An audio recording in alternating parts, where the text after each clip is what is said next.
All right.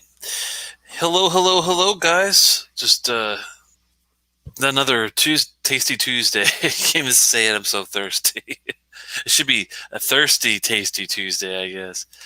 Good to see you guys. Wow, man. Timothy got here a little early, and we were just chatting a little bit before the stream started. Found the Balvenie 14 in Kansas, 1.5 hours away. Dusty and neglected no more. That's a good find. That's one of my favorite rum influenced whiskeys, I have to say.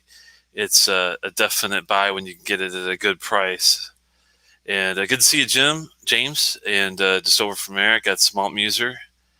Good to see you, Daniel and Cohen. Yeah, it's time for another Tasty Tuesday. I hope you brought your Deanston with you. We're going to be, if you can get it, and I know it's not always easy to find, especially if in the middle of the country. California, East Coast, it seems like it's not as bad, but I know some of you guys in the middle are it's a little more challenging to find some of these fun bottles. But I tell you what, Deanston's one of the newer distilleries I would keep an eye on. Let me go ahead and get Malt his invite over, and that is heading out now.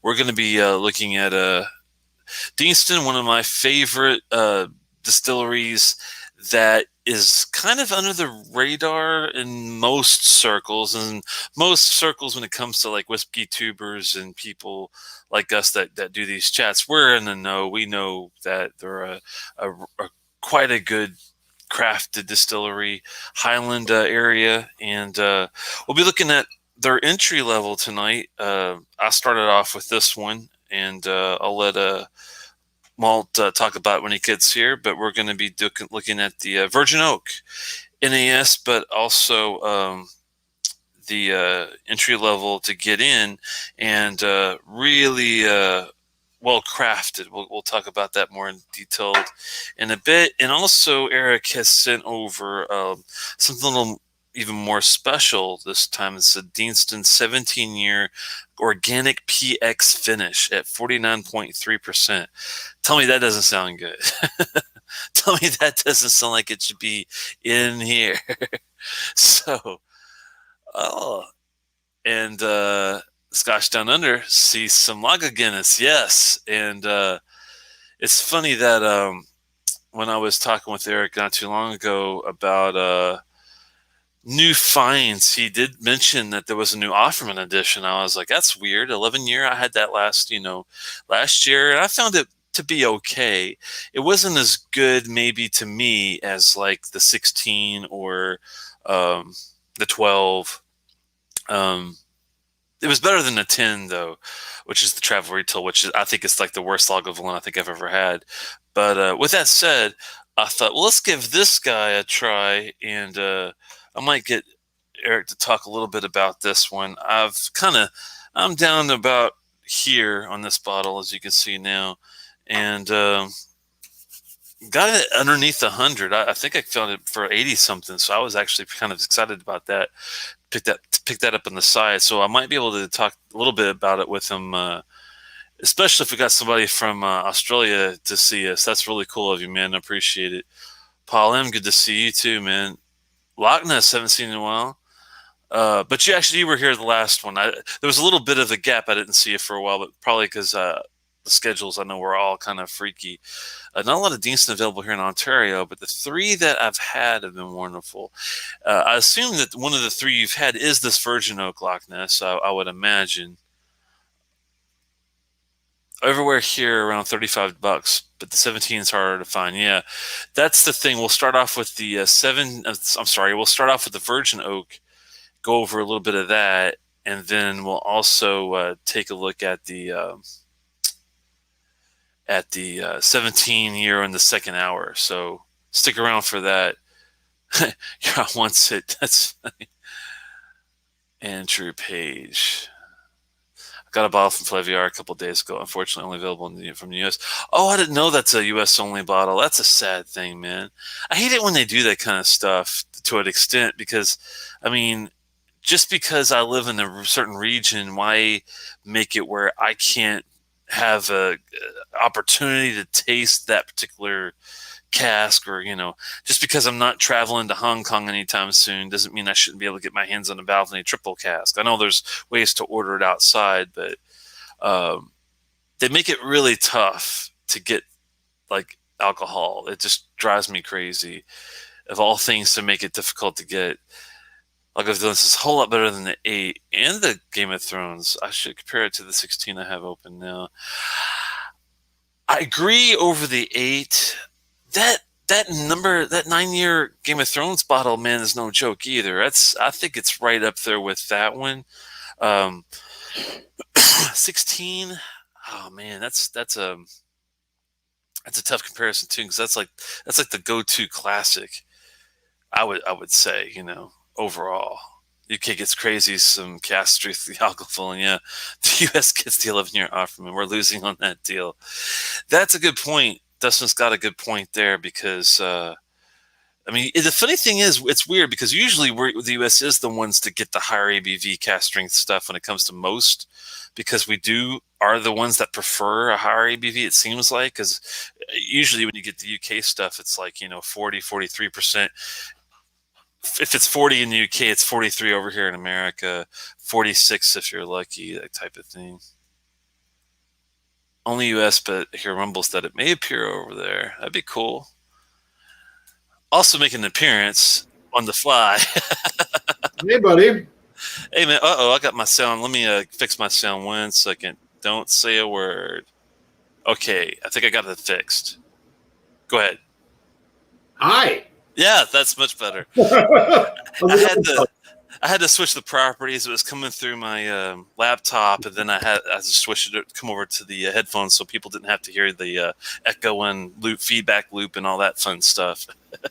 I am so thirsty on Tasty Tuesday. How about you? Right there with you, my friend. Excited for, as I was just realizing on the happy hour, this is our second Deanston show. Mm-hmm. I'm not sure if we've had another distillery we've done 2 shows of. Maybe Highland Park, maybe Ardbeg. But Deanston is, I know we did the Bordeaux red wine. And then we did the 20 Oloroso that one time.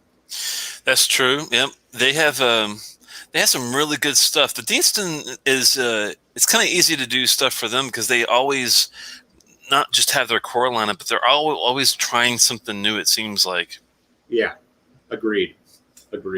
Speaking of new, anything new on the Telex shelf over the past week or so? Yeah, I've been warming up with a few bottles. Nothing I would consider, like shockingly, exciting on one hand. The other hand, though, I never had my own bottles of these, so I thought, I'm trying to get some high-end stuff from different distilleries. That is at least start with the distillery bottle that has the highest age that I can possibly get that's affordable. So 3 new ones came in. I'm warming up with one of them, actually, the Cardew 18. Cardew 18. One of them was the Dalwhinnie 15, and the other one was the Kleinleach 14. Kleinleach does have a 30-year-old cast strength bottle, but the price is just out there. The same thing with Dalwhinnie. They got like a 30-year-old cast strength, but the price is just, it's funny. They go from like 15 or 14 years, and they skip, 17, 18, 21 even. They shoot up all the way to freaking 30.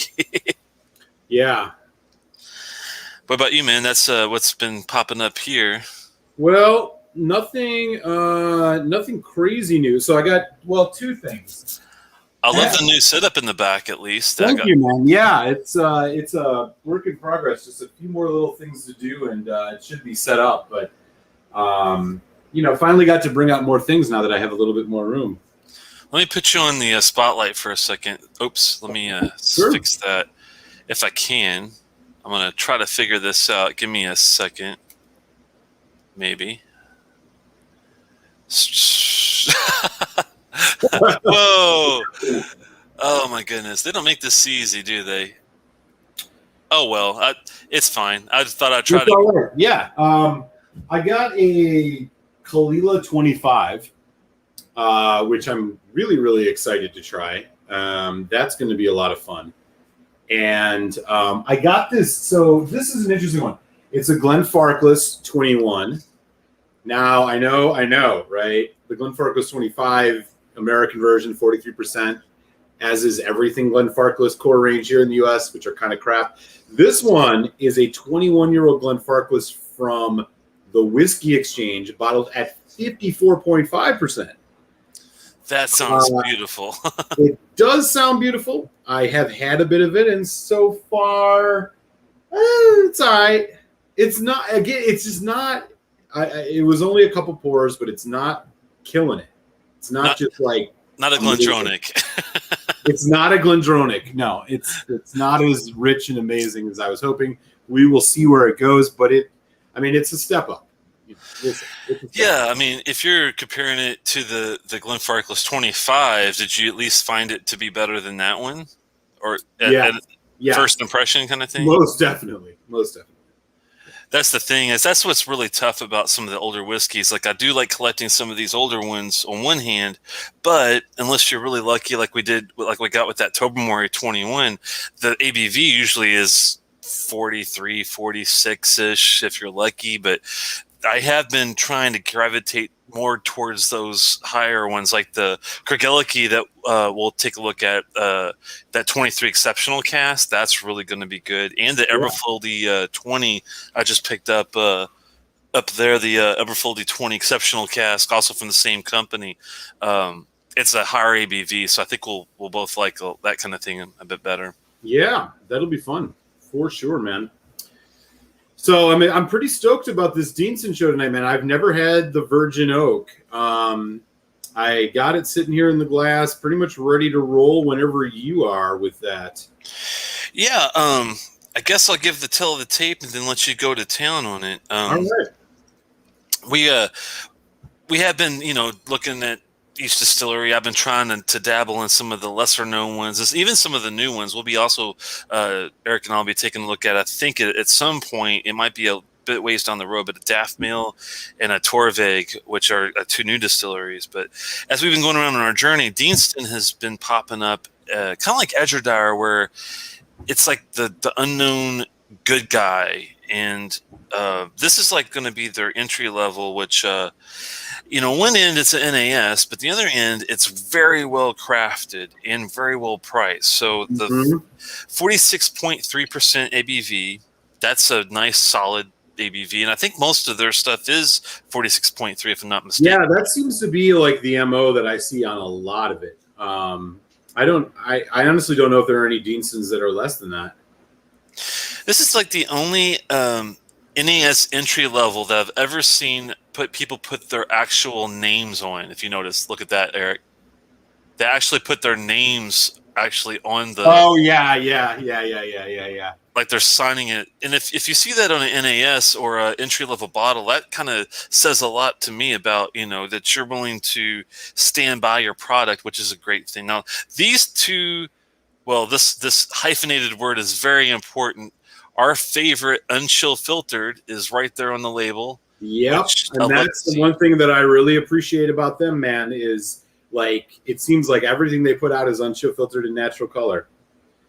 Exactly, and this is, if these guys can do it, you guys can do it, and you all know who I'm talking about. It's all the other folks that either douse their shit with coloring or chill filter the hell out of their stuff, and people that are thinking about starting to do that.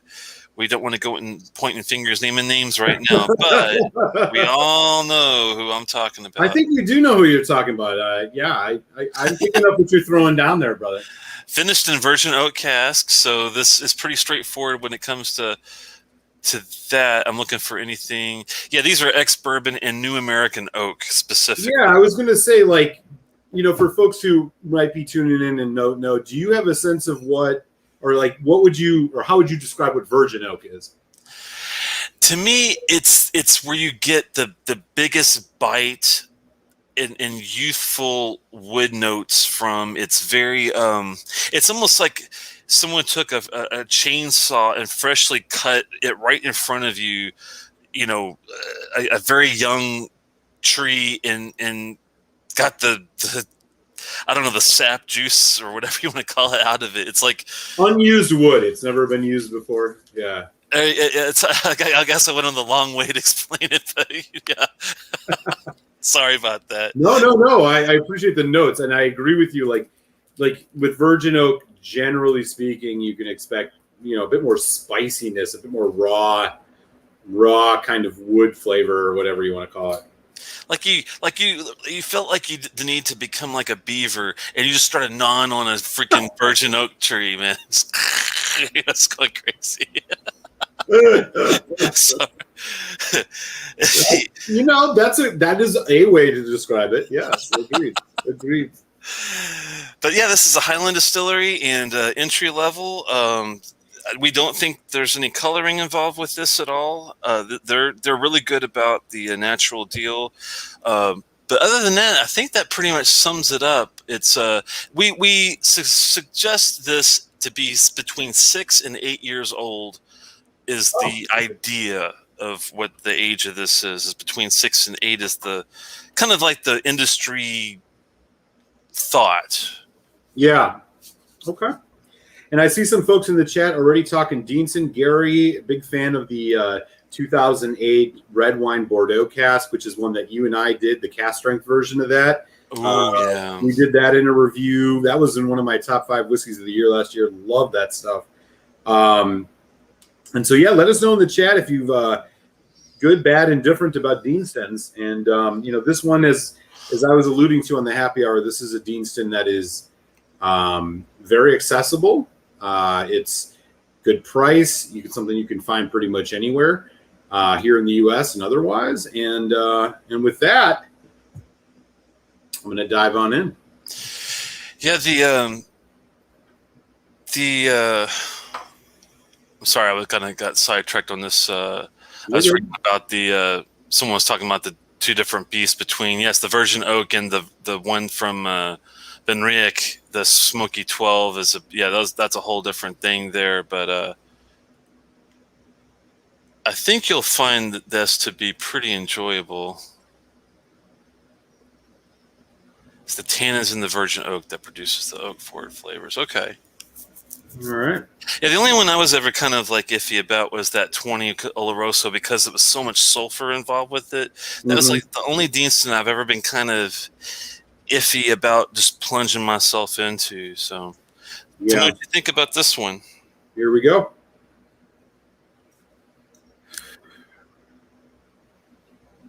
So right away, I do get. It's maybe almost a little bit like orange citrus. There's a bit of an orange note. There is definitely, and again, this isn't motivated by what you described. It is literally what I'm picking up. It is just like you walked into a carpenter's, workplace, and there's fresh wood shavings on the ground. There is just a fresh cut wood nature to this. And I won't say that is it is not a bad thing. It's actually quite nice. It is not overpowering. There's vanilla. There is a core of just kind of a nice sweet fruit to it. It's oranges. It's, not apricot, but it's more like, tangerine, maybe even a hint of strawberry. Getting like a mixture of green and red apples together. Apple. Yeah, definitely. I'm getting, it's a lot of fruit and a lot of just wood. That's what I get. Slight kind of vanilla caramel in the background, but nothing too strong. Do you get a bit of that sense of that spice at all on the nose? A little bit of the wood. It's oak spice for sure. I mean, it's not rye. It's not like, it's definitely like the spiciness you get out of just that fresh cut wood for sure. Yeah. Yeah, it's quite pleasant. You ever had like an orange dreamsicle or an orange cream soda? Getting some of like that kind of thing. It does have that. Are you getting any like I'm getting almost like it's a mineral note. It's not bitter, it's maybe it's like like a bit of a sour minerality, but not in a Mhm. unpleasant way. It's like a real subtle, just to balance out the sweetness, maybe. A little bit, not much. I mean, I do get a little ethanol. Yeah, It's not, I mean, I can kind of see what you mean by sour. It's like a one of those like sour apple candies or something like that, like a Jolly Rancher sour apple Jolly Rancher. yeah, exactly. Like yeah. But it's pretty subtle.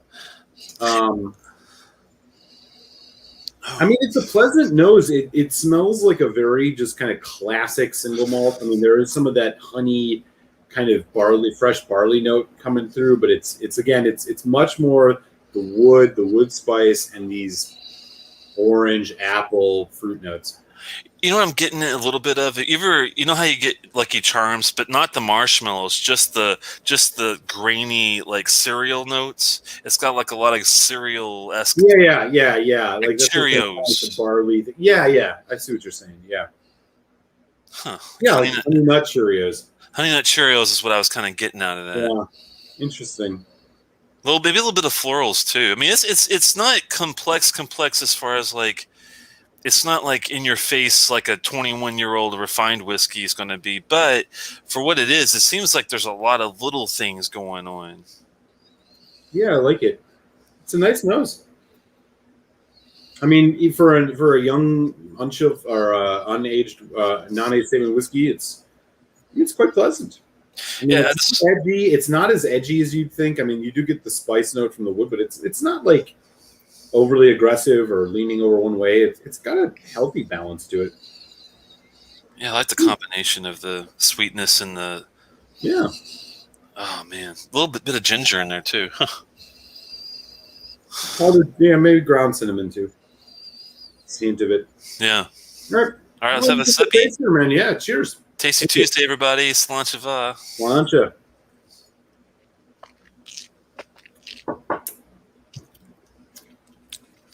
Mm. Mm. This is when I think the NAS shines a bit as far as the palate was really helped out by that ABV. Mm. Oh wow. Yeah. Hmm. Quite nice. Spicy. Let me get another sip here. Hopefully the sweetness will come through in the end for you like it did for me. Like I did get like a wave of spice, and then I got a wave of like nice, it's like sweet and savory fruits like mixed together. It's viscous, orange marmalade, vanilla, caramel. Well, it's more like less caramel, more like toffee. Yeah, exactly. It's not very Um, chewy, but it has yeah. that flavor of like toffee flavor.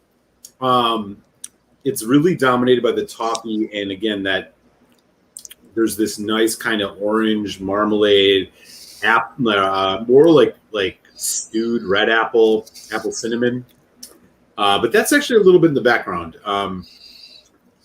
It hangs on for quite a while. You do get this again. You get the freshness of what would be like a fresh oak cask, which shows itself in kind of the intensity. And then medium to medium long finish, little hints of dark cocoa coming through, which are surprising. I didn't pick that up on the nose at all. Yeah, me neither. I think. I mean, I detected a little bit of that minerality I was talking about, but I didn't get the chocolate from it at all either. But Yeah, now I'm getting it heavily. there is a bit of cocoa in this. This is quite nice. Hmm. It's a very sharp spice. I mean, it's not, how like rye spice can be very aggressive, but it's also got like almost like a kind of like a juiciness or a fullness to it. This is a very raw, like sharp edged spice. And it doesn't have the citric notes of like jalapeno or chili powder. It's a much more just like fresh cut wood.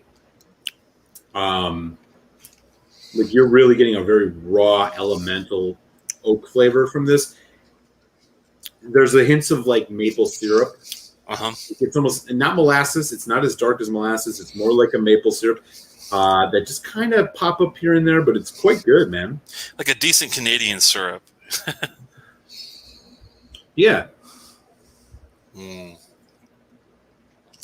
This is good. Yeah, there's something about it that's just really surprised me. The nose is decent, but I do think the palate is much, much better. As well, the follow through of the finish is actually for what I mean for $35 and for being an NAS, it's a kick-ass finish for what you're spending on. I think I'm really impressed. I'll be completely honest with you. I didn't quite know where to go with this or what to expect with it. I've never had this.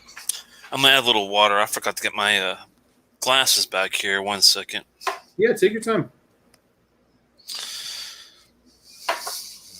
I'll be right back. You go ahead, run away, Telex. In the meantime, what's up, everybody? Who we got in the house? Loch Ness. Scotch Down Under. Hey, Loch Ness Dwarf. Wheels down. Sup, Peter. Hey, Swami. How you doing, Swami? Nice to see you.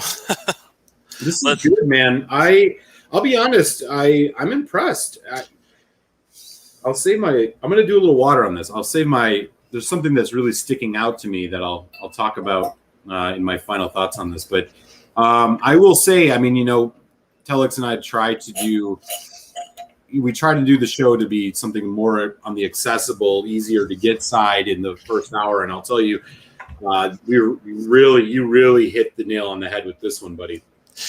Yeah, the only thing, and someone else brought it up that live in Kansas. One of my old subscribers, Timothy Juarez, stopped by early, and we were chatting.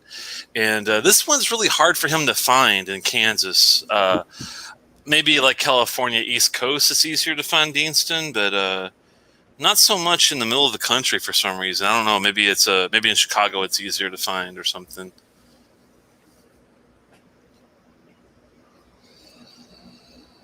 What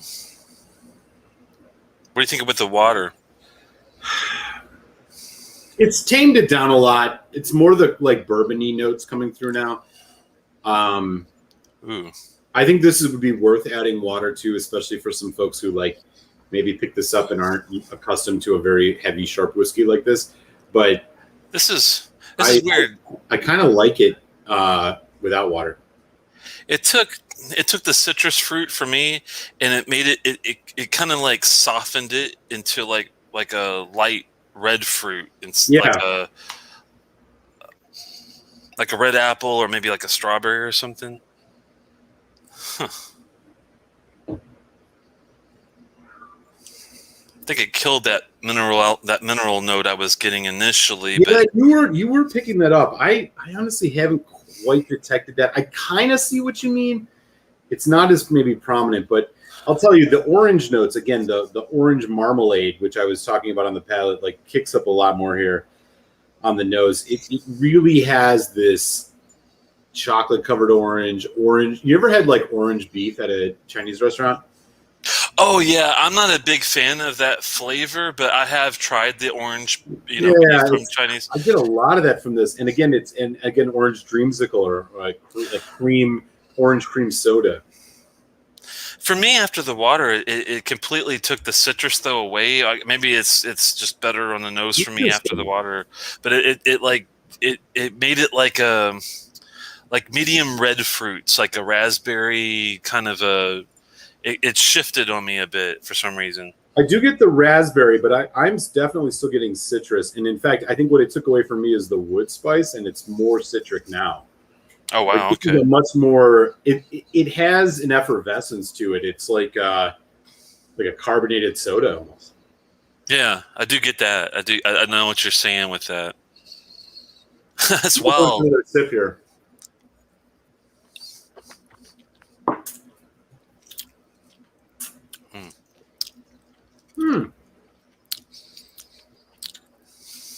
Wow, that's a bit different. I have to say this. It holds up with water, Hmm. which is just great for a non-age statement whiskey. It changes the palate quite considerably. The spice is tamed way down. The orange, the vanilla, the almost almondiness is kicked way up. Yeah, I'm getting like an almond with like a Lay's potato chip kind of a flavor. It's Huh, bizarre. interesting. Yeah. We're all over the board on this one, Telex. Yeah, I'm getting like this Lay's like a just a fresh open bag of like potato chips with lots of salt and butter and that kind of thing. Mm. I like the white pepper that kicked up after the water. Yeah, I see what you mean by that. I was gonna say I almost get like an allspice now, where it's kind of that kind of chalky, kind of whole spice flavor, wholesomeness. Wow, man, I just cannot believe this is not $55 to $60. That's how good this is. It should be. It should be. I mean, don't tell anybody at Deanston this. Not that they're ever going to watch me, but I think that they definitely are underpriced on this one. Yeah. Have you had the Deanston 12? I have. Okay. I do enjoy it, but I mean, for the value of this one, it's amazing. Like if you could get this one and then, as your daily supper and then save your pennies for like, what we're going to have in the second hour or maybe like a 18 or 21, year old, then you're really talking. Yeah. Yeah. But if you're going to get like just a basic daily, man, I almost prefer this as far as value content versus the 12 itself, if that makes sense. But I'm not saying it's better than whiskey than the 12. But I'm just saying like value comparison wise. Yeah, I see what you're saying. I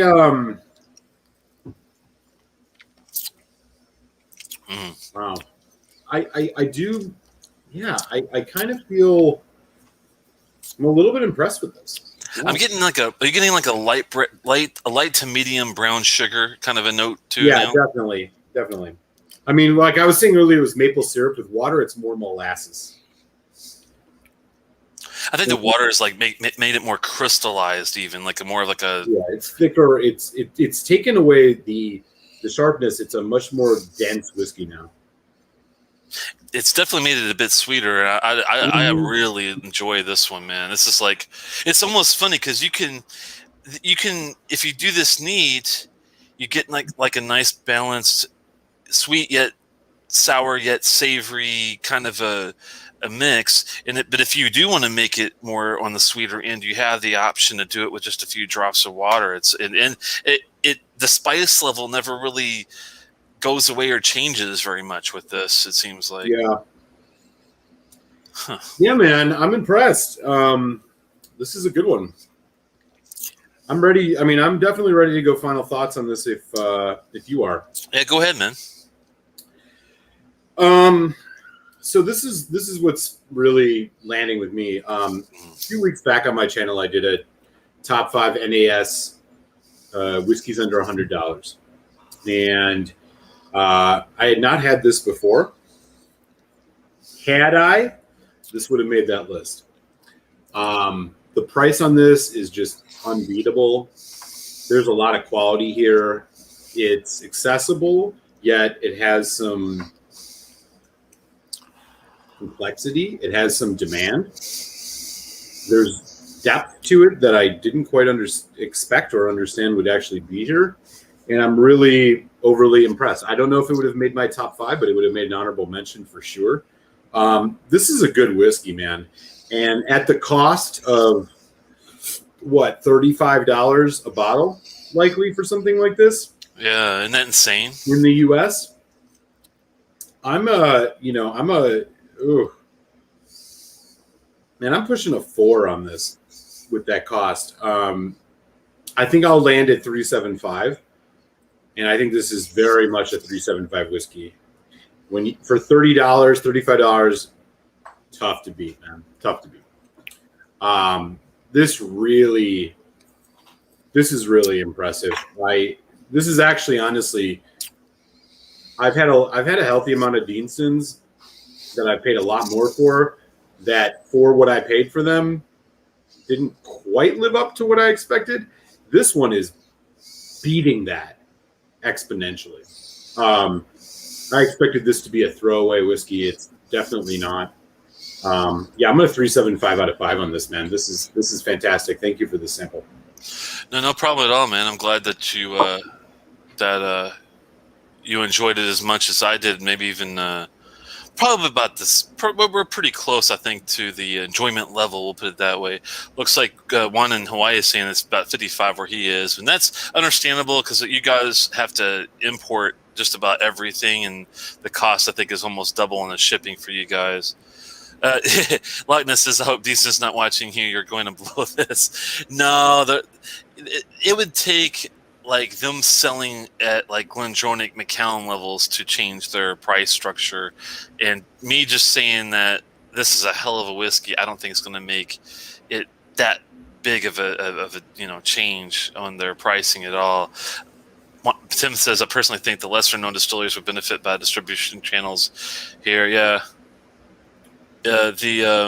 I think this one is definitely one of the best NAS whiskeys I've ever had, and I've tried a boatload of them, and especially for the price. I think the ABV is one of the biggest helpers with this, as well as the unchill filtration, which they don't do, thank God, and the fact that they don't color the damn thing. They're not screwing up with the they're doing it the basic right way. And the funny thing is, this is why and how they can get away with selling this such a great price, is that they're not going overboard with the marketing. They're not going crazy with the stuff that doesn't make sense. They're doing everything that does make sense. And I have to give a shout out to Roy Aquavite. He was the one that really got me into the Deanston thing, I think, along with Drew from the Scotch for Dummies, trying out their products and getting more and more into like the 10-year PX and the some of their other offerings too. But this one, to me, I'm going to give it a 4 out of 5 just because it punches all the right places. Even though I don't factor value in there, it's really hard to ignore it because it's such a fucking insane price. I mean, this should be $55 to $60 to me. I'm glad that it's not. I commend that the people at Deanston are not trying to gouge everybody else like some of these other distilleries are. I love the fact they're not changing their crafting practices.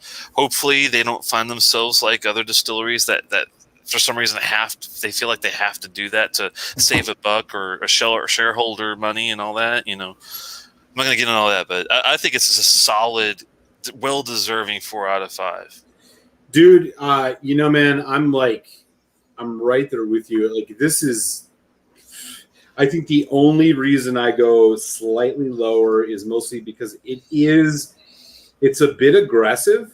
Yeah. Like, I wonder if they could put out the same quality whiskey at that price point. Like, for an introductory Deanston, which is basically what they're trying to suggest this is, it's not as accessible as it should be. Like this is intense. Like, that's the only thing I might if they just did a straight up freaking bourbon cask, if they just did like Deanston bourbon cask and did the same thing without the virgin oak, I bet it would probably still hit at the same level. But again, this is minor, absolutely stunningly good whiskey. Hell yeah, Deanston. Y'all should support distilleries like Deanston. They don't chill filter their stuff. They don't color their stuff. And in the world we're living in now, where increasingly it seems like some of our favorite distilleries like to try to move in that direction, Deanston's keeping it real. Like, I'm happy to support them with my money, and at $36, fuck yeah. I think you nailed it with great sample, Telex. This is good stuff. I think you nailed it with your explanation of the lower score because of it is for an entry level whiskey. It is not only is it one of my favorites, it is one of the more intensive tastes out of the gate, and I think that might turn off some people that are. This is definitely, even though it's a good entry level to Deanston whiskey, it might not be the best Scotch starter for anybody. It's definitely more advanced, I'd say. It's kind of like in the Inchgour section. If you've never had an Inchgour 14 for it's a Flora and Fauna bottle, it's perfect for the intermediate whiskey drinker because it dots all the I's, crosses. I'm sorry, dots all the I's, crosses all the T's, but yet it's still accessible. It's still different enough to be intriguing. It's complex enough to keep you interested. It's got all those things, but this is kind of reminds me of that whiskey a whole lot. It's not as intense. The Inchgour is not as intense as this one, but it's got the complexity and the intensity, I guess. So yeah, man. I mean, this dude, you're making me regret not waiting for this show before I recorded my top NAS whiskeys under $100 because this would have made that list. I don't know what I would have replaced, but this would have made that list. This is damn good, man. I'll be honest. I'm actually thinking about how I need to get a bottle.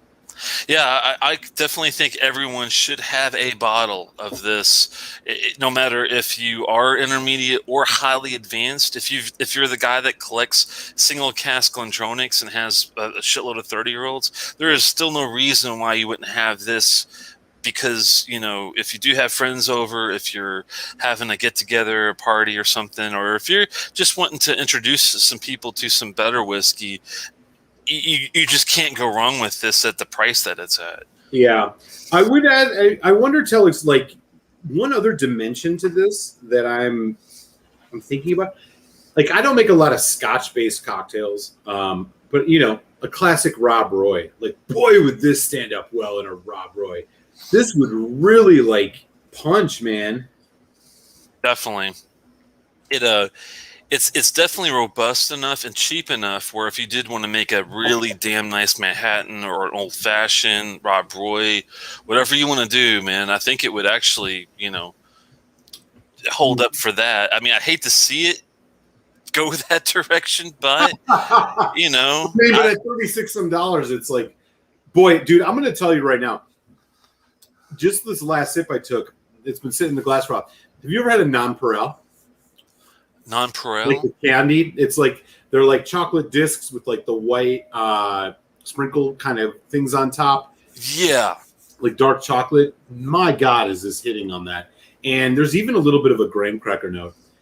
Yeah, I'm bullish on this one, man. This is a legit whiskey for sure. Graham cracker definitely summed up too. It was a note I was missing from the last go, but you're right. It does have like that crumble graham cracker kind of a feel after, especially I think after the water. I think it kind of sweetens it up a little bit too. You get that kind of dusting, like you're having like one of those crumbles. Oh man. Yeah, man. Big ups, Malt and Telex. 3.754 respectively out of 5 for the Deanston Virgin Oak. Get this one on your shelves, y'all. This is a good damn whiskey. Excellent. Indeed. And it puts us in a great because we're going to hit hour number 2 in 16 minutes, and we have a 17-year-old whiskey coming up. So we can get this in the glass and get it ready to go for the top of the hour. Good point. Yeah, when I saw 17 years, my eyes got open big. And then I saw organic, they got even bigger. And then I saw the PX finish, they got even bigger. And then when I saw the 49.3, my eyes just popped out of my head. Right? I'm going to be very curious what you think about this one, Telex. It sounds good. It's like the once you have a whiskey like their entry level or their 12 or the 18 even, once you've had a few of the different ones and you know what they are capable of doing, if then you see something specialized like this, it makes you think, well, surely this is going to be, pretty damn badass. But yeah, I don't want to get too carried away because I know sometimes when you you reach for the fences, you don't quite get there with the Ain't content. that the truth? And I'm seeing some great comments in the chat about Deanston. Um, Andrew Page got that red wine Bordeaux for $50. Incredible. That's the cast strength. Wow. That was my number 4 whiskey of the year last year. Absolutely stunning good whiskey. That's super cool to know. I think that's $100 bottle, and I would pay $100 for another one. It's that damn good. Wow. Yeah, so a lot of Deanston chat going on. Telex, I'm going to put you on. I'm going to step away for just a moment to go. As I tend to do right around this time, take my proverbial mid-show quig, and then I will return and we'll get close to doing some other Deanston here. So sounds good, man. Let me pull it in here. Yeah, Deanston and Bunnahabhain and Tobermory Lecheg are owned by the Distill, Burn Distill. Yep. Is it Burn Stewart? I can't remember the. I know it's Distill, and that's why they're all 46.3. That makes sense. I forgot about Bunnahabhain doing the same thing. Tobermory's I have a cast strength 21, so that one's a little different than the ABV the typical deal, but you don't really see a whole lot of Tobermory, but you do see a lot of Lecheg, which is kind of funny how that works, at least in the States. Thankfully, Tobermory is getting more appeal / advertising. Their names getting out there a little more and more. So hopefully they'll keep going up and up and up when it comes to the to that deal. The Virgin Oak is definitely more flavorful than the Dulcas. Yeah. The Tomatin, yeah, I would say 44 pounds versus 64. I believe we're sitting on a Long Row 18. Ooh, that sounds damn good. Gimme. Take care, Ben. I was very impressed with the sample of 12. Yeah. Yeah, I think that they're all pretty good on the Deanston core range from, what I've been able to luckily have tasted. Long Row for 3 weeks. Wow. Yeah, I got to get more Long Row. I've only had the regular peated. I haven't had any other better high end stuff. Maybe one or two on a tasting, but my own bottles. It's been a while. Ooh, a 17-year Chardonnay finish. That sounds good. VO's better. Or is Jim budget Scotch? Yes, I would say that I mean, Tomatin's got some decent ones out there, but I'd say that that this Virgin Oak is better than than that. I'm gonna have a little guess. I'm gonna have a little other pour here. This Virgin Oak is pretty damn satisfying. With and without water, it's funny. I enjoy it both ways, depending on the mood. Let's see, Glenmora. Very low expectations in the Glenmora. Yeah, I mean that's the thing. Like I think they do sherry well. I do like their sherried whiskeys. I haven't tried the Chardonnay side of things. The regular, the 15-year I liked. The 18 was great after oxidation. I did not like it as much right out of the bottle, but if I gave it some time, the Glenmora 18, I liked it a lot better after like 6 to 8 months or some forced oxidation, I have to say. Yeah, I'd really appreciate it if you give me a thumbs up and subscribe if you haven't already. And we'll be doing another round here, the 17-year-old organic PX finish here in a little bit. Tomatin 14 port finish was one of my faves. Yeah, that's the funny thing. It's really tough to find a really good port finished or matured whiskey, especially Scotch, unless it's like Springbank. I wasn't even too fond of the Glendronach one, to be honest with you. I thought it took 45 minutes to open up. It was a bit of a headache. The Tomatin one I do enjoy. The Lafroig ones are so good if you get the Brodeer or the Carriages 2013. Those are my favorite port, I think, scotches. But that was that Kinter I think, a port one? I think the Glenmorangie, Kinter 14, and all the old 12, that's a pretty damn good port as well for the price.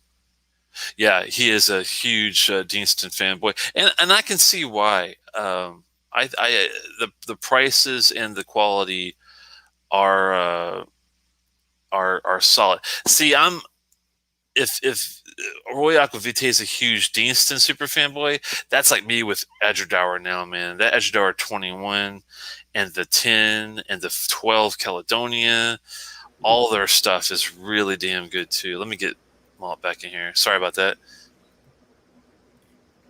Hey. Dirty profile, yeah.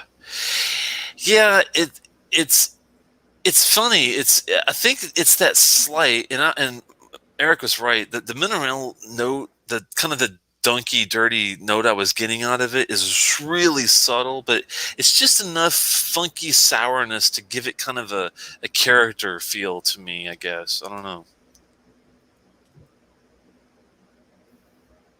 What do you think, Eric, on that one? About the same, or about Deanston? Yeah, I mean they seem to get like. Yeah, dirty is an interesting way to put it, Richie. That's a good point. Like,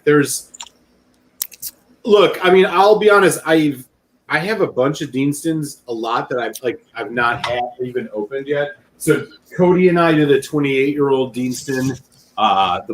He's Dram Dude.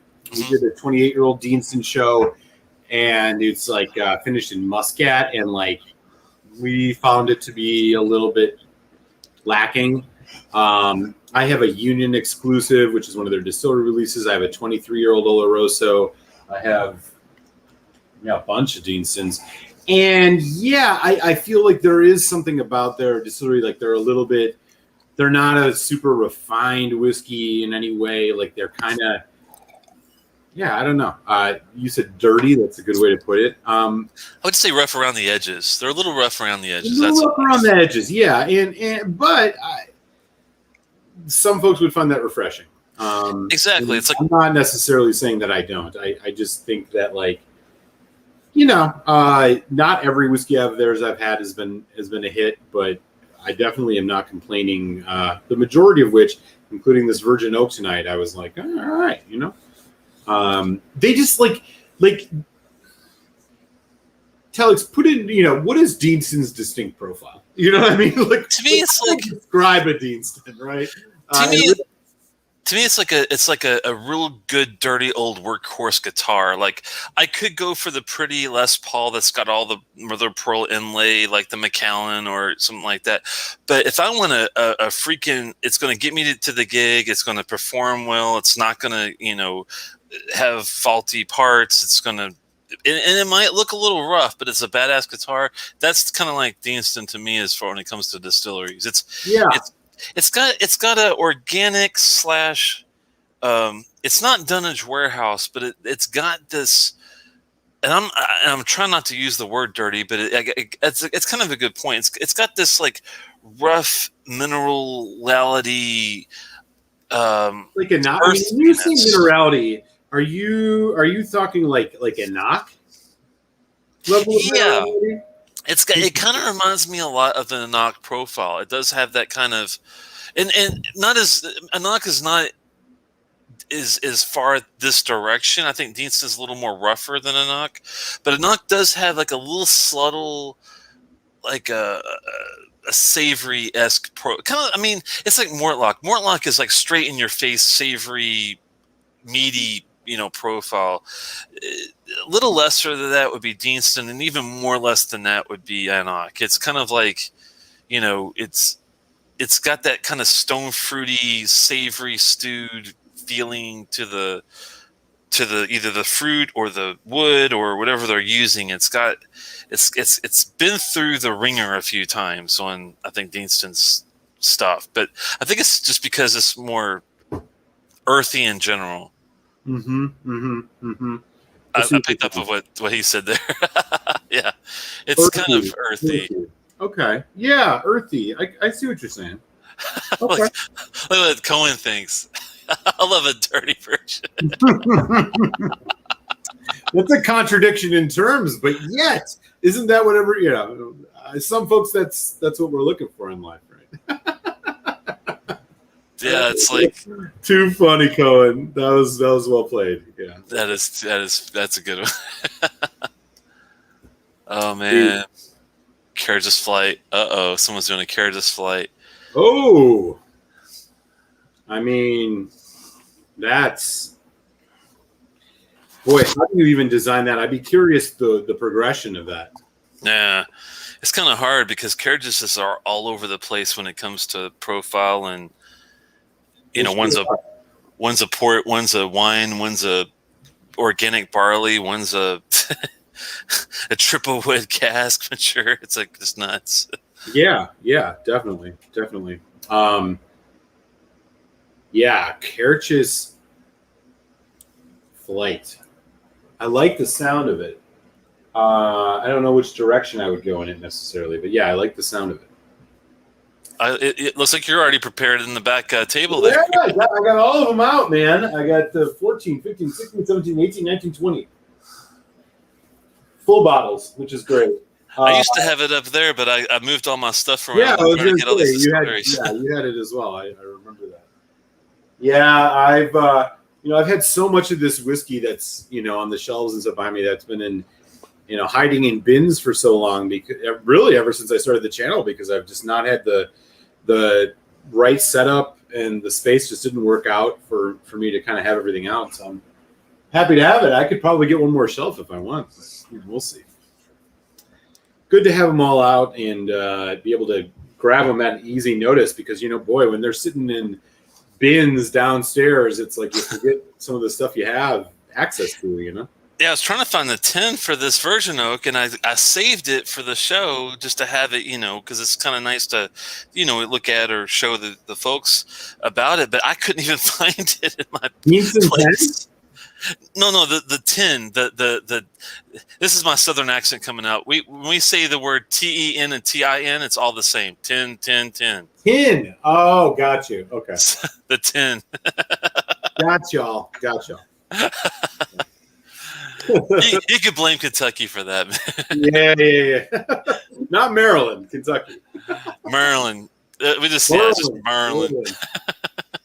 I feel you, buddy. They love me. They have their weird O's here, but I have my weird I's. Yeah. That's good stuff. Well, I hope everybody's enjoying it, man. Smash the thumbs up. We're about to get into our second pour here in just a couple minutes. We got another Deanston coming up. And do appreciate everybody hanging out tonight. We're over 20 folks, which is awesome. Let's help out Loch Ness here. Yes. Okay. Now, Loch Ness, are you feeling... Go ahead, Telex. I was going to say, are you feeling vegetal, like Kalila earthy vegetal, or are you feeling like antiseptic TCP iodine Lafroig? It's kind of a much different profile to me. My question is, what did you have before this? That will make a big difference too. I'm curious. I really don't think you can go wrong with either one. Speaking of Kalila's, Telex, I have a nice assortment of Kalilas, which I've been able to bring up. I wanted to tell you about. So I got the 25. I have a Kalila Distillers Edition from 2013. Oh man, I cannot wait to try that deal. Yeah, we're going to do that. I have a Fee Seal 2013, a Fee Seal 2016. Wow, you've been busy. A Fee Seal 2020. So I got 3 really fun Kalilas to do. One of them is 16 years old. The newest one, the 2020, this is it's finished in Amoroso, 16-year-old Kalila. It's an Amoroso with an A? Yeah. Nice. You don't see that very often with Scotch, sadly. Yeah. This Fee Seal 2016 is American Oak, Hogsheads, European Oak, and Bodega Sherry.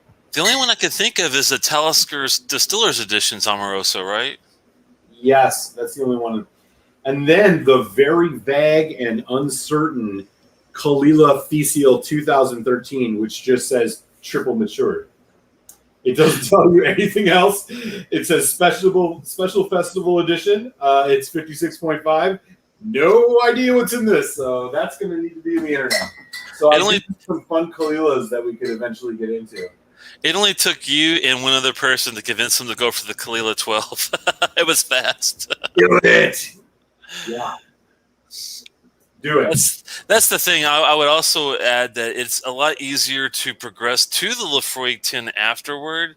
If you're going to have both, I would definitely do the Kalila first and then do the Lefroy as your finale. Or if you were entertaining an Ardbeg or a Lagavulin, maybe, same kind of thing. German speak. Oh, he's speaking the old French and the German. I could do the French. My wife does the German. I can't do the German at all. Huh. 25 on Instagram. I heard good things about it. Yeah, that is true. It is only 43, and it's. See, here's the thing with Kalila. And this is one of the things. So yes, the 25 is only 43%. It is likely chill filtered. It is likely unnatural. They have added color, which is a goddamn bummer. But Kalila's distillery releases. One of the things about Kalila that's so, I think, great is that, my God, the independent bottlings of Kalila. I had one last year I did a review of, which was a Berry Brothers and Rudd 11-year-old cask strength, which was just absolutely stunning. I'm not saying that their standard releases aren't good, but I agree. I think the real winning Kalilas are, for the most part, on average, the stuff you can get that is independently bottled. With one exception. With one major exception. And what's that? That's the unpeated releases that are at cask strength level. If you're lucky enough to find the 15, 16, or 17 unpeated. Let me pull up the 17 because that's the one I had. They are special releases. The last one might have been a while back, 2015, but you can still find this bottle, believe it or not, on shelves. I have seen it recently, a matter of fact, still sitting there, the 15 and 17-year-old unpeated releases. They're 55.9% ABV. They're straight up ex-bourbon casks, but they are so damn good. The trick to those bottles are, keep in mind, they must be oxidized. The first time I opened the 17 unpeated, I hated it. I gave it a 2 out of 5. But what I didn't understand was you have to let these breathe for quite a while. And when I came back to it, I could have just forced the oxidation, decanting it. But after 8 months or so, in the bottle going about halfway, I went back to it. One of the best scotches I ever had, 4.75 out of 5. It was that. Deanston unpeated. See, I always avoided those unpeated because I was that can't be. I was I don't know if I want that. The Kalila unpeated. You're saying they're amazing, huh? The Kalila the unpeated series are amazing with oxidation. If you go in right out of the bottle, it's going to be extremely salty. It reminded me of green and black olives and salty and just a briny mess. But after some oxidation, I went back, and I tell you what, it was one of the best tasting whiskeys. It was just crazy how different it was. That's good to know. Well, you heard it here maybe first, y'all. Telex is saying unpeated Kalilas are where it's at. I do not have any of those, but it sounds like I should get some. Even the guy in Australia says that Kalila unpeated is so good. All right, so that's not under. Okay, well this is all the endorsement I need. I'm going after it. Yeah, and I don't think you'll have too much of a hard time. If you're looking at the prices, they kind of vary from 120 to 160 to 70-ish. I know it's a lot for a 15 to 17-year-old, but you don't see these that often. The last release, like I said, I think was 2015. Okay. Trying to see if there's another year. 1 second. 2013 was a Stitchell Reserve. That's a really tough bottle to find. The 18-year was a 2017 release. That might be a little easier to find if you can find that 18-year 2017 special release, maybe. But thankfully, they do these unpeated releases, kind of like Fish Hill will. Every year or two, they'll release an unpeated deal. And Kalila unpeated stuff is actually pretty damn good, believe it or not. Good to know. Yeah, good to know. I wouldn't have guessed it, but I'm glad I know now. I'll be looking for that. Future mini unicorns for sure. Good to know. Okay. Andrew said he's going to take a look too. Yeah, it's definitely worth it. But I think Eric's right. If you're going to get a distillery version, get the unpeated Kalilas. If you're going to go for something that is peated Kalila, maybe find like a Portishead or a Signatory or something that, a brand that you trust. Yeah, Barry Brothers and Rudd. I mean, there's a lot of. I mean, I'm not going to hate on the regular release of Kalila 12. I think the regular Kalila 12 is really good.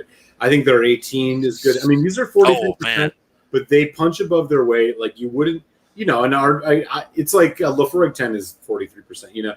Like I'm not saying that the 43% is a no go, and the fact that they color and chill filter it, all of those things are true. But this is one of those whiskeys that still kind of like kicks some ass, even though it's got all these things on paper that you're like, God, why do they have to do that?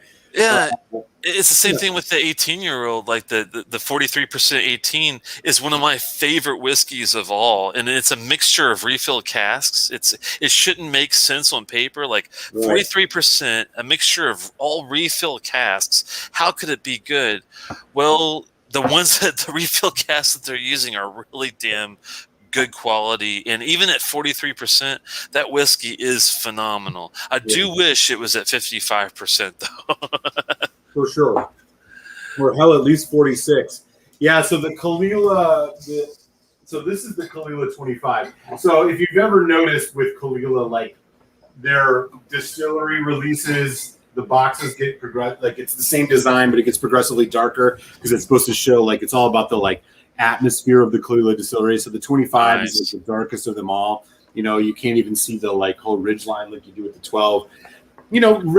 Fairly modest presentation, blah, blah, blah.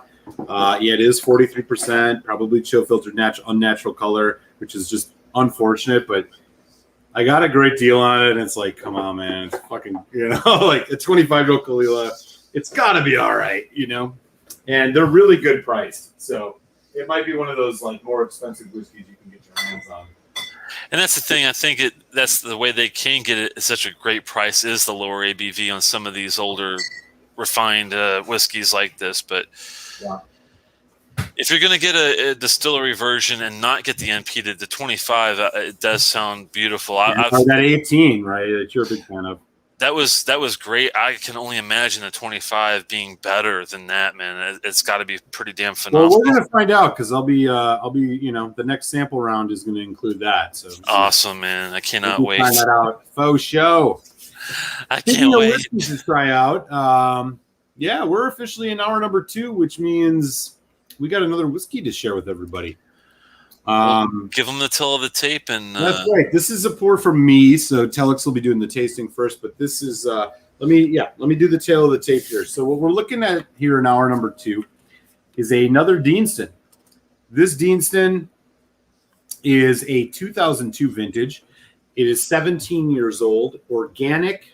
So they've used organic barley. Pedro Jimenez finish. This is non-chill filtered natural color, as it says right here on the label. This is bottled at 49.3%, which is amazing. Is this one available in the U.S.? Not so much. You can get it online from overseas, right around maybe $180 to $200, depending on who you buy it from. As far as the maturation itself, as I said, this is 17 years. It does not say how long it was enriched, but my guess is probably 2 years at the absolute most in PX. Yeah, it does not say in specific, but it does have the organic stamp on it, all of that jazz. Here's a look at the bottle. Very classic Deanston looking bottle, the ribbon, PX, all the signatures on it, etc., etc. So this was hitting the market 2020. So not a it's a relatively new release in their increasingly huge amount of releases of finished whiskeys, of which there are tons. As I said, this is non-chill filtered and natural color, and it is organic. PX finish, 49.7%. 29.3%. Mm. 17 years old. That Sounds pretty damn sounds good. beautiful. I really, really appreciate the pour already, man. That's very, very nice of you. Absolutely. And yeah, I'll let you go ahead first. But I do want to just note one thing. Take a Yep. look at the color of this. Yep. Now, that to me does not look like a lot of a sherry color in a whiskey. I mean, this does. If you just saw this sitting somewhere, you'd probably venture to say that this had no sherry in it at all. Not so on the nose, but I'm guessing maybe, the PX, I said 2 years at the most, maybe 2 months at the most. And this is where the whole coloring thing gets really freaky because, yeah, if you look at the Lefroy PX cask in the glass or even the mid-era like versions, it's obvious like the color differences on this. You couldn't even. There's no way you could even tell unless you nosed it. Right, which is, it is what it is. All right, let's have a little look-see. I love the. Looks like it holds its shape really well. It's not a fast-moving leg by any means. Right. You could tell that ABV is on the higher side, which I like to see. 49.3. Wow.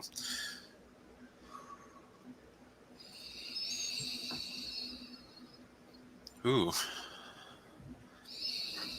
One thing that's interesting off the bat for me on this one is that even with the age, one of the first notes I got was like, that wood is still there. It's got this like really nice, it's not like in your face like the Virgin Oak wood was. Yeah. This is more like a more refined wood that's still there on the forefront. I do get this PX sherry, thankfully, on the nose.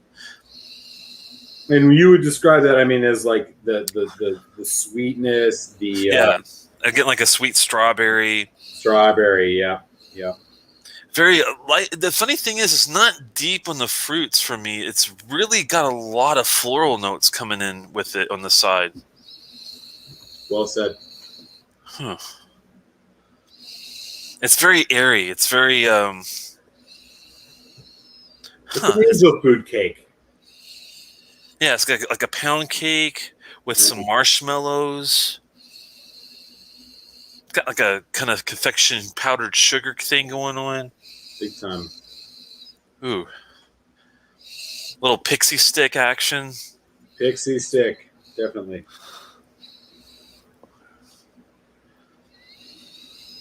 Oh, it's changing a little bit. This is interesting. Oh, what is that?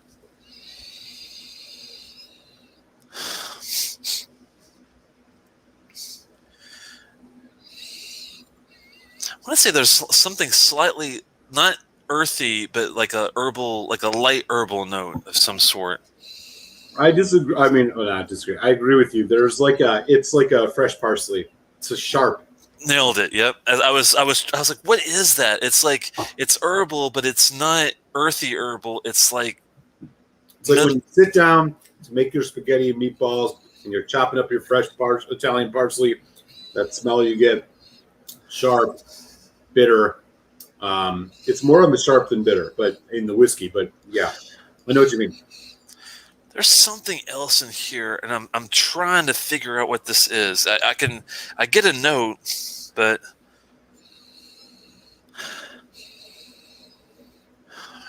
Ginger, pickled ginger. You pick that up? I definitely the pickled ginger. I think that's what that is. Yeah, because I was like thinking, it's not mineral, it's not sour. It does have that kind of feel to it, but it's a little bit between. And ginger is the perfect. Yeah, I get a ton of the pickled ginger on this, but otherwise, dude, your notes hit the nail on the head. I'm right there with you on what you picked up on this.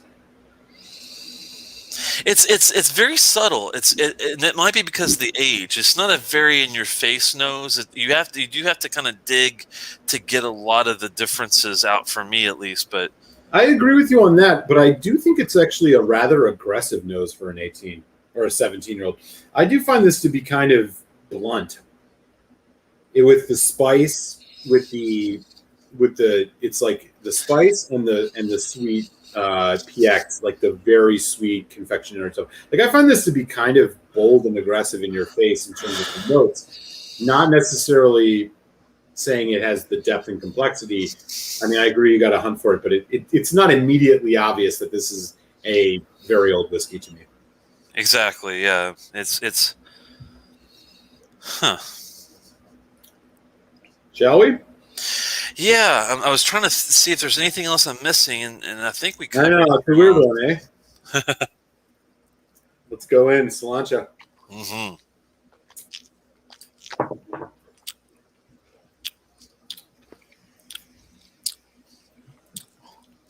Ooh. Ooh. Okay. Wow. Okay. That's a wave of flavor. Wow. Okay. Wow. What in the world? It's not bad. It's just I'm trying to put into words what that flavor is. It's definitely different. It's Bubblegum. Like cotton candy and bubblegum and like wow. Spice. And that's what I was trying to find in the nose. I was detecting the spice that you were talking about. I was trying to put like if it was just a white pepper type of spice, or if it was like a more of like a cooking kind of a spice, or what kind of spice we were like going an oak spice for me. I mean, it reminds me similar to the virgin oak. Yeah. Wow. That is definitely a refined flavor. The sweetness is there, but it's not as sweet as I thought it was going to be.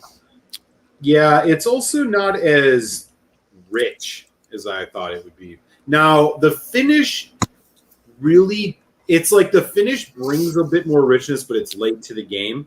Like, I appreciate, like, right now, like, I think the finish on this is long. Like, I'm sitting here right now with little tingle of that strawberry confectionery thing, but then there's, like a cappuccino or like a cafe mocha. Getting like a white chocolate. There's a little bit of like an earthy chocolate covered espresso bean. Like getting like a strawberry taffy too. It's like at the end there's some milk, like just straight up milk chocolate, maybe a milk chocolate covered almond, like hanging out at the end of this. But you're getting like at the end of it, you're getting like a strawberry taffy kind of a note. Not as much, maybe, but I see what you're saying. It's funny. It's like it's the initial hit is like a strawberry taffy, then it morphs into that cappuccino thing that you were talking about, yeah, and then it like fades into like a real nice mouth coat. It's like a medium mouth coat, but lots of wow. It's like you get like a caramel macchiato at Starbucks kind of thing. And it just keeps going. Yeah. Exactly. Oh, I'm gonna do a little water. So interesting thing, Telex, and I have to ask you this. In terms of the whole organic nature of this, now, in the past, when I've had whiskeys that talked about their organicness or their localized barleyness, I tend to pick up much more of how do you describe the like cereal grain barley note? It's not a grain, but it's malted barley. Like you pick up that barley, the malted barley note more. I'm thinking of Bruichladdich. I'm thinking of the Glenmorangie 15, Cadbull Estate. I'm thinking of like Springbank Organics, where the profile is so much driven by that organic barley. Do you feel like this is driven by that organic barley? I feel that it is, but there's a big asterisk there, and I think the reason why this is not as much noticeable is because of the age. I get this like I do sense the terroir differences, and this does have it, but since it is so well refined in that PX sherry influence is there in the middle of it too, it's really hard to get the nuances as much as you would like a straight up, bare barley release from Bruichladdich or Islay barley from Kilchoman. It's a lot younger. So Yeah. to me on the terroir like debate, if it's young whiskey, to me it's really easy to determine differences between all that stuff. Like 9 Noco barley, for example. Yeah. As soon as you start getting above like 12 to 15 years of age, and this is 17, that's when I think it's really tough to pick out. Plus, when you start adding like a finishing cask on it, that even muddies the water just even a little bit more. So, I don't think it's a bad idea that they described it in this way, because once you have a sip of the Virgin Oak, and then go to something like this, I think you still can feel it, detect it, sense it, get the steps and the profile from it. But is it easy? Not even close. Yeah, I agree with you. And to add on to that, like, organic can mean a million things and also mean nothing. And it's like, you think about the Ben Romick organic, which we did a while back, which you and I were both big fans of, that NAS whiskey. I mean, I feel like there was a lot more character to that than this. Yeah. And to be completely honest with you, like, I feel like for a PX, for a whiskey that's touting its PX-ness on this, like, it's remarkably not very PX-y. Like, I don't get a ton of. I did more neat than I do with even just a couple drops of water. It has become a very kind of dark chocolate coffee driven thing with water, and I quite enjoy it. But it's interesting that I feel like the PX has all but vanished. It's only for a slight accent. I'm not getting those heavy sweet strawberries. You have a Lagavulin Distillers Edition, boy, that PX comes through. I was using this PX bourbon earlier where it's like, oh yeah, that was in your face. Now maybe some of it is chalked up to the age on this. It's not clear, but no, I think you nailed it. It's this is definitely not very organic, and neither is it very PX like influenced. It's organic in that traditional like what we've come to expect when we see like certain distilleries use that word. I don't know what Bruichladdich, for example. Yeah. I added a couple of drops of water just to see what the changes would be. But yeah, and I agree that the organic / PX factor here is not really much of a influence outside of just, yes, I detect it, but it's not anywhere as rich as I thought it was going to be. That's true. Yeah. Yeah. All right. It's very fresh whiskey and very spicy. See if that changes the nose at all. Not much. Made it a little more spicy on the nose, I think. Getting a lot of white pepper on the nose. It's hard to get a nose on it. Even with water, this is a spicy whiskey. Yeah, like white pepper is like kind of in my face almost at the point after the water on this nose. Huh.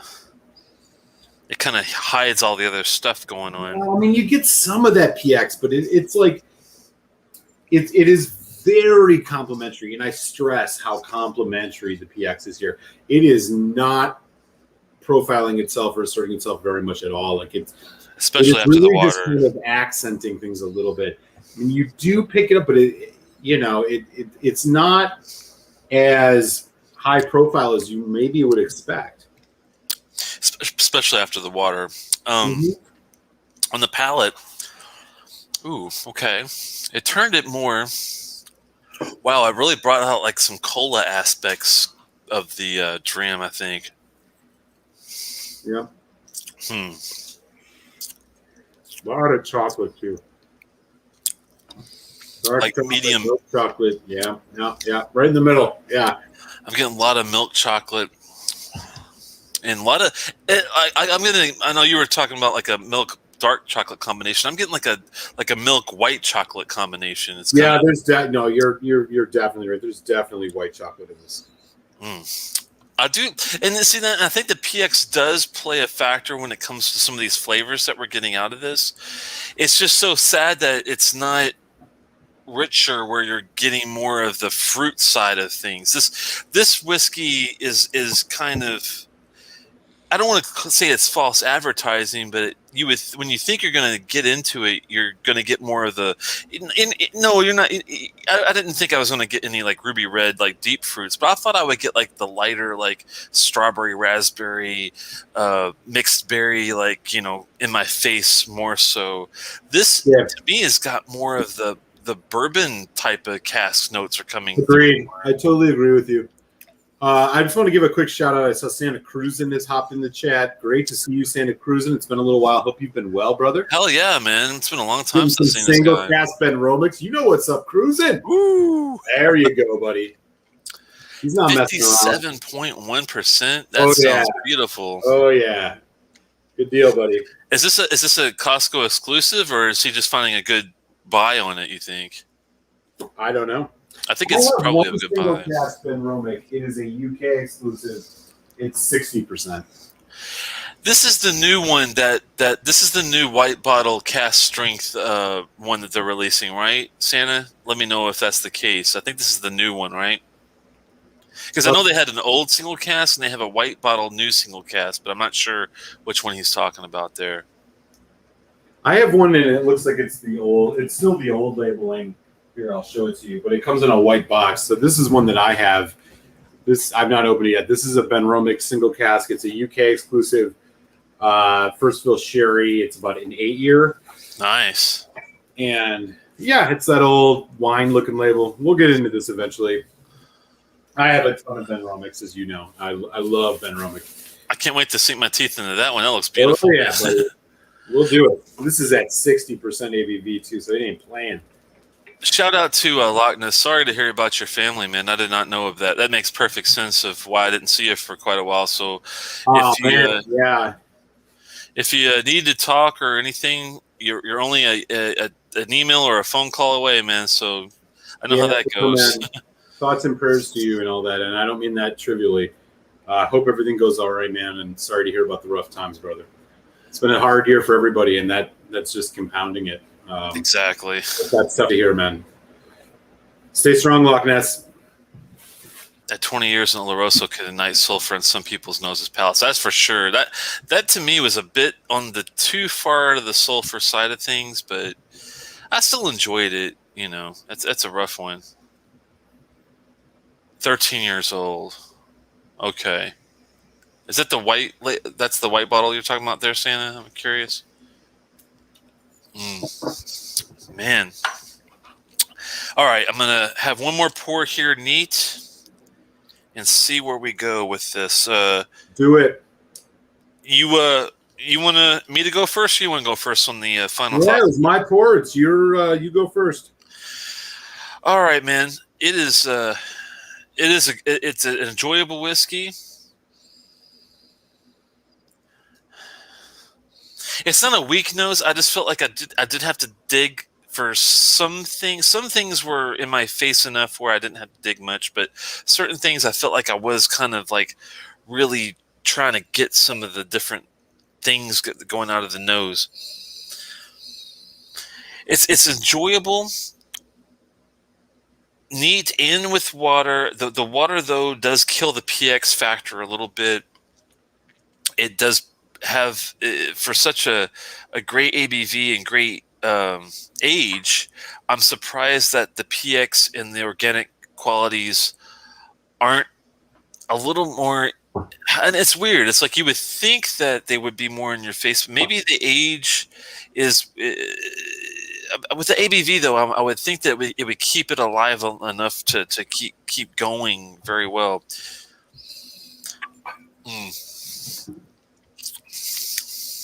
I do prefer it neat. I think. Yeah. The age is must be maybe why the some of the factors are not as intense, but it doesn't make it bad by any means. I do wish. I mean, I do think that the finish is there. I'd say it's a medium length. The water, I think, might make it a little more drying. Thankfully, neat. It lasts a little bit longer.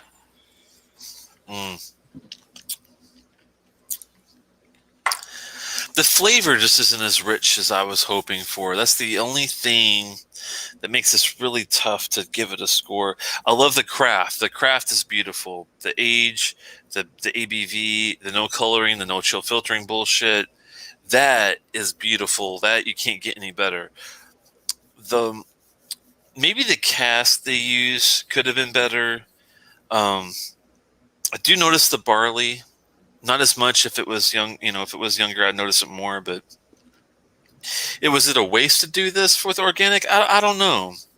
I don't think so, because I think that to get the profile. Well, organic means a lot of things. Like, we also don't know what is it actually saying, right? Like, they, harvested it in a certain way, but Yeah. I think it does give it a little bit of a bite that maybe with the age they would have been missing if they didn't do it with an organic, more of an organic barley type of deal. I do detect the PX. I do wish it was a lot stronger. Oh man, this is so tough. It's above average. How much above average is the tough part? Because I am having some issues with some of it, and not to say that it's bad. It's just not as good as I was hoping it was for me subjectively. The water really didn't make a huge difference for me with the enjoyment factor.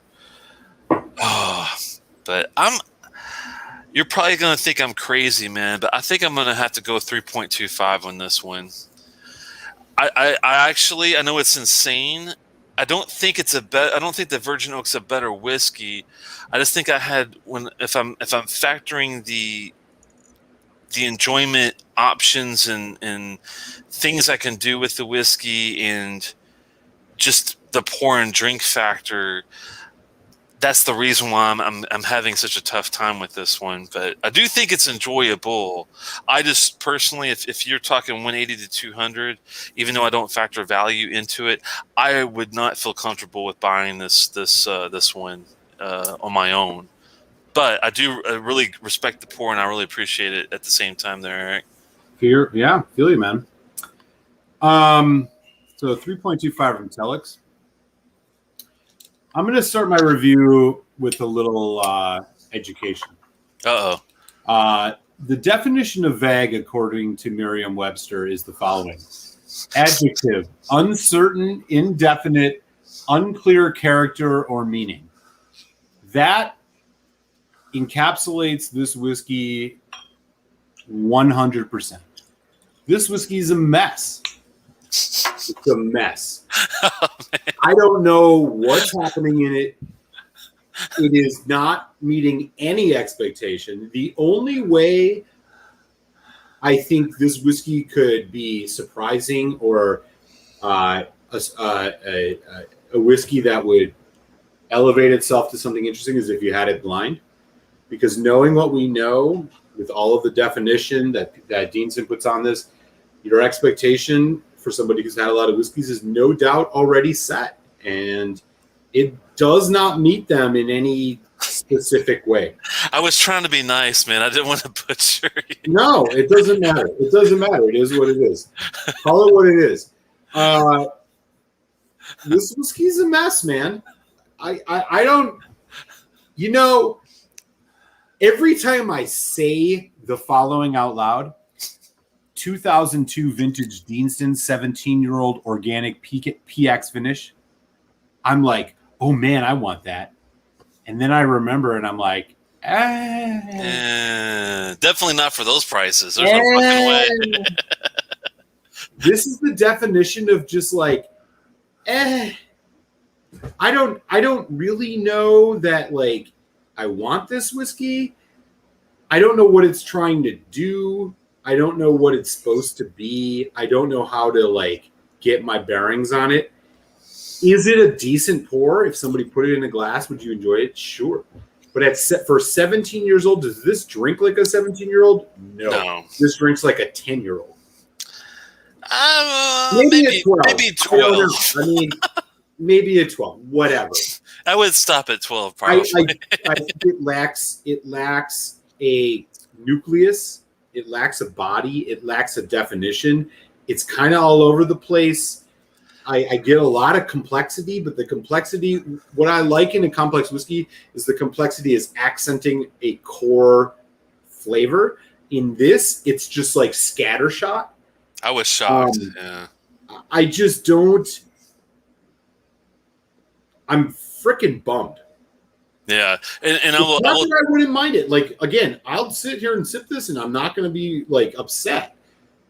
But if you came up to me and you said, "Try this," and then said, "Hey, drink this with this is we'll sell you a bottle of this for $175, etc." My answer would be no. Yeah. And so I'm bearish on this whiskey for sure. It's unfortunate. I don't think the quote unquote organicness of anything does shit other than advertise. I think the PX is like in and out. It shows up, it doesn't show up. It's there, it's not. There's like bourbon cask, it's not bourbon cask. It's a very busy whiskey, not really sure what it's supposed to be.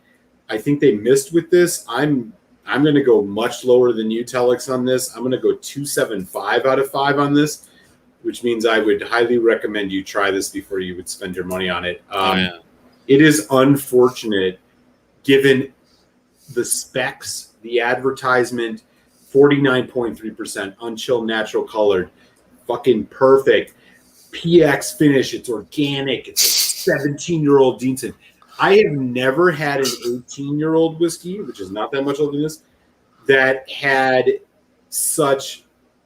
that was as much of a mess as this. Yeah. No, it just misses, and not in the worst way. It's not the worst whiskey ever, but the idea that you would go out and expect and spend upwards of $175 to have this shipped to you from England because you're thinking, oh, hell yeah, I'm going to drink this whiskey. Look elsewhere. This is an unremarkable, messy whiskey. It's a bummer. It's a real bummer because I traded something real good for this. And I'm sorry, man. Hey, it's how it goes. It's how it goes. Yeah. I'm not salty about it. I'm not. I just wish I was getting more out of this. I don't think this would stand up against anything older. This lacks the richness and refinement, or the richness and complexity you expect out of a whiskey that's been sitting in casks for upwards of 17 years. It's a real miss by Deanston. Yeah, 2.75 for me. I think you talked me into even coming down a bit because I know I said I felt it was above average, but it's tough. I thought, well, maybe I'm just having a bad, sometimes we do have bad days. And always.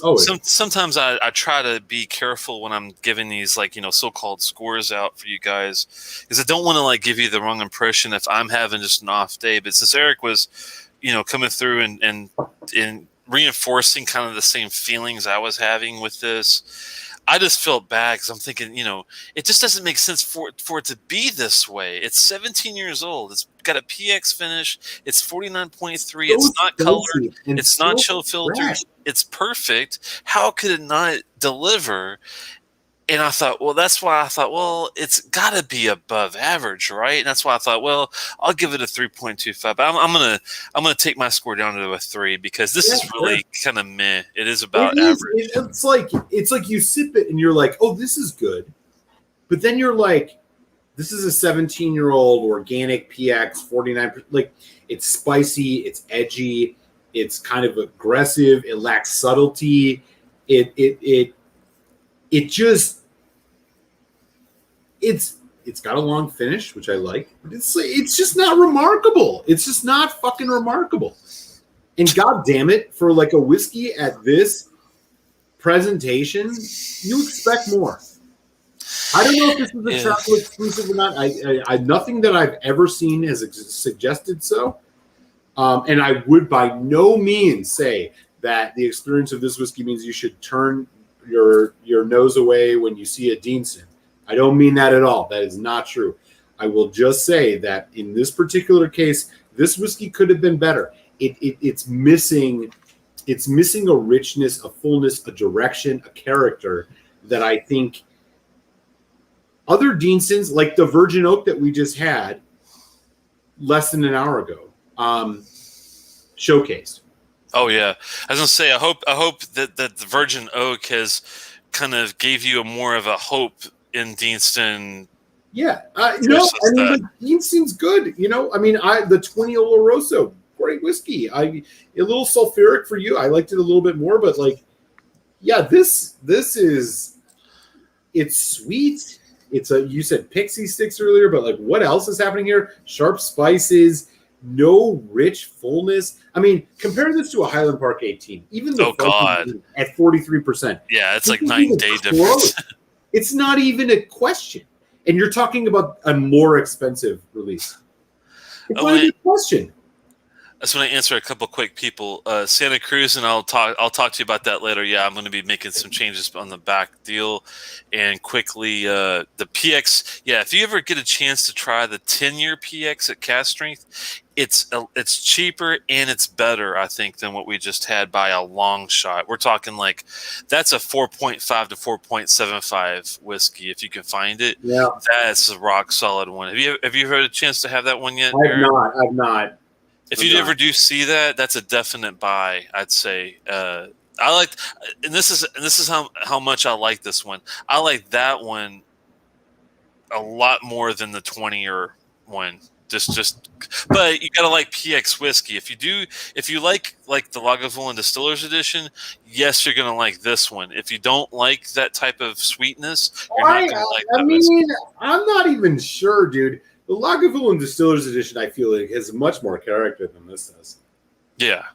No, but some of the PX 10-year, if you ever find that one, it's kind of compared to that. The Lagavulin Distillers Edition has that kind of feel to it. It's a lot sweeter and thicker and higher ABV and, the whole 9 yards. Goddamn ethanol note to this, too. It's just unacceptable.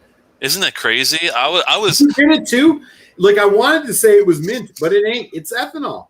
On the finish. It's still there. Yeah, I went back to the Virgin Oak really quick. So he went back to the Virgin Oak. I did, dude.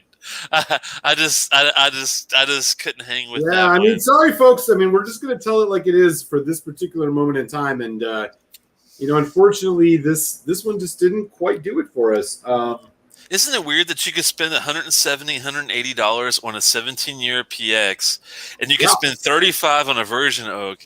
And I guarantee you that if you locked 100 people in a room and you told them pick one or two, I bet you 90% of the people would prefer the Virgin Oak to that whiskey every fucking time. Yeah. It is what it is, man. And this is why we do our show. This is why we taste it. We want to make sure folks have at least a little perspective. This is ultimately a subjective thing, but, we try to give the best kind of vision on what people who enjoy Scotch, what's worth your money. And I think Telex and I are sitting here at a 2.75 and a 3 respectively on this. This is not something that you need to go out and run out and get. No. However, the Virgin Oak, where we were at 3.75 and 4 respectively, something you need on your bar. So, yeah, I hope you guys enjoyed this, man. This is our second Deanston show, and then Telex, we got a good 20 minutes left in the show, and I had an idea. If you want to do a little preview of what we got coming up next, I was wondering if I could interest you, maybe, since I have not talked about this. I don't know if you've already talked about this one. We don't have to do a full-fledged review or anything, but I was wondering if we could talk about the new Offerman. Let's do it. Give me 2 minutes. I'll be right back, and let's do a little special on the Offerman edition because, boy, do I have thoughts on that one. And I'll be putting up. I'll kind of augment the description of the show to add that we're going to take a look at the old Laga version. You guys might be in the know. The old school Offerman is the old wooden looking. This is the first edition from last year, and I enjoyed it. It was pretty good. But it was very woody. It was very spicy, heavy, heavier on the woody end than anything. Kind of reminded me of the Lefroy Triple Wood in a way. Kind of bitey. I preferred it maybe with a drop or two of water, just subtle drop, not much, because we're only dealing with 6-ish% on that one. This one also is 46%. But they did a new version of this. We're looking at the Lagavulin Offerman edition batch 2. And this one, as you can see in the old light there, is with Guinness casks. I'm like, Guinness casks? I love Guinness. Guinness is my favorite, actually, beer. If I'm going to drink a beer, straight up just Guinness draft. I love the foreign stout. I love the North Star that you can only get in Ireland for a while there. I was lucky enough to have my honeymoon over in Ireland in 2007 and got to do a little North Star. And we had a hell of a time. And I've been a big fan of like their seasonal Christmas stuff. Say again? Check out my fill level. Ooh, you've already been working a bit longer than I have. I'm only down to his face. But I thought, you know what? We got to have a little pour of this, man, because Eric told me about this, and I was like, really? And I thought, well, I'll see if I can find it. And luckily, I was heading back from a park deal, and I stopped off at an old favorite place I haven't been to in ages because of the pandemic and all that. I went in to take a look, and they had like 2 or 3 bottles on the shelf, and I was like, for $80? I'm like, what? $80 is a good price on this whiskey usually, because usually I've seen it for like 90 to 100 in some places. Yeah. And I did a live uncorking, I think 2 weeks ago on my channel. So if you're subbed, you can go back and look for that. If not, feel free to sub. And you can look back. I did a live, impromptu live show where I uncorked this. I was not overly impressed with the 11-year-old Offerman edition that came out a couple of years ago. Same here, yeah. It's a little woody for me. Fine. Wasn't it a little woody for you? Was it kind of like overly woody? It was just not. It just wasn't very interesting. You know, like it didn't really bring anything to the table.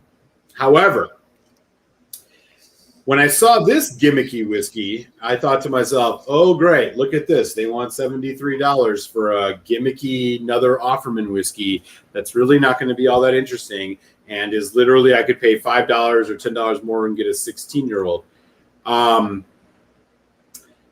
We will tell you a little bit about whether or not that is a truism or not. I don't know, Telex, if you felt the same way.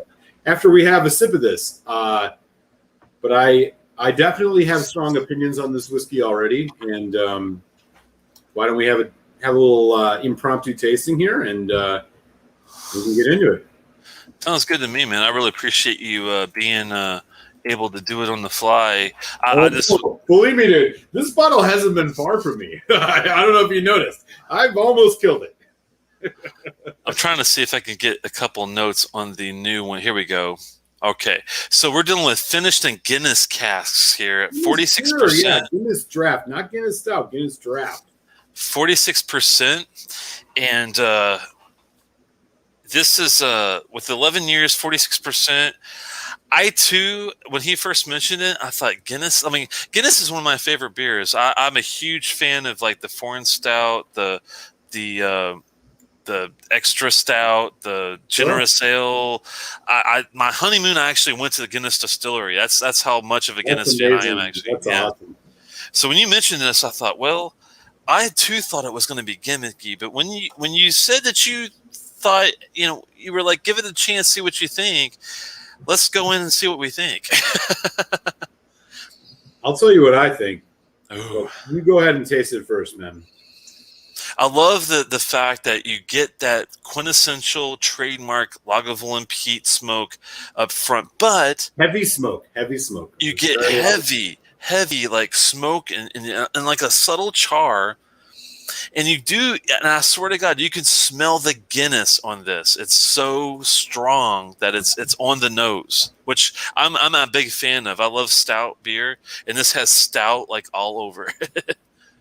It's interesting you say that. I don't get that nearly as much. What I get, so I'm comparing this to something like a Westward American single malt where like it's a ton of beer yeast. What I get in this, slightly yeasty, yes, but chocolate porter, like a goddamn lots of good chocolate. Yeah.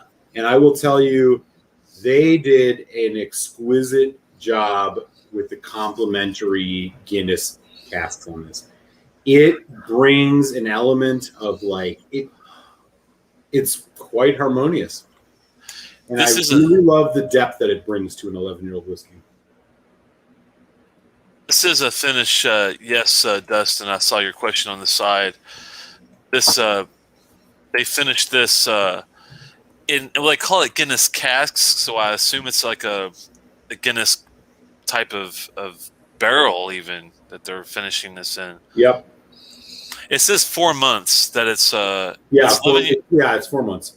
11 years in Lagavulin, the finished 4 months in the previously held Guinness beer from the Open Gate Brewery in Maryland. So this is actually done in Maryland, which is also kind of cool to see them doing this. That's local for me, guys. I'm surprised I never even heard of this until you mentioned that you found a bottle of this, because I live literally next door to the Guinness Baltimore distillery area where they have lots of product. I need to go down there and have dinner at some point.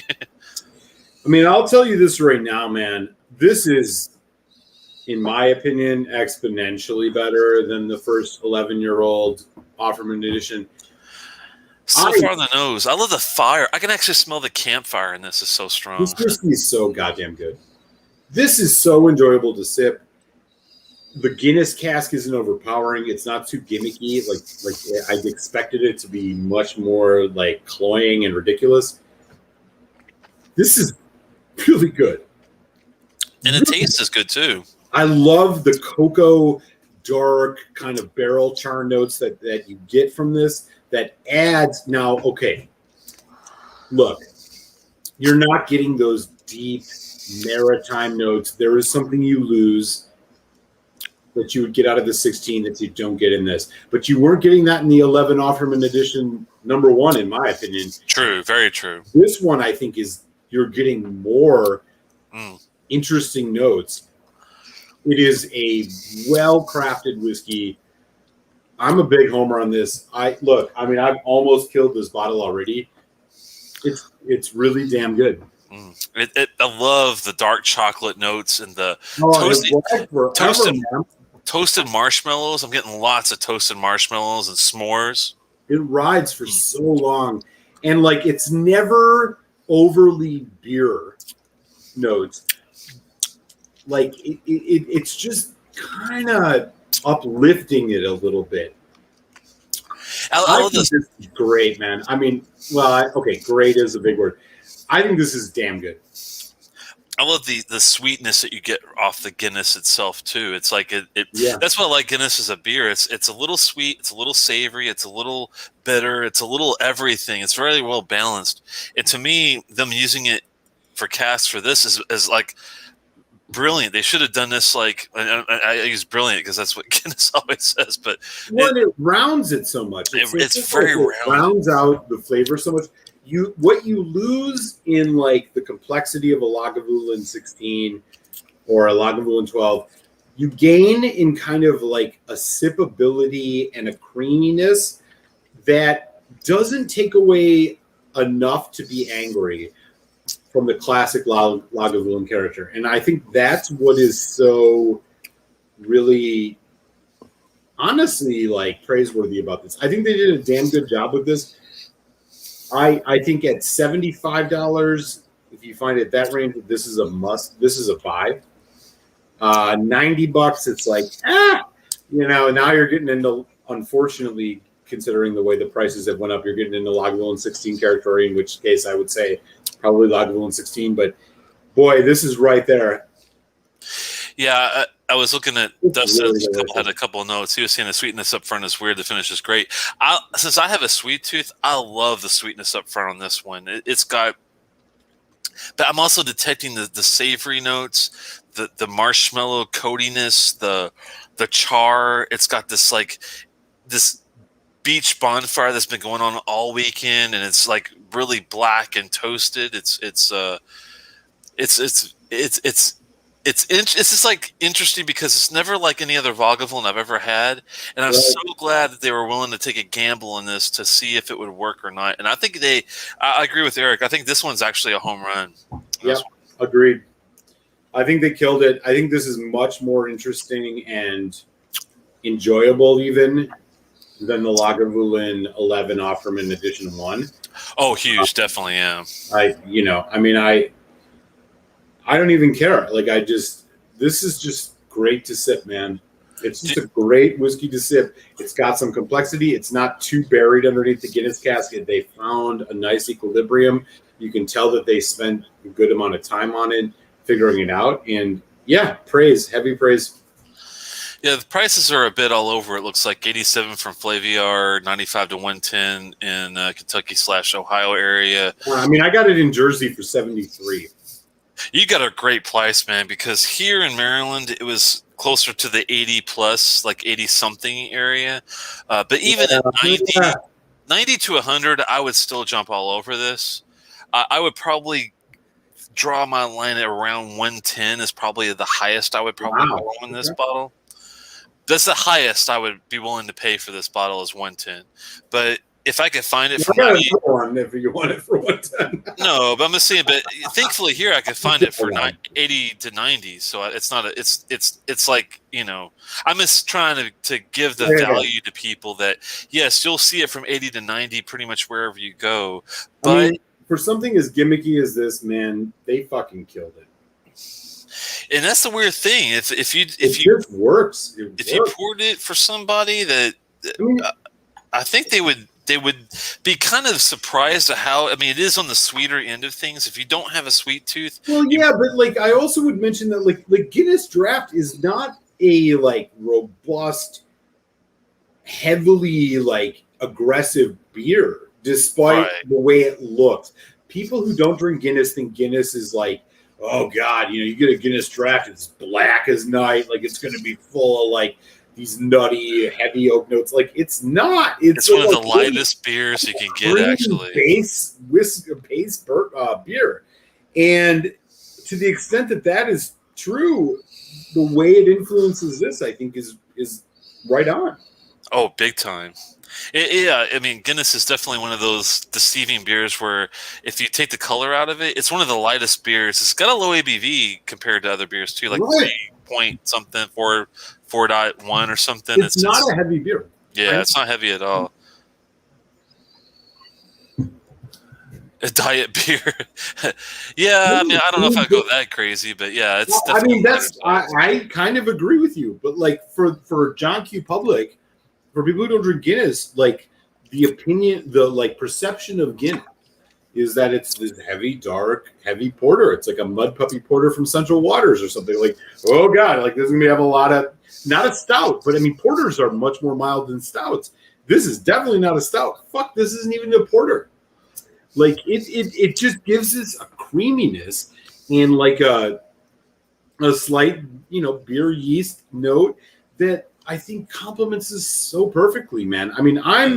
I haven't done a full review of this, but dude, I'm in the 3.75 range on this. I think this is I think this is killer, man. I think they really did a great job. And I appreciate that given how on its face this was a gimmicky ass whiskey. Yeah, I'm 3.75, I think, on this one. If I had to give a score for the first batch, I would have gave it a 3 to 3.25. I don't think it was as good, but this one, I think this is 3.75 to 4 even. I think I love the sweet / savoriness options. And when Dustin said you could actually put it into a coffee, I thought that's a great idea. I might have to try that. So Guinness had a bullet bourbon finish release. Do you think this is used to bullet barrels? I don't know, man. That's an interesting question. That's a tough one on that.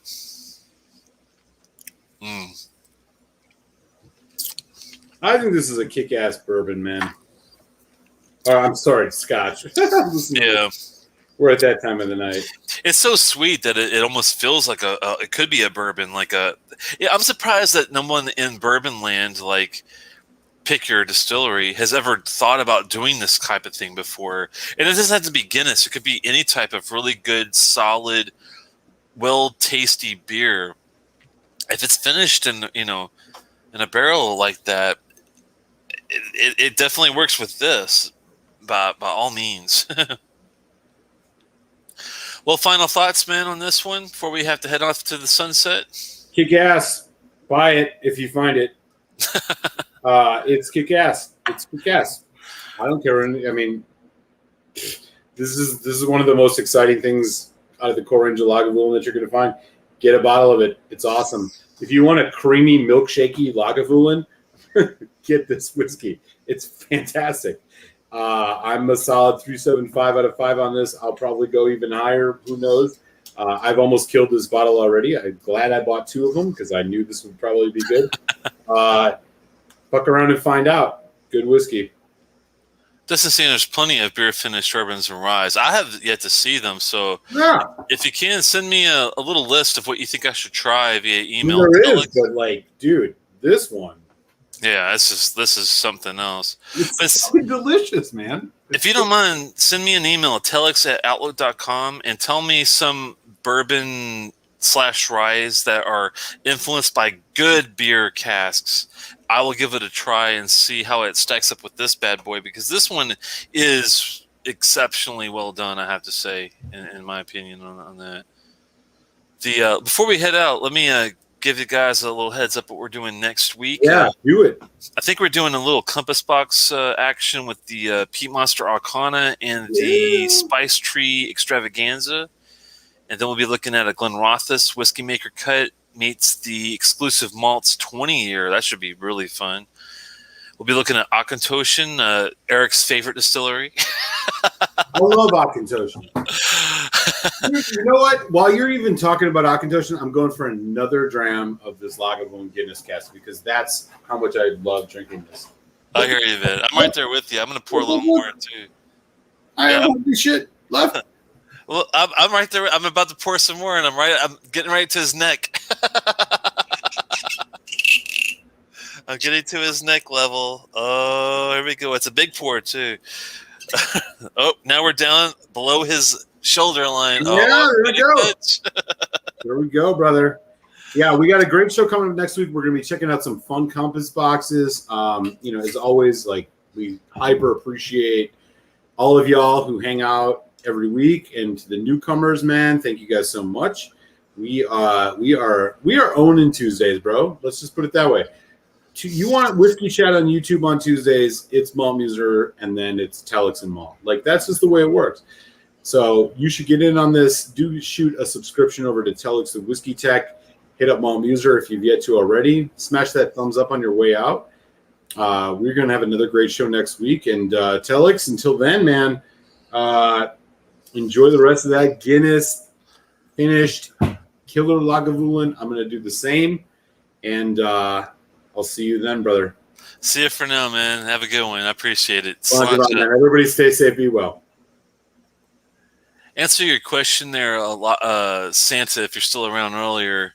Yeah, I'm just doing a little bit of movement around. I used to have all my my Lafroig stuff where the Game of Thrones bottles are thrown over there. And that's just temporary fillers because of certain distilleries. But basically, I'm trying to get every distillery covered in Scotland by the best option, bottle available first. Once I get not really all the best, but at least like the highest aged, most refined, decent ABV if I can find it, that type of thing. Once I do that, then I'm going to move on to independent bottlings pretty much solely.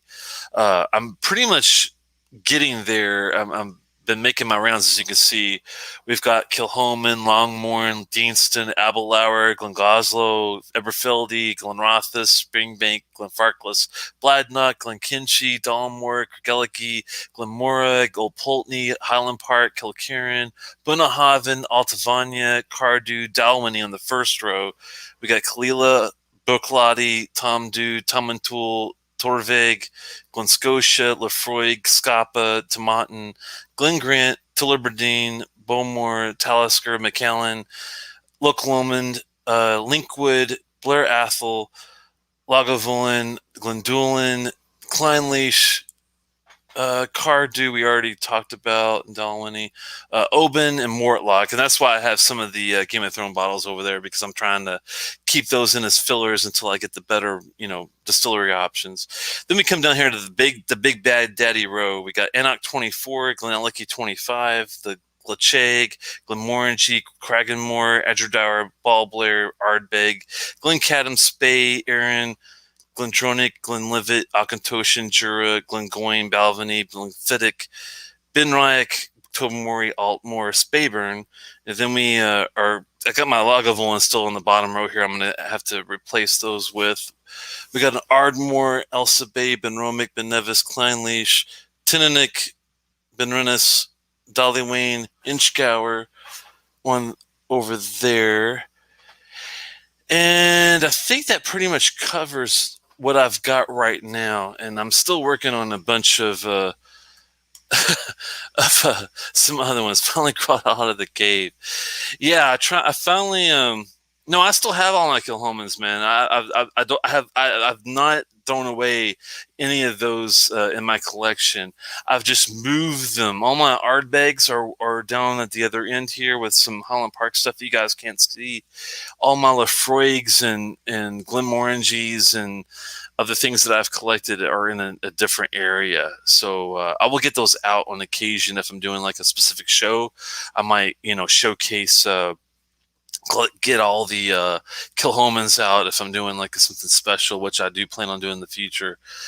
So you'll see a bunch. I've got my eye on a Cool Point in a Sligo Bay, believe it or not, which are some old school ones. It'll be fun. I appreciate it, man. I'm working on it. A lot of these are all the older ones. I do have to make some replacements. Like my Glenfarclas is only 17. I need to get a 25. My Bladnoch's only 15. I need to get a 25. I'm not going to get anything higher than the Dalmore 18 because their prices are absolutely insane. The Glenmore, I probably will do a 25. You get the idea. Old Pulteney, I've got an 18. I might have to hang there because once you get above 18 to 21 in a lot of these distilleries, the prices are astronomically high. So I'm trying to bump it up, but still be, manageable. It's not an easy thing. And then once we get all that done, then we'll set all the Game of Thrones bottles on fire. That's true. I am tempted. That's the funny thing about that series. Let me fix my chair. Sorry, guys.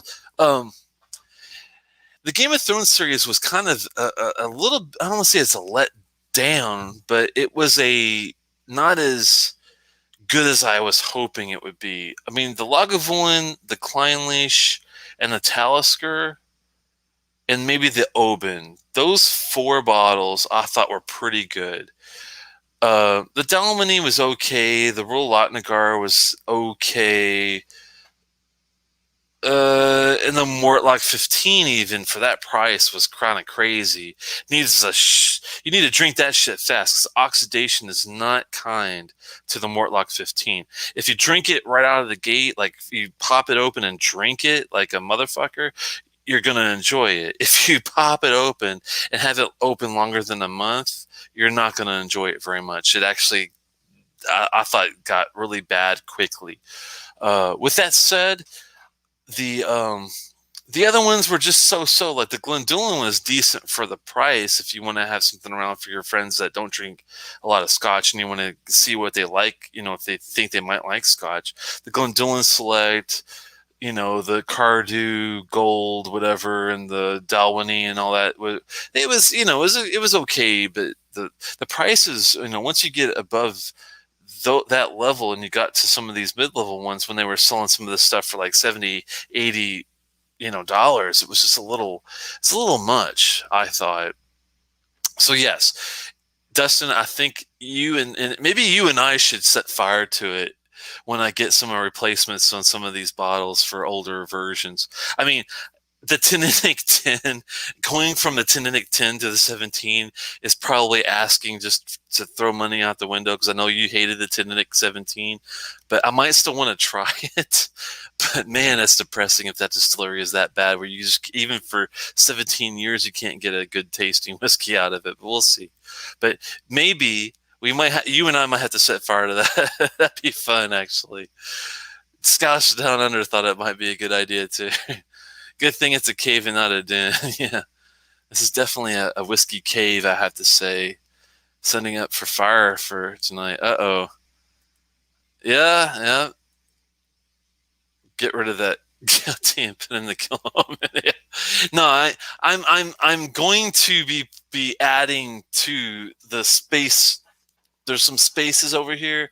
I'm kind of just moving, shifting things around. So you'll see it. You'll see the Kilhoman's back in some capacity. I promise you that. I just have to find a strategic way to place them without it being, too crazy. Hey, Steven, man, you're fucking late. I'm glad you came, though, even though you came late to the party. But I'm still glad you came, man. But you're never too late. In a nutshell, Steven, just to give you kind of a huge, fast replay of the night, Deanston Virgin Oak is a great damn bottle. Even though it's an NAS, it's well crafted. It's not colored. It's not chill filtered. It's 46.3%. Yes, it might be $35, but it is a damn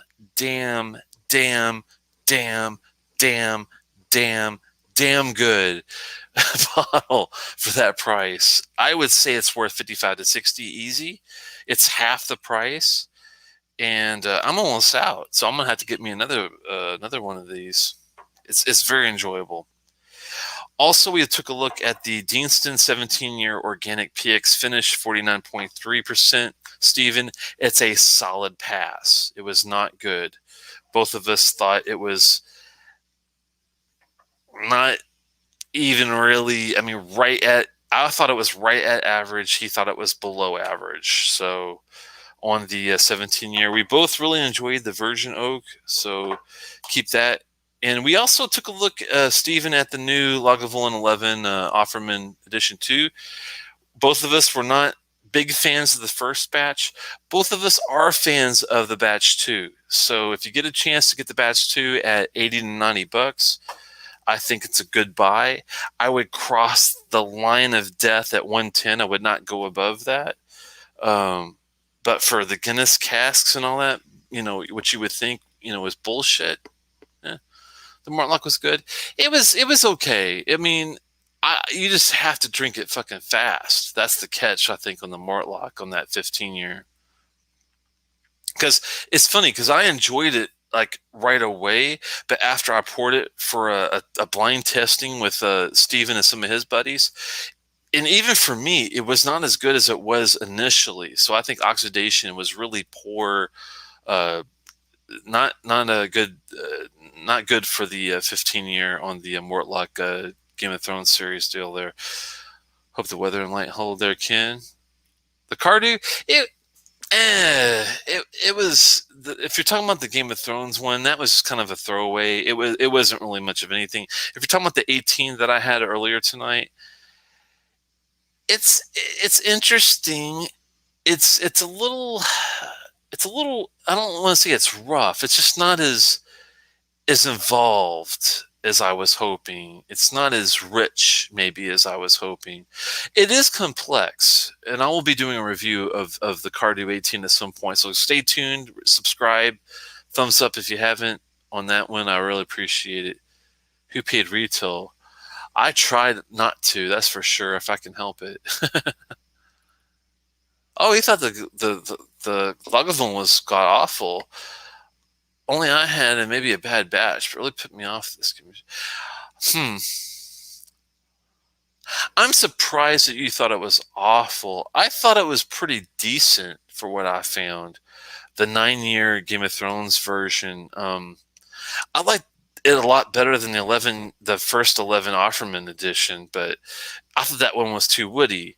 The Lagavulin 9 I thought was pretty decent for the smoke and the,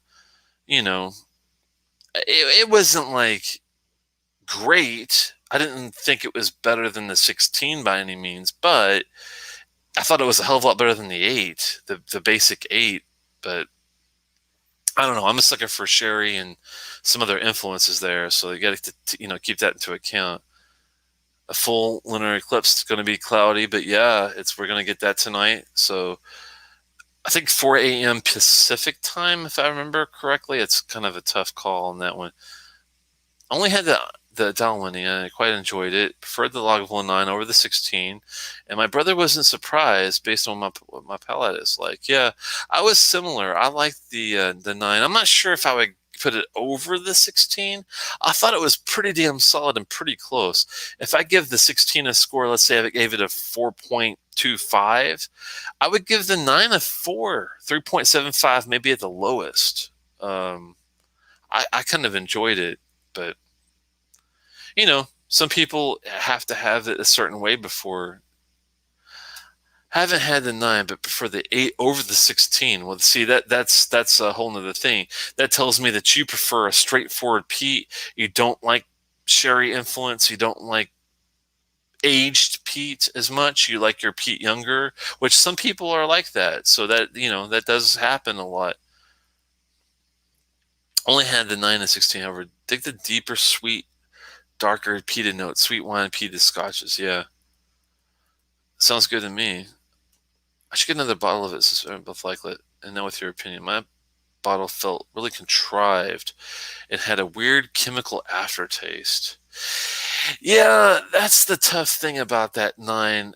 It Since it was just such a maybe there's batch variations on this because they're still selling this shit, believe it or not. And for them to have that release for that long, for years, because it's been out for what 3 or 4 years now, right? If it's been that long, then why in the world would they not,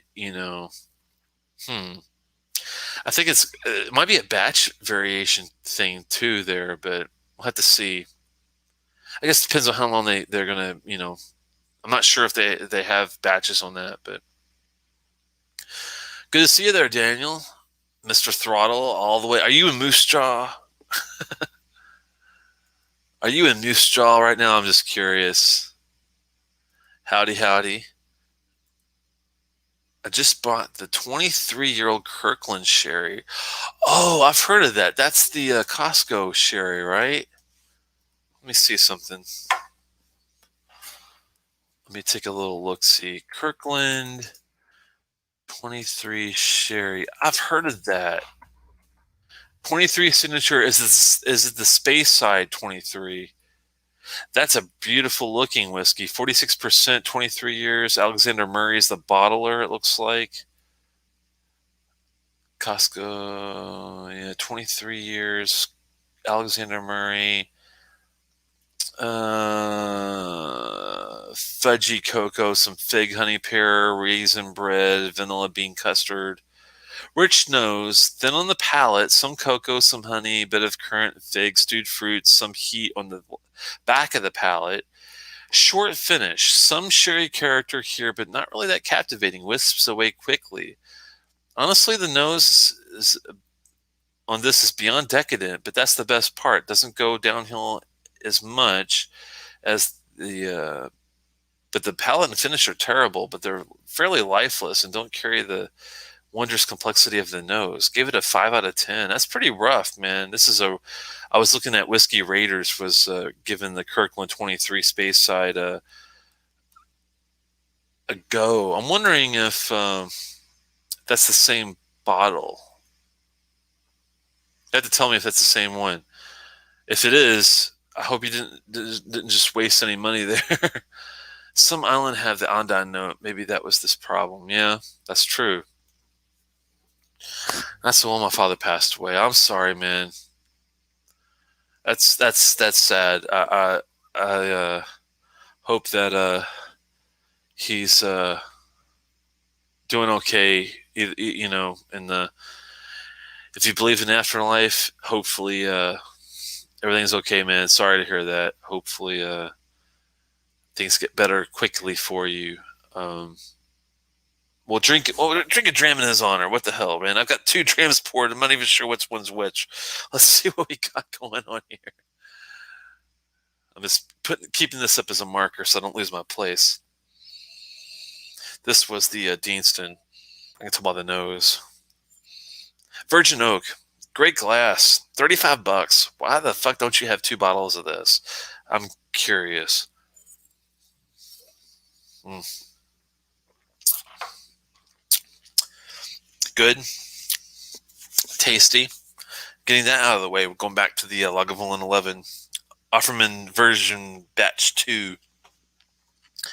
Have a little bit more of that. That's good stuff too. All right. Heard of people in New Orleans, Trooper, maybe Daniel H. People in California getting Lagavulin 9 on sale for 25. That is true. There is in California. There have been known sales, and Malt was one also to see this when he was visiting out there. I forgot what the store was. It might have been High Time, but somebody was having a sale of Lagavulin 9 for $25, which is crazy. It's well worth that. It's worth, I'd say, around 75 to $80. Bottled by Alexander Murray. Yeah, that's the same one that they were saying here. They love the nose. They did not like the palate or the finish. So hopefully you'll have a better. Have to let me know what you think of that one. I'm hoping it's better than what you think it's going to be, or what they said it was going to be.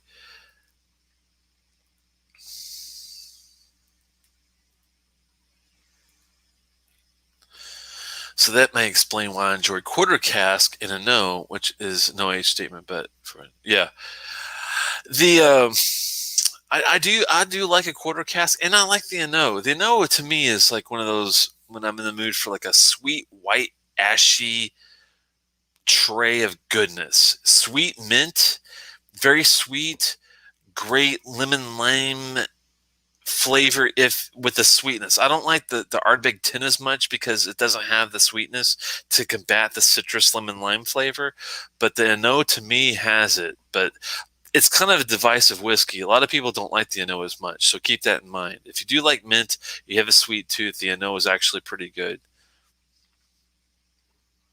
Yeah, Loch Ness was just telling us about him losing his parents, which is really sad, man. But the great thing about that, I know it's crazy to think of it as 3 days apart, but it happens a lot with couples, and they just need each other, man. They really do need each other, and once you have, and especially if they're close, especially if they're close, if you lose one, you're going to lose the other one most likely fairly quickly because of just they're connected. They're together for a reason, and that's just the way it is. Um, it's sad to think about it that way because you lose both, but at least they're both in a better state together than they are separate. That's the way I look at it when it comes to that kind of thing. Um, it's tough, no matter how you look at it, though, man. $25, I would pick up another bottle without question. Locally, at 65. Yeah. 25 is a no-brainer, man. I mean, hell, it had to be fucking piss water to be not worth $25 as a scotch. For God's sakes, come on. Yeah, COVID made it rougher. I'm sure. Always wondered about these Kirkland whiskeys. Never pulled the trigger. I would tread lightly on those because, as you can tell, just by the first review I pull up, it's kind of maybe a miss, but we'll see what Daniel thinks on that. Do you have a rum finish? He was a rum finish whiskey.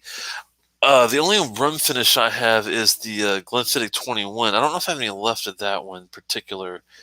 He was a ex-Navy. That's why you're asking for the rum finish. Oh man, did he like Guinness at all? Because I do have this Lock of 11 Guinness. I think I might be out of the rum because I already killed the Ardbeg drum. I already killed, I think, the Glenfiddich 21. I don't have any the Balvenie Caribbean cask, but this does taste really damn sweet, like a Guinness should. And let's it's not the same, I know, and I damn feel bad that I don't have a rum finish, but damn it, I think he would like this. I think he wouldn't. He might not like it, but I think he wouldn't. Totally flick his nose up at it. We'll have to see what you think about that. But this is the Lagavulin 11 Offerman second batch with the Guinness cask. Guinness is one of my favorite beers.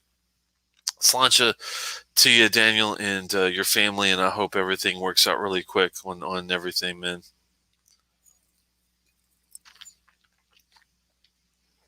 Hefty sip for the man. Hefty. Oh, great. Great taste, great finish. Love it. Great to see Richie, too. Whiskey Mystery regularly visits Costco around San Francisco. Got you there, man.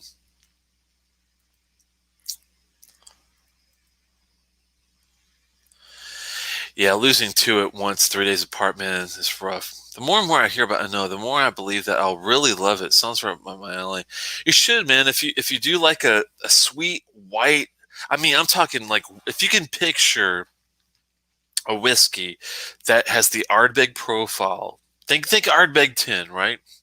But think as you're sipping the Ardbeg 10, you get a mouthful of white. And I'm talking hardcore white ashtray fresh with sweet mint and a little bit of ethanol, not a whole lot. But I mean it doesn't taste like an old whiskey by any means, but it's a nice young peated sweet minty white ashtray treat. Then I think you'll like the If you're not up for that though, then I think you might want to pass. I will drink the Caribbean 14 in his memory. Very thankful to all veterans. Yeah, same here. You don't have to be American for me to have appreciation for you, because we're all in a lot of fights together, no matter if you're Canadian, if you're French or British or whatever, we're all in the same boat when it comes to good and evil in the world, when a lot of the time. So keep that in mind. 27-year Kirkland port, nothing special whatsoever. Nice age statement though. Yeah, that's the kicker when it comes to some of these store slash distillery pick deals. Yeah, great pick on the Balvenie 14. That's exactly what I thought of when he said rum cask. If I had that one, I would have poured the biggest fat Balvenie 14 pour you've ever fucking seen. I had to go get a pitcher glass out for that one. Heading to Port now. Good deal. I was just kidding, buddy. Oh man, I'll pour some 15 room cast. That's a good one. There you go. Steven's got the right idea, man. Sláinte to all our Sláinte to all our military and veterans from all countries. That's damn sure. I like that, man. I love the cowboy guy too.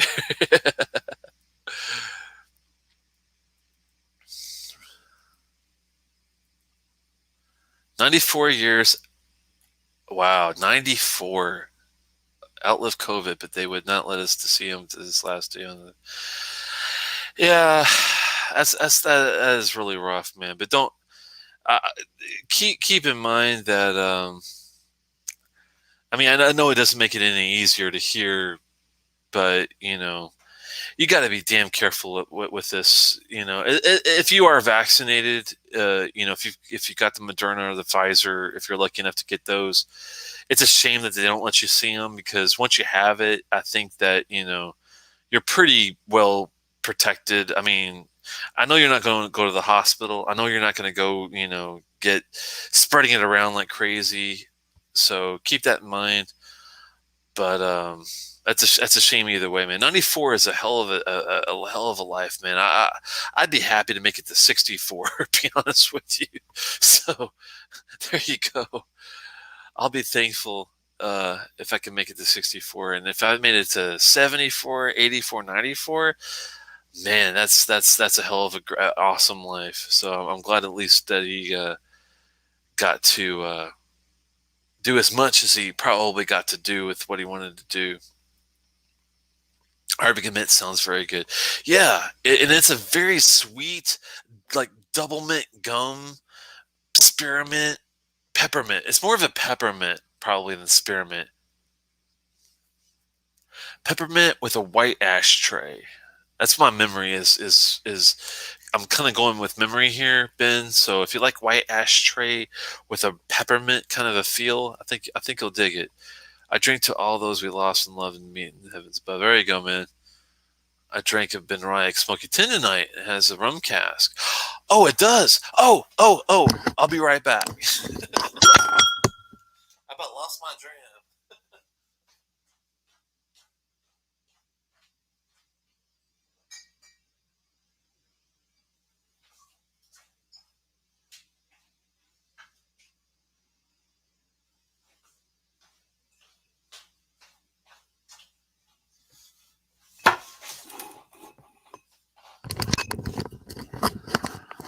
Well, look at that. We do get to pay homage to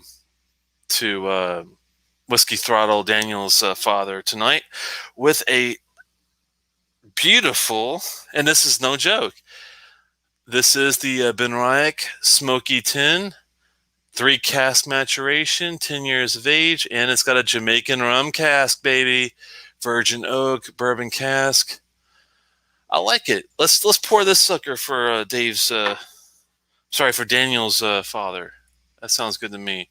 I'm making a big old fat pour too. We're gonna get a fresh glass. In his honor, I'm going to use the patented dragon glass. How about that? The sideways deal. Good eye on the Andrew on the Smoky Tin. I appreciate that because I would have forgot about it. I do have to save some for the review later, so I'm not going to go too crazy, but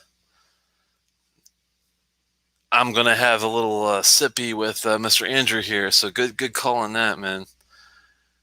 It's along with bourbon and Virgin Oak, good price point, 60-ish, great space by floor pop to me. Yeah, I mean, I'll be honest with you guys. I'm not a huge Rachel Berry fan. No offense, Mrs. Berry, Dr. Berry. I'm sure you're a fine person, but damn, what you did at Glentronic and Ben Ryack, I'm having a little bit of an issue with. But I do enjoy this whiskey. This is actually one of the ones she actually did, I think, a good job on. We're going to be doing a further review later, but this is for Daniel's dad. And Jamaican rum cask, I'm sure he would have enjoyed that.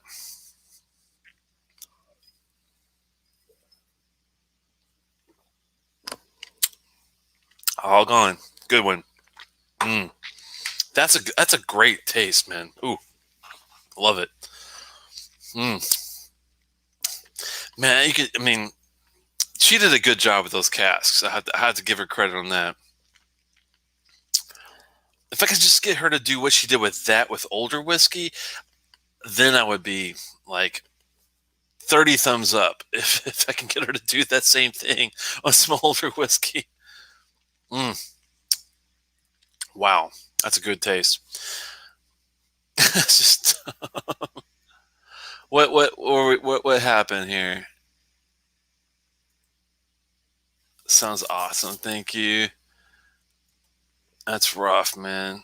That's what we told him. Yeah. Oh, about not getting to see his family. Yeah, that's really sad, man. I know. 23-year-old rum. Yeah, if I still had that Glenfiddich 21, man, that would be right up his alley, I'm sure, on that one. What 23-year-old rum do you have there, Throttle? I'm just curious. You gotta love that Balvenie. That's true. That 14 Caribbean, man, is no fucking joke. That is a solid rum cask whiskey, no matter how you look at it. Lest we forget, yeah. Both my sisters were, and so was he. All we asked for our older sister would be with him. Oh man, both my sisters, and so was he. Wow. They wouldn't let your older sister be with him, and she was already vaccinated. Now that's bullshit. I will call bullshit on that. That's bullshit. That's moose shit, actually. That's even worse than bullshit. It's moose shit. Oh, that's cool, man. No, I appreciate the deal on that one, man. Yeah, unexpected. It's a good dram. I'm happy with that. I thank God my parents didn't have to go through COVID. 696 and 98. Wow. That's something else. I'm lucky on mine. No, no problem, man. I appreciate it. I'm lucky. My parents had me when they were really young. My mom was 19 and my dad was 20. So my dad is 60. I'm going to be 46 this year. Wow. 45. 46. Yeah, 46. Sad. That sucks. I'll be 46 this year. He's going to be 66. My mom's 65. So I'm really lucky when it comes to the age thing, having younger parents. So I do thank God Almighty every day that I'm lucky to have younger parents. It's sometimes it's not like always great when you're younger and they're not maybe the most experienced parents in the world, but you do get to enjoy them a whole fucking lot longer than you do when they're in up there in age. So that I am extremely thankful for. Very fortunate. Yeah, cheers, man. Thank you so much for sharing it with us. I appreciate it. Same with our grandfather. He died in January 2020. He was 95. Wow, man. Isn't it amazing some of these guys live to be in their 90s? I just cannot fathom. I cannot fathom being able to be around that long. I mean, it'd be awesome if it happens, but I'll be honest with you. When you're 6'5", 290 pounds, 280 pounds, I mean, I try to exercise. I do like my scotch. I don't go crazy, but at the same time, I'm realistic. I got high blood pressure. It is what it is. Good genes for everyone in the chat. You would love it. Oh, I appreciate it, man. Well, we should have a reversible link sign. Yep. To all acquaintance be forgot. I can't remember the words, but I love that song. I'll pour a Angel's Envy Rye rum finish for Daniel's dad. That's a good one, man. Zacapa? Zacapa. Zacapa. I'm not sure about Zacapa. I'm not sure what the Zacapa is. 36, my dad is 72. It's cool, man. That's cool. Yeah, I was lucky. Spring chickens, yeah. What's Juan drinking? I missed that one. Let me go back a little bit and see if I can find it. Oh, there he is. Yeah, the Angels Envy Rye rum finish. That's a good one, man. 42. Wow, man. That's amazing. Youngest of four. Looks like you leaned out some. Leaned out some? I'm afraid to know what you're going for here. Leaned out some. Remember the January 2020. Wow, 96, man. Isn't that crazy? How many? I guess maybe the longevity is if all you guys have these parents and grandparents in their 90s. Maybe that's a great sign if you think about it for us. Wow, I had my son at 46, going to be an old dad. That's okay, man. Hey, I wish I could have a child right now. That'd be kind of cool, man. It'd be different, but wow, that'd be something else. I've got a 12-year-old girl, which is amazing. I'm very happy at 40.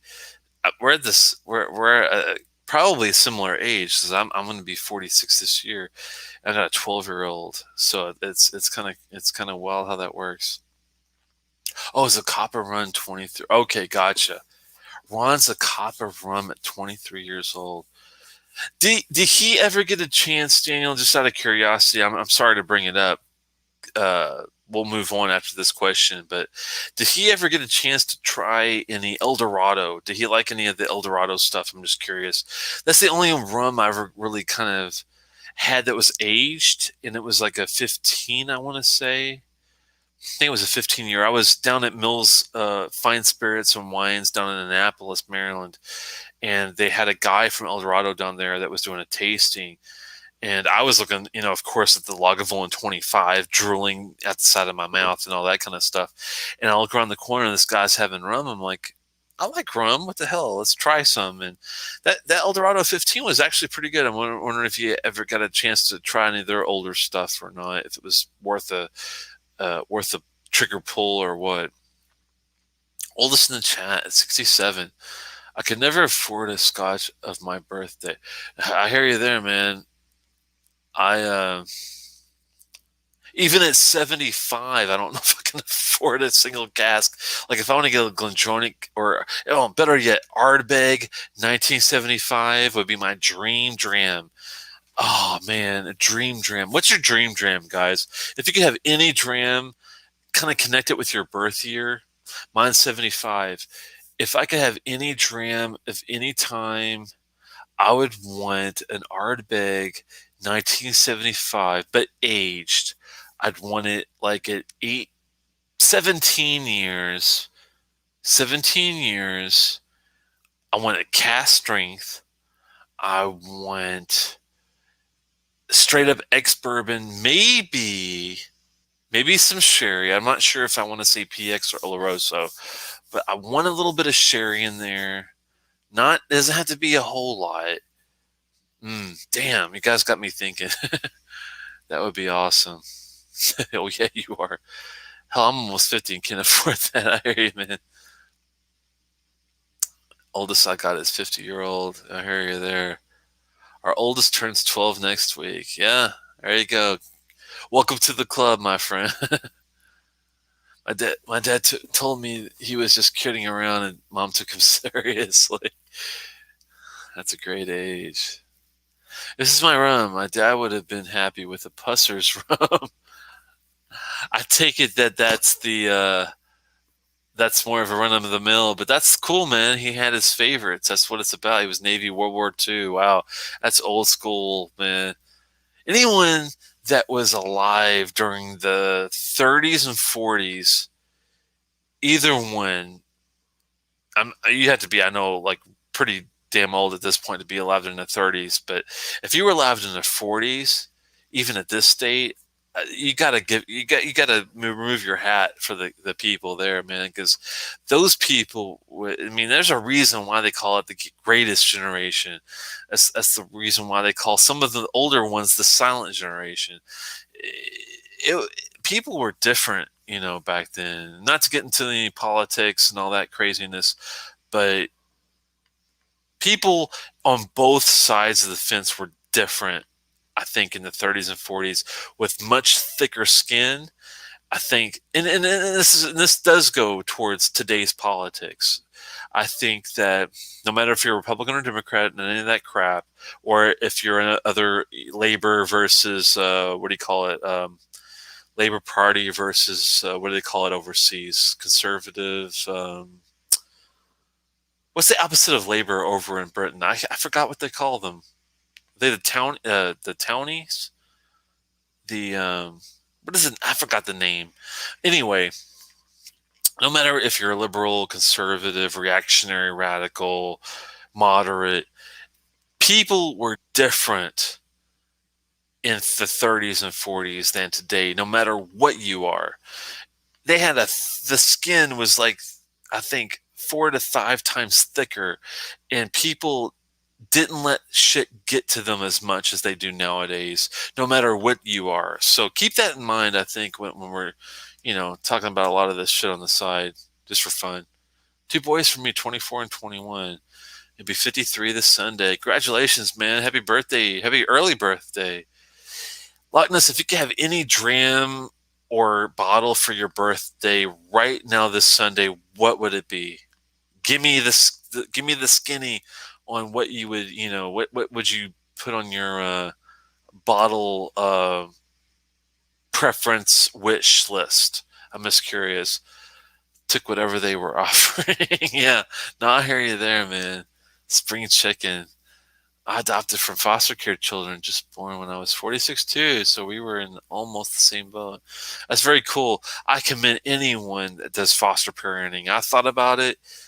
I'm not in a situation where I think I would be able to do it the right way, but to those that can do it the right way and do it well, thank God for you people, because without you guys, these kids would be lost and it would be sad. So, and hopefully there's a lot of better foster care parents that are good out there than the bad ones that we hear about sometimes. So that's another reason why I'm glad people are doing it. No idea about 1982. Dream Bottle is the Ardbeg Kildalton. Oh yes. Now there's two Kildaltons. I am an Ardbeg expert, so I'm going to put it out there for some of you guys. But there are two Ardbeg Kildaltons. You got to be careful, and you're probably thinking of the unpeated '80s version. That to me is the biggest unicorn bottle. Big unicorn bottle. I would love to get my hands on. Thankfully, it's not here. But I do have on the other side of the room here a Kildalton 20. I want to say that was 2014 when that was released. I'm going by memory here. It's been a while. That's the one they released for the Isla folks. They were, sending money donations out. The money they were getting for the price for the Kildalton 2014. They were putting back in the Isla community. So that was an awesome deal. But that was that was actually, I don't want to say heavily peat. It was normal peat. The '80s Kildalton, now that's an unpeated bottle. I think it might have been '82.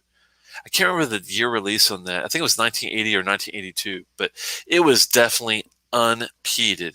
Now, the only unpeated release from Ardbeg that is close to that is Blazda, and it's such a low ABV at 40%. Oh man, that's painful to think about. While we're thinking about this, let me do a search. I'm going to look out of curiosity's sake, and thanks for, hanging out with me, guys. I have fun with this kind of stuff. This is what I do for fun, just to learn more and to, get into the weeds on some of this stuff. Let's look up the Kildalton from the old school 80s. Surely they have this. None found? Oh, I misspelled Ardbeg. That's the reason why there's no A in Ardbeg. I don't know how the hell that happened. That's a whole nother story. Here we go. Okay, so 2013. I stand corrected. 2013 was the Kildalton that I'm familiar with, which was the peated, normal Isla, let's help Isla workers release. Now, if you go back old school, we're talking there's an 81 limited edition and a 1980 edition. Wow. Okay, so we have an 81 limited, 52.6% ABV, bottled in 2005, and you also, even better rated 1980 Kildalton, 57.6 instead of the 52.6, 57.6% bottled in 2004, rated around 90 out of 100. The 81 Kildalton limited edition's 88-ish, pretty close. I'd be happy with either one of those. So if anyone has a Kildalton 81 limited or 80 release that they're real willing to have Telex, the Whiskey Tech, take a little bit of a sample of, holy moly, that would be ideal.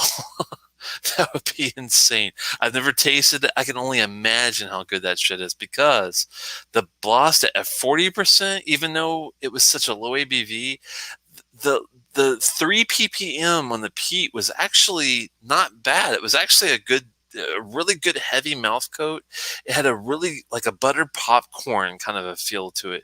It was different than any other Ardbeg I've ever had, but it's the only low peated version you can get. The only unpeated version I think that's out there is this Kildalton from 1980. If I'm not mistaken, I'm looking at some notes here just to see if I'm missing anything. Tingly citrus fruits, delicate vanillas, camphor, lavender honey, early summer strawberries on the nose. The taste was very fresh and sparkling. The nose continues very nicely. Orange marmalade, yellow fruit sweetness, nutty, tender marzipan, dark chocolate.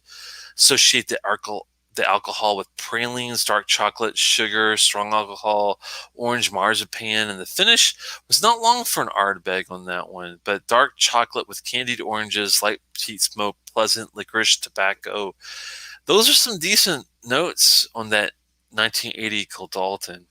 And I never heard the word peat or smoke in it, so I have a feeling this is the unpeated version. Yes. Yeah, this is it. 57.6. I'm glad I could finally taste this unpeated version. The nose starts on fresh apples, apple juice, develops on mint, peppermint, citronella.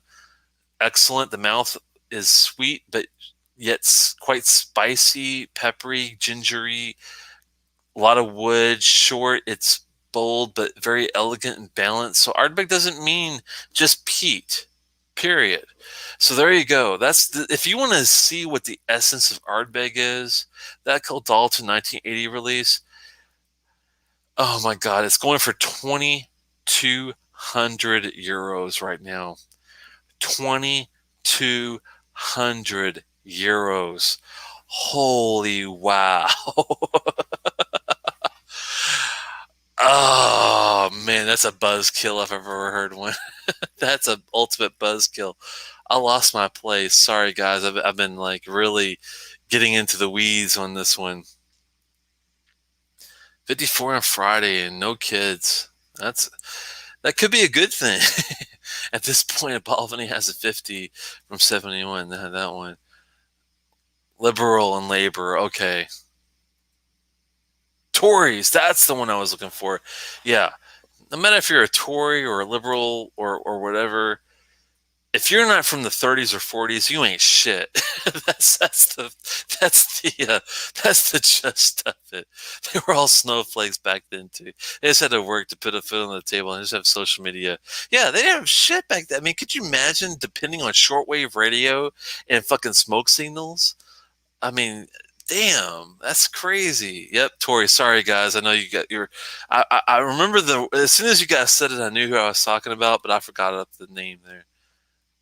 Timothy 3 verses 1 through 7. I like it, man. I like it. I'm going to look that one up later on, man.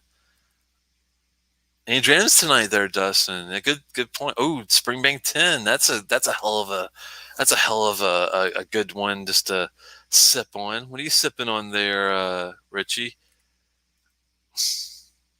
Never had the 10 yet. Interesting. You never had the 10 Springbank? It's fucking awesome, but it's a little high price at 75 last time I saw. Hell, now it's probably 85. What's the price, Dustin, now on the Springbank 10? I drank my dream bottle, but I forgot what it was. Oh, man.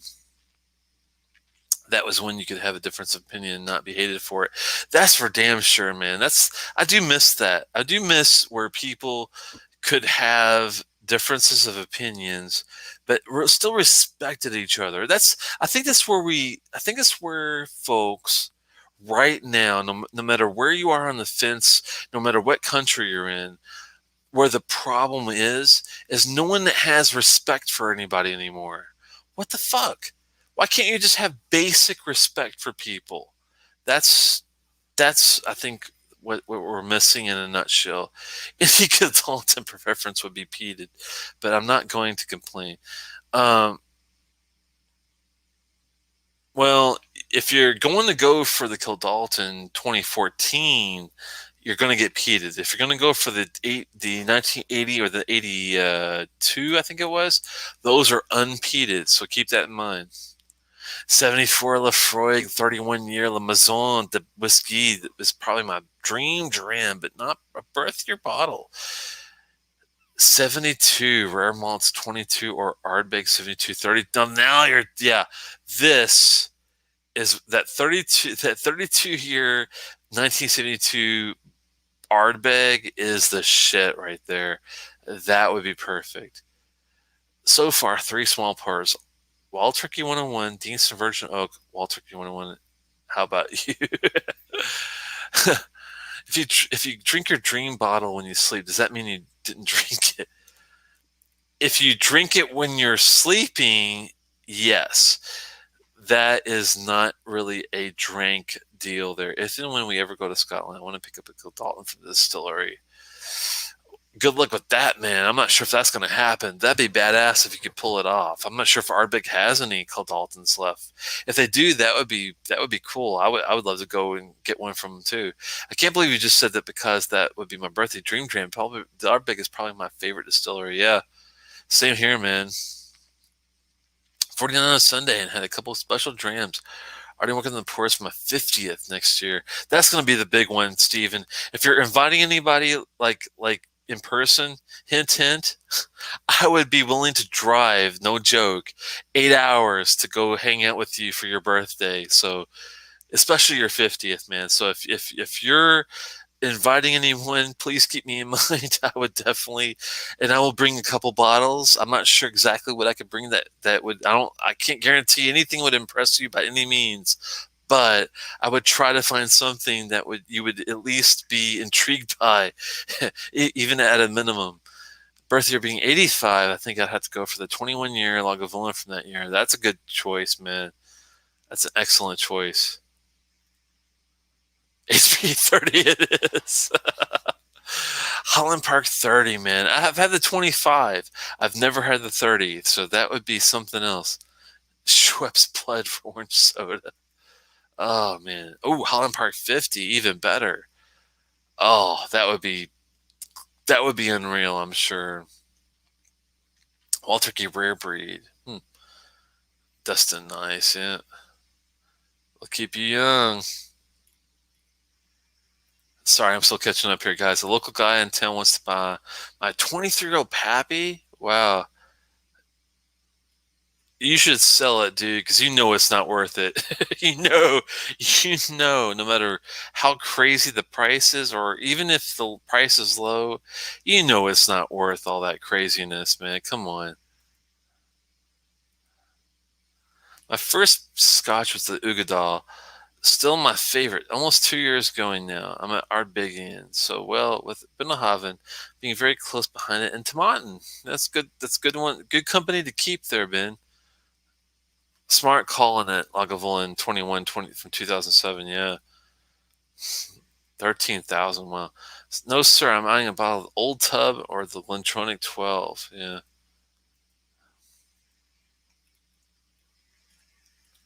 I'm still a little behind. Catching up. Try your Old Tub next to Knob Creek. I think so, but if I was younger, I think I would go more generally deal with the 6 and 7 year old.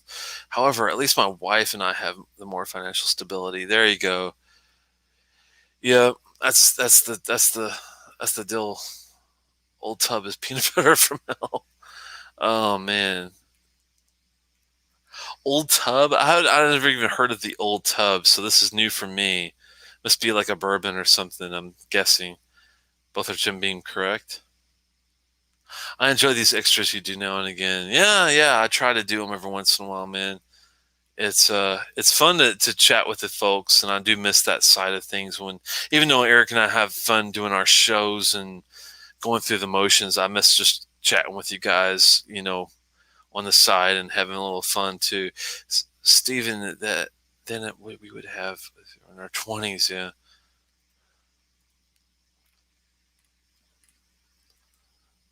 Too cheap. 6,100. Wow, man, that's crazy. $200 per ounce. That is insane. Wow. Oh my lord. I love Ardbeg tin. I strongly disagree with Telex on the tin being overpriced. 95 is happening a lot of places. No, I don't think the tin is overpriced. I don't think if you rewind or go back to any of my reviews. Now, this is serious. Now, guys, even though I subjectively do not enjoy the basic Ardbeg tin as much as other Ardbeg whiskeys, I do not think it's overpriced. It's usually priced about $55 to $65 from what I've seen. That might have risen over time. 95 is happening a lot of places on the tin. That's crazy. I'm surprised it's that high. I remember seeing it for $55, $65, but I'm not sure if that's if you're talking about something different here. But The only reason I'm not a huge fan of the Ardbeg 10 Basic is because of the lemon lime combination notes. And this is why I appreciate the Ano, because it's got the sweet mint to balance that citrus lemon lime note that's really heavy in your face on the tin. And I really adore the Korjevrekken and the Ugadal because it takes it to another level with the sherry and all the other nuances. But the tin I don't think is overpriced per se. I think it's more of a issue with the subjective notes. For me, I would never spend that for that whiskey because I just don't enjoy it as much. But if I'm going to get an Ardbeg, I'm going to go for the Ano, the Korjevrekken, and the Ugadal every day of the week. I love all those whiskeys, as well as their Festival releases, their specials, the Scorch, the whole 9 yards, the Ardbog, the Kildaltons, the Blasdas, the Galileos, and the Supernovas, and all that shit. I like those too. So keep that in mind. That's what I mean. He needs to pay more. I need to grab some Knob Creek. Yeah.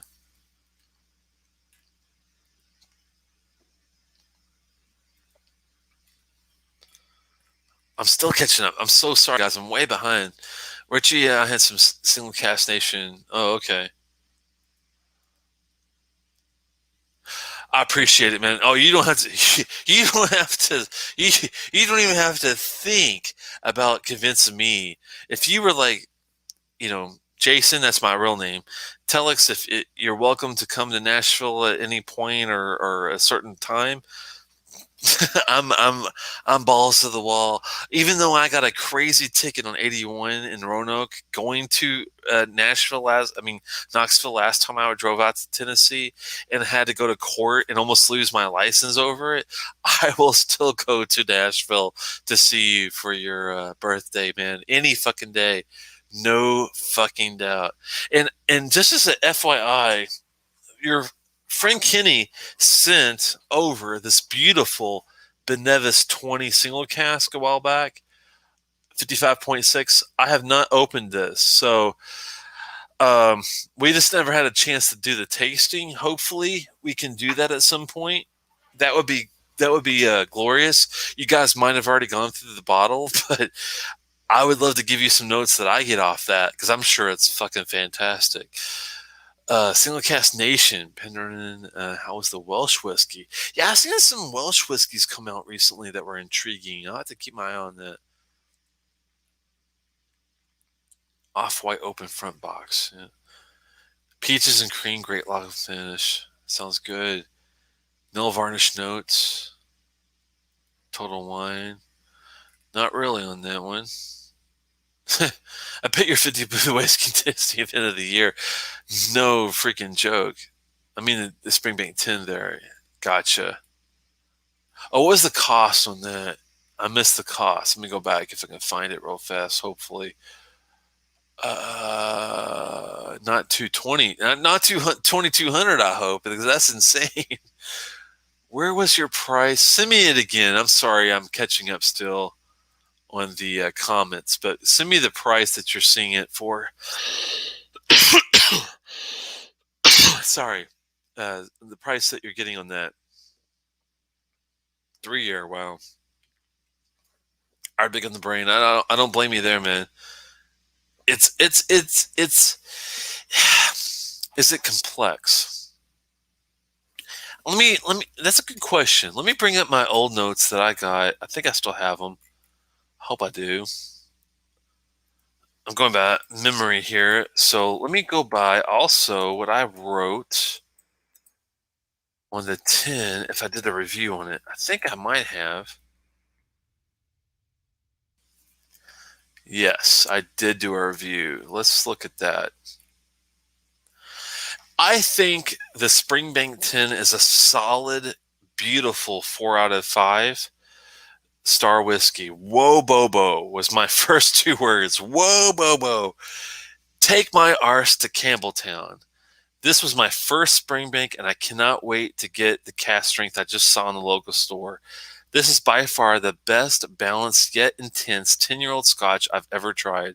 The nose had peat, honey, tea, vanilla, and the palate had those plus caramel drizzle, cinnamon, cream. It had a TCP iodine feel that I got from Lagavulin sometimes goodness.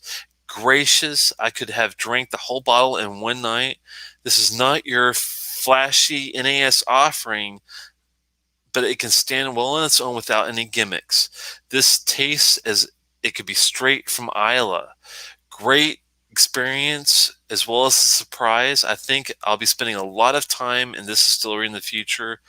The theme of this dram needs to be a sexy song since it's a passionate dram. I am thinking The Killing Moon by the Echo and the Bunnymen for this.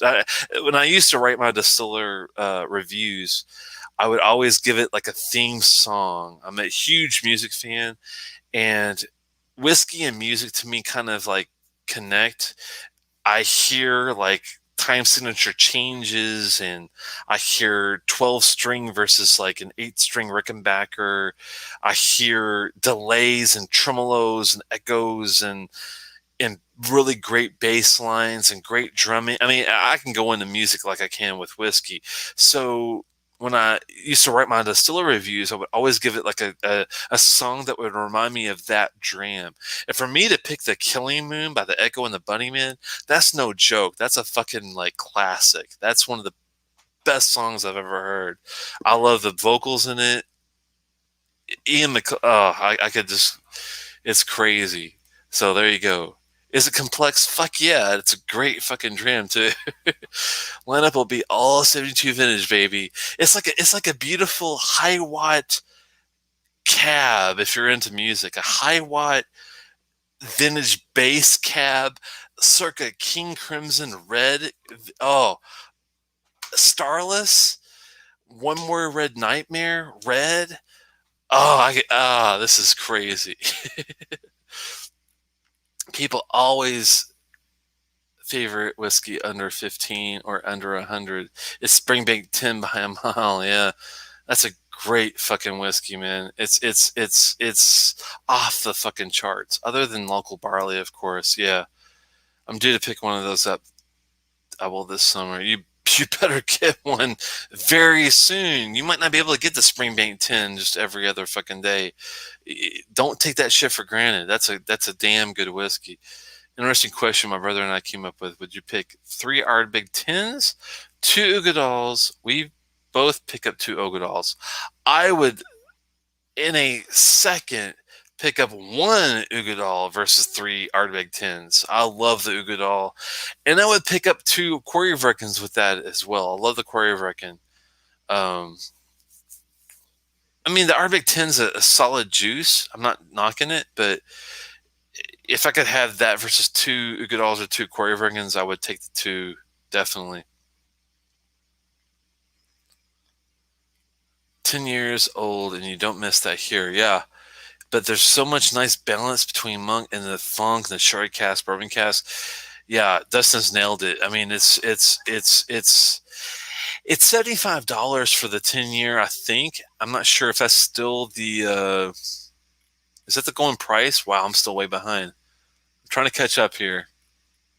Sorry, guys.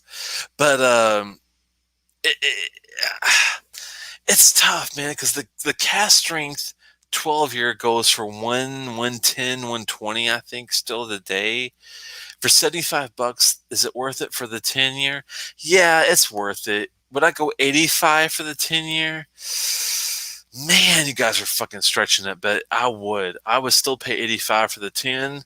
Would I go 90, 95 for the 10-year? I think that's a bit much, but it's pretty damn close to saying yes to. That's how good the Springbank 10 is. Oh, it's fucking fantastic. Richie, do yourself a favor and get yourself a Springbank 10 and 12's cast strength for that matter if you haven't ever had it. It's definitely well worth it. I got a ticket 96 and a 70 heading to Kentucky for a bourbon pick worth it.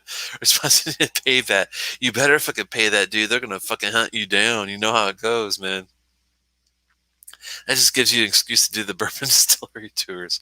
I've never done them. It's the craziest thing is I used to live in Louisville for 20 years. I never did a bourbon distillery tour. I should go and do it just for the hell of it. I'm just not a big. I mean, not a huge bourbon night when it comes to Scotch. There's so many other options with Scotch that it's hard to go back to the bourbon days when you have all these great Scotch distilleries. I have 4 bottles of that Benevet. So happy to drink it with you. Oh, okay, man. Fuck yeah. We'll have to ask Kenny if he has a good day. If you don't mind, ask him if he has a good day that he's willing to do it. Let me know when that is. Also, when you're able to, I'll have Steven and Kenny and myself do a tasting with that bottle and go through the nuances because that's going to be one of those special bottles that we could probably go on for days on the notes that we get out of that one, man. It's pushing to the 95 side with the high tariffs and well worth it. Now the good thing is with the tariffs, and please quote me, tell me if I'm wrong, but I've heard the tariffs are done. The tariffs have been ended, so we shouldn't be seeing these. But I think the problem is they have to do the tariffs because scratch that. Yeah, you're right. Never mind. They have to do the tariffs. It's locked in. They bought it at that price. They are stuck with those tariffs until the whole transaction happens. So the good news is that we're going to see lower prices soon. But since we do have these high tariffs on some of these bottles, we are going to see 95 for a bit. But I bet you it goes down to 85 at some point. I'll take 10 over 90% of the 21% stuff. That's a good point. It is a damn good 10-year thing. Springbank should know Telex Springbank 10 bottles and like 99% Scotch. And sadly, they're getting better each batch. Okay. I got you there. Craft, and this is where the craft makes a difference to all the Glendronics out there, to all the Macallans out there, to all the Dalmores out there, to all the bullshit out there. Craft makes a fucking difference. We taste it, we identify it, we know it, we see it, we detect it, we appreciate it. We don't want the bullshit. So please don't bring bullshit to whiskey. Please. Wait. If you just give it 4 stars and we give buy recommendations every week on more expensive bottles than you score on the 30.5. I am rating when I'm rating the Springbank 10 as a 4-star whiskey. I'm rating it based off of every whiskey, not just other 10-year whiskeys or other comparable whiskeys. So when I give a 10-year whiskey a 4 out of 5 star, for me that's a huge thing because I can't think of any other whiskey that's 10 years of age that I've ever even thought of giving it a 4 out of 5, other than maybe this the Virgin Oak is very damn good. It's right up there with I think the Springbank 10. It's a lot lower price. See, that's the catch. I don't usually try to use value in this, but it's really hard to not think of the value when you're thinking of if I can get a Virgin Oak for $35 at that, complexity and power and taste. Yes, the Springbank 10 is great, but with the price, man, I think it's a solid, great whiskey, and that's why I gave it 4. I think it's much better than average, which is 3, and it's not 3.25. It's not 3.5. It's not even 3.75. It's 4 out of 5 at 10 years. That to me says I really, really, really, really, really, really, really, really, really, really like that whiskey. That's just me, but and that's the tough thing about scoring. That's why I'm thinking about throwing scoring to the fucking wind because scoring is such a bullshit kind of tough thing to even contemplate I mean, it's either really great or it's mediocre or it's not so good. The Springbank 10 is great. That's really it in a nutshell. I've been finding Arbid 10 boring, lacking as late too. Could be a palate fatigue, but the 5B Whiskey, the Kilhoman Moncure, and the Part Chillin 10 are much better in direct comparisons. Um, I'm not going to argue with that, man. I mean, yeah. I mean, you're like me. I think you like a little sherry influence in your whiskey. The 5 has it. Um, but you also like a little bit of play in your straightforward cask.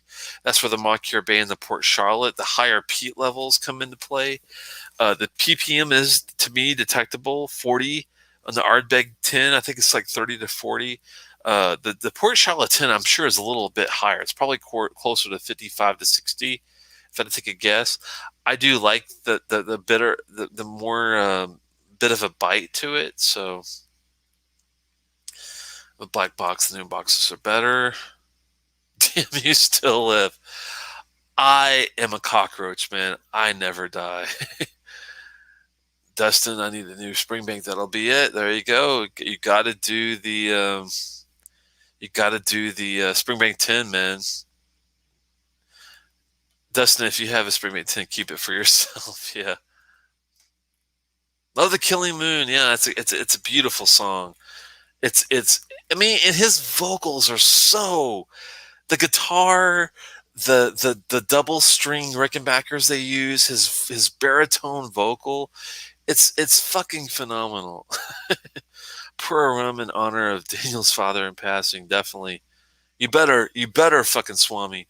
The Quakes. Okay, I gotta check that out.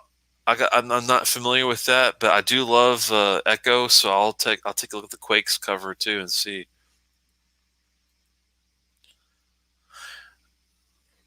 He already knew about what was going on.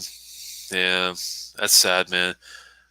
Dana, the Whiskey Vault uses a type of analogy for whiskeys.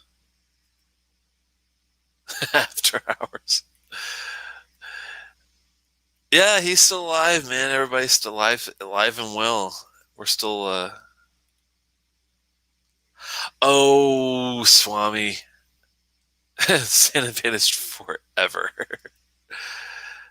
Don't bother with. Yeah, I'm thinking that I might have to go to Isla and Campbelltown and islands. I love, like, my top 3 tours of Scotland would be Isla, of course, Campbelltown, definitely, as I appreciate what they do there by big time. And I would do islands. I like Arran. Arran is like my favorite new distillery. I mean, not new distillery, but new make, doing the new stuff. Yeah, Swami never changed, man. I find that Scotch is like classical music and bourbon is rockabilly. That's a good. That's neither one is better, but then the other, just what you feel like. Yeah, I can feel that. Terrasil and Pros that got rid of that all that stockpile. Yeah, that's true. Good night, Daniel. I'm probably late saying good night. I really appreciate it. Timothy, you're wrong. No problem, man. Yeah, I like Scotch better, but yeah, it.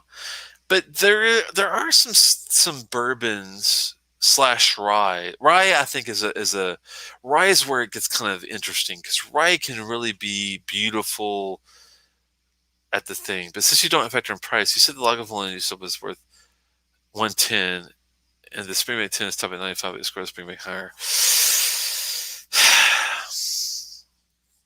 And that's the thing. This is why I don't factor price into this, because to me, the value thing is such a tough thing to deal with. Let's go back to this Lagavulin, and I'm going to try to consciously think back to Springbank 10, and you know, okay, the Springbank. The catch with Springbank is the craft. The craft is so well fucking done. It's hard to deny them the cost to do it. that's where it's easy to raise that price. The Lagavulin is a Diageo product, which is probably colored. It's probably chill filtered because they don't tell you, which tells you that, it probably is. Sadly, just to appease all these blind motherfuckers out there that think their scotch shouldn't be cloudy if they put water in it. I mean, come on, fuck. That's it's just asinine, crazy bullshit. Please don't think that your scotch should be crystal clear because you add water to it. That to me is just is insane. It's insane. All right, now I said that it's. This is the thing, Dustin. Now, just because I'm willing to go up, and and this is at the top. I mean, I would much rather spend $80 to $90 on the old Offerman 11 second batch deal. 90 is an easy sell. 100, not so easy, but I'll still pull the trigger. At 110, I'm just saying that if you had to, like, pull my arm out of its socket, I've got a dislocated shoulder and I just tripped and my knee is buckling too. Would I spend 110 on it? If you had to fucking, pull my fucking fingernails out of their socket, whatever, to get me to do it, I would, but it's not pleasant.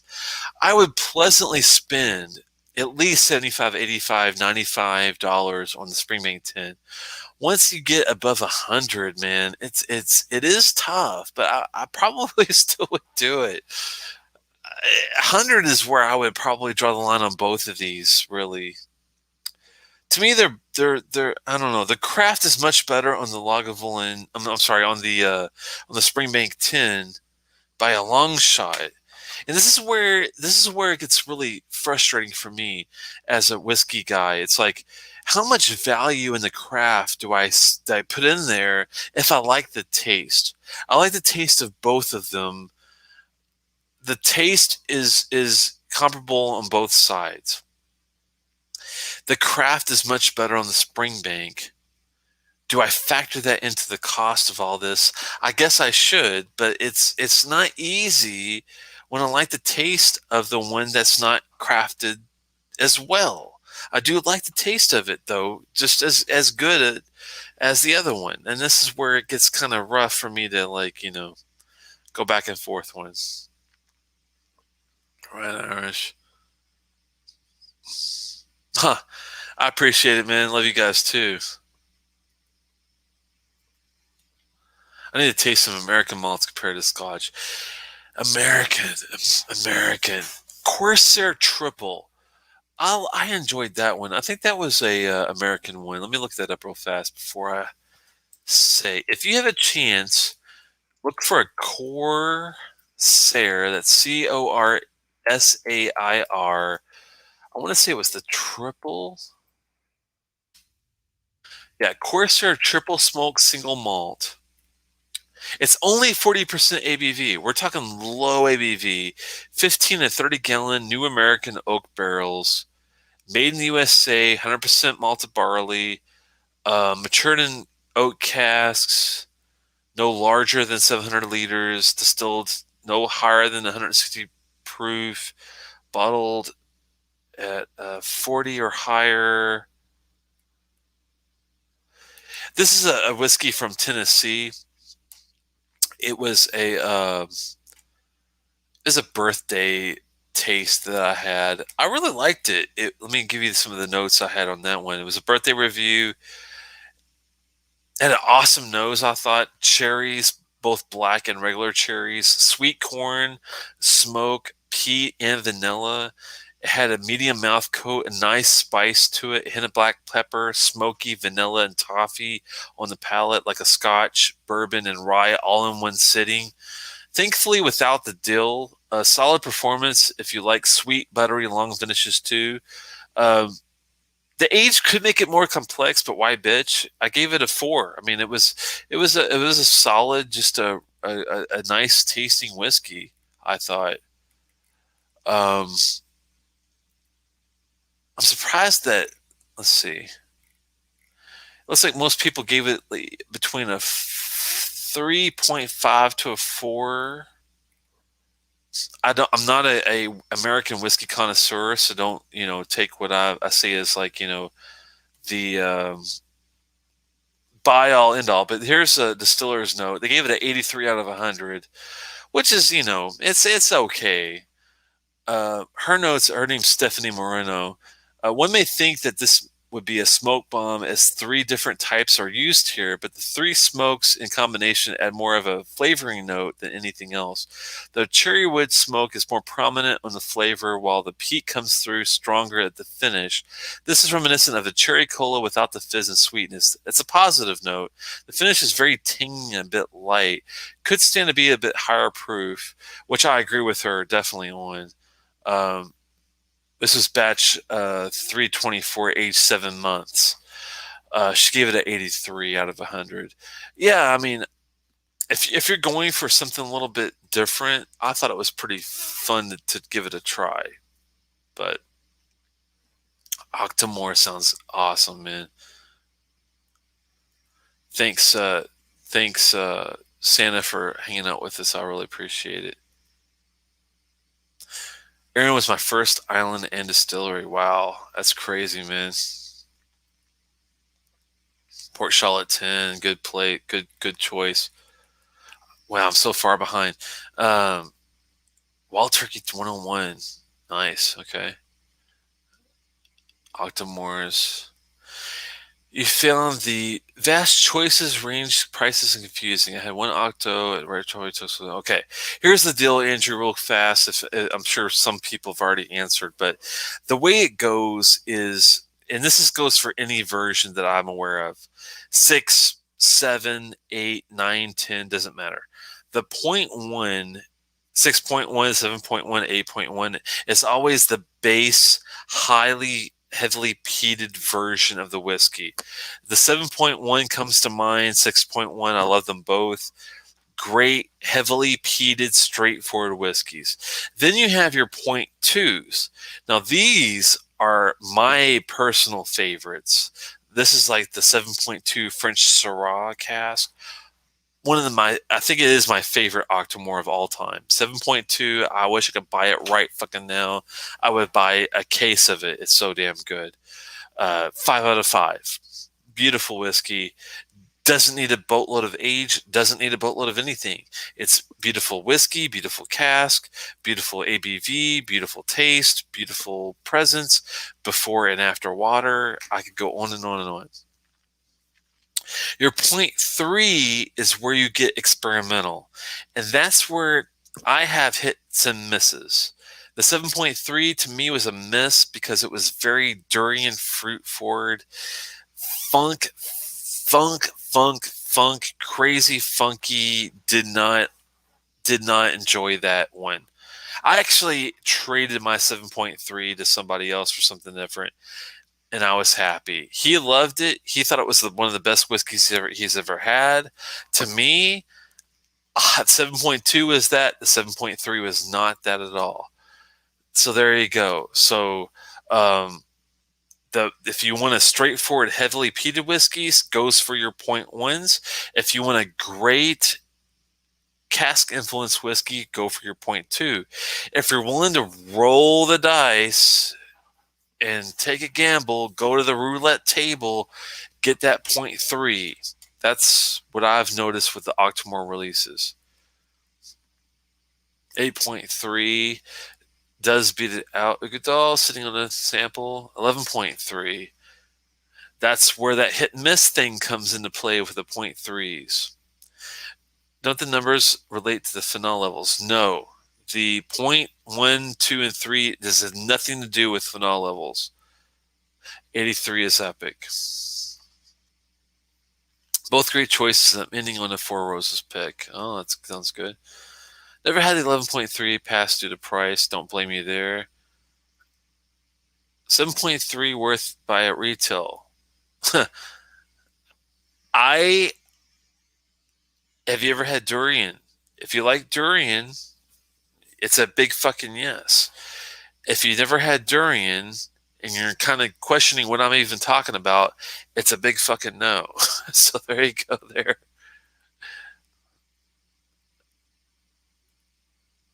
Mouthfeel. Ooh. Okay. Okay. Let's go back for another sippy of the old Offerman here. And I'm thinking he's right. I'm thinking the mouthfeel is where the coat, because the ABV is a bit different too. This is only 46. Is the 10 46 too, or is it higher? I thought it might be higher, but I could be wrong. Let me take a quick look real fast. Springbank 10 is probably 46. Had to take a guess. It's also 46. Okay, so same ABV. Let's go for the mouth coat. I think you're right, Dustin, on the mouthfeel.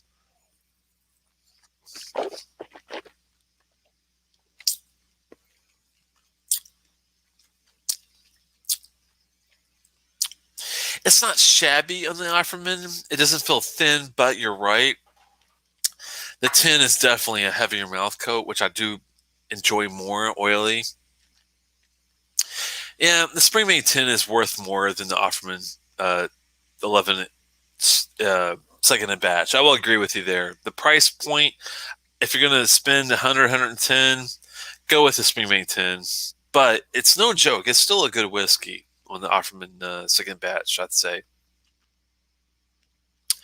Confusing for them.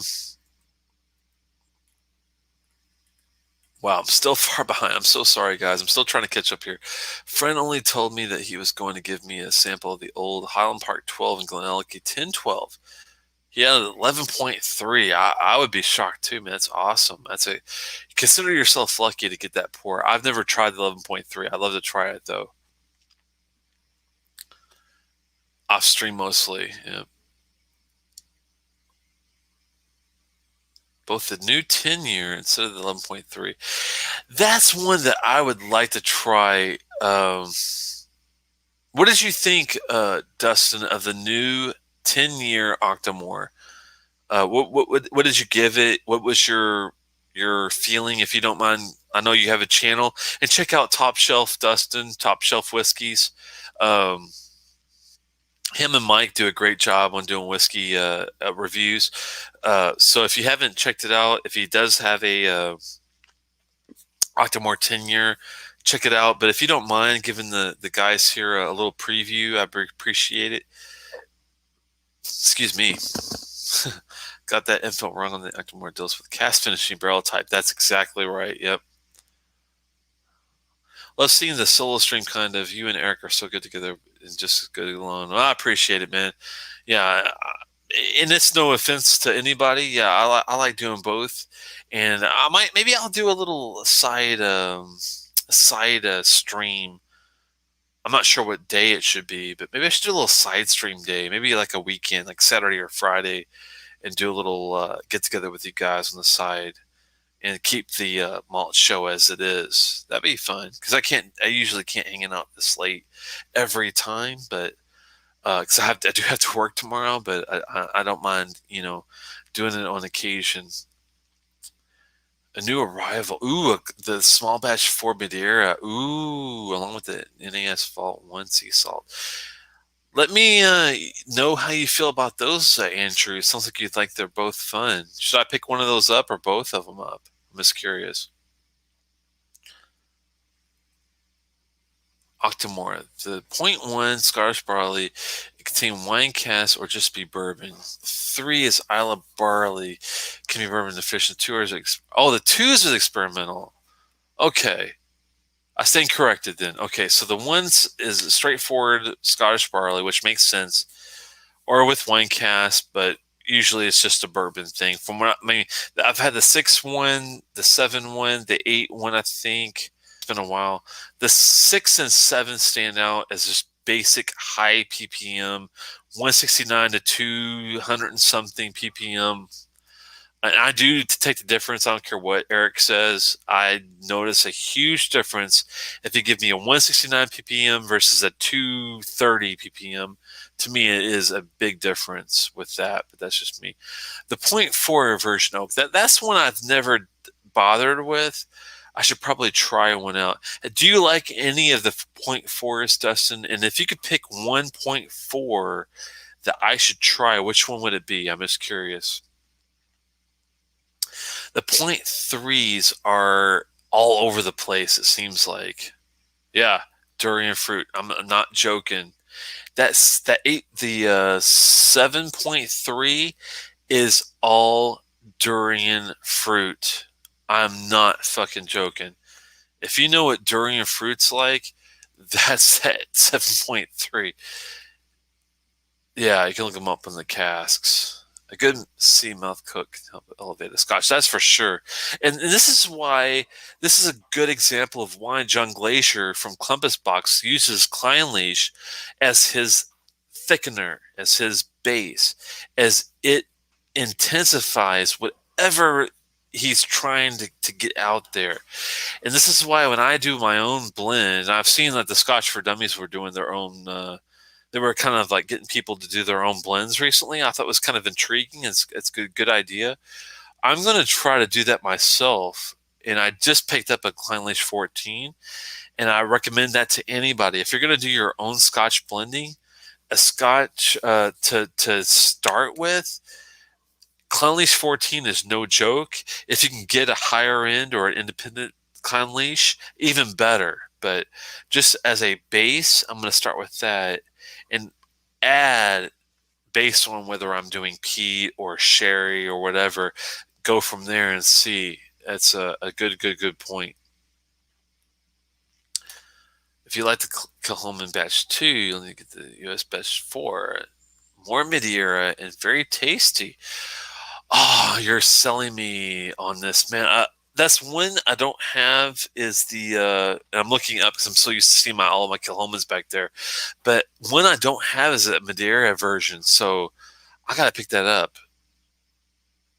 If you ever see a good price on Madeira Kilhoman, send it to Telex at Outlook.com. I need to pick it up. Definitely. You can't be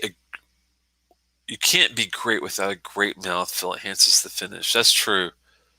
Very true. I wasn't blown away by the new tin. Mike and I reviewed it.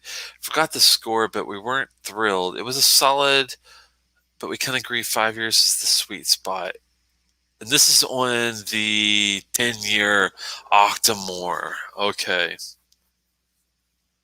5 years is the sweet spot. Dustin, do you think that this is because, and I'm thinking that I'm probably on the money here, is it the peat? Because to me, peat, it makes whiskey kind of tough to deal with when it comes to aging. Is because when you get above a 15, 18-year peated statement, unless it's cask strength, unless it's a great cask, it's really tough to get a great peated whiskey once it's gone beyond a certain age. And a lot of us like the youthful 5, 8 year, 7 to 8 years seems to be the sweet spot mostly on peated whiskey. I will agree that 5 is not a bad one to pick. I'm wondering if that's the reason why. It's because of the peat strength, oofness, the oofness of the bottle. If that's what you were missing when it got past the 5-year statement. I'll have to get that. Good to have you paying attention to the stream. I appreciate you, man, as well. It's fun to do this, man. Yeah, chat. I can only have the 1.4 and love it. 10.4 samples can certainly be sent your way on some of this. If you don't mind, I really, really appreciate it. I will try to find a way to return the favor. What I can do for you, Dustin, if you send me an email at telex@outlook.com, that's TELEX @outlook.com. Let me know what you were in for. What I'll do is I'll send you an inventory list of what I have. If anything sounds intriguing in any way, I've got like 35 bottles open right now. Believe it or not, it's kind of crazy. But I'll send you a list of what I have. If you see anything that you like, let me know, and I'll try to get you at least a sample among a few other things. You might find 3 or 4. Maybe we can do like a 3 or 4 swap to make it worthwhile. One sample swapping. I know sample swapping, salsa swapping is not the easiest thing to do nowadays with all the shipping and all the craziness you have to go through. But maybe we can find four that we like of each other, and if we can, maybe that'll be a good deal. Yeah, no, I'm in no rush, man. No rush at all. I really appreciate just the thought of a point four. I've never tried it, so there you go. Is the Kilholman Batch 3?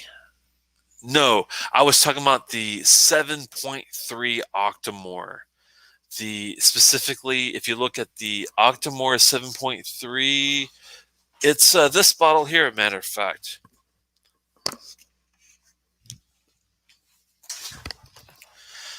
This one, baby, right here. Octomore.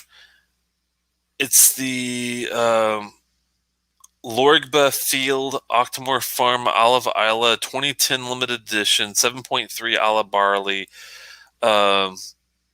5 years, 169 ppm.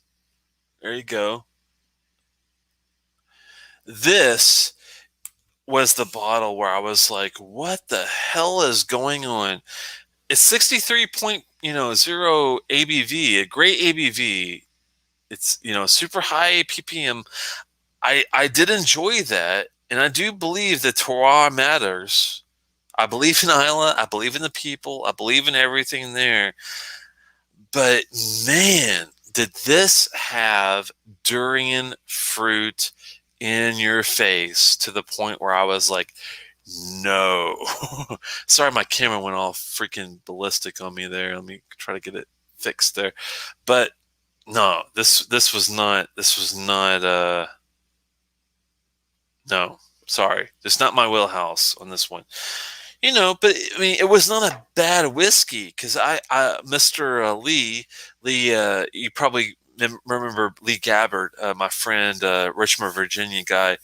Unfortunately, he came down with COVID and had a rough time. He lost a lot of his palate and a lot of his nosing, and he kind of got out of the hobby for a bit there because of the COVID shit. But beforehand, he was a real big fan of Octomore, and he liked that bottle enough where I was like, hell, man, I'll send it to you. It's not my cup of tea. And we traded for something. I forgot even what I traded for on it, but I was happy to not drink it because it just was not for me. But if you like the durian funk, it definitely has some durian funk going on, man. It was intense. 16K stock shares of a startup. Wow, man. That's crazy. I'm not sure. Yeah, if you were talking about that, yeah, you definitely misunderstood me on that one. 7.3 is the one I was talking about. Ooh, have you tried the Balcones Hecaros port finish? 200. Wow. I'm eager to see what the answer is for this for Daniel. I'll keep in mind for that one. I think the Octomores take such a narrow cut that they don't leave a lot of character to develop over time. This might kind of both like our 25 years old. Wow. So I guess there's this big gap maybe where the 3 to 8 year peat is good. Then there's this like emptiness from like 8 to 25. Maybe that's the deal. That makes sense. I've not yet had. I had a Lafroig 30, 27 and 30. They were okay, but I gotta try 25. It must be the sweet spot. 400 open bottles. Wow, Jesus, man. No, I appreciate it, man. That's awesome of you. I'll still trying to find a way to get you a few 3 or 4, samples that you might be interested in. I'll give you like an inventory list. I'm really good about spreadsheets and keeping track of all that shit. So I definitely don't mind. I'll send you a response on the email. Telex@outlook.com. TELEX@outlook.com is my email to get hold of me. Churros has gotten better over time. Have you tried the Bajura? I gotta try some of these Balcones. I do like the Balcones that I've tried before. They're pretty decent. he recommended the here over, but that's an extra $40. Wow, can't find a shelf for it. Yeah, it's not easy, man. It's not easy at all. I was lucky enough to find a room for my shelf back there for it. I made some big shelves just to make some room. Yeah, there's some tall bottles. There's room for one or the other. Yeah, the price is objective. I can't find the. Okay, it's not a great price, but I would be comfortable at it. That's pretty good. You should. Much better bottle. I'll say that. 130 each for two backup bottles. Wow. Hmm. Happy that joining in tonight. You guys have a great night. I'm out. All right, Steven, I appreciate you stopping by. Yeah, it's getting late. There's not much cast strength peat 13 to 24 years out there. Yeah. Yeah, I think that's why Steven likes the Talisker cast strengths, because they're like that perfect age with the peat and them being islands and being interesting enough. It's like, yeah, why not, right? Cool. Okay. I'll keep that in mind on that one. 99 a bottle. 130 tops. Y'all stop paying more for them. Yeah. That's a bit crazy. Appreciate it. Yep.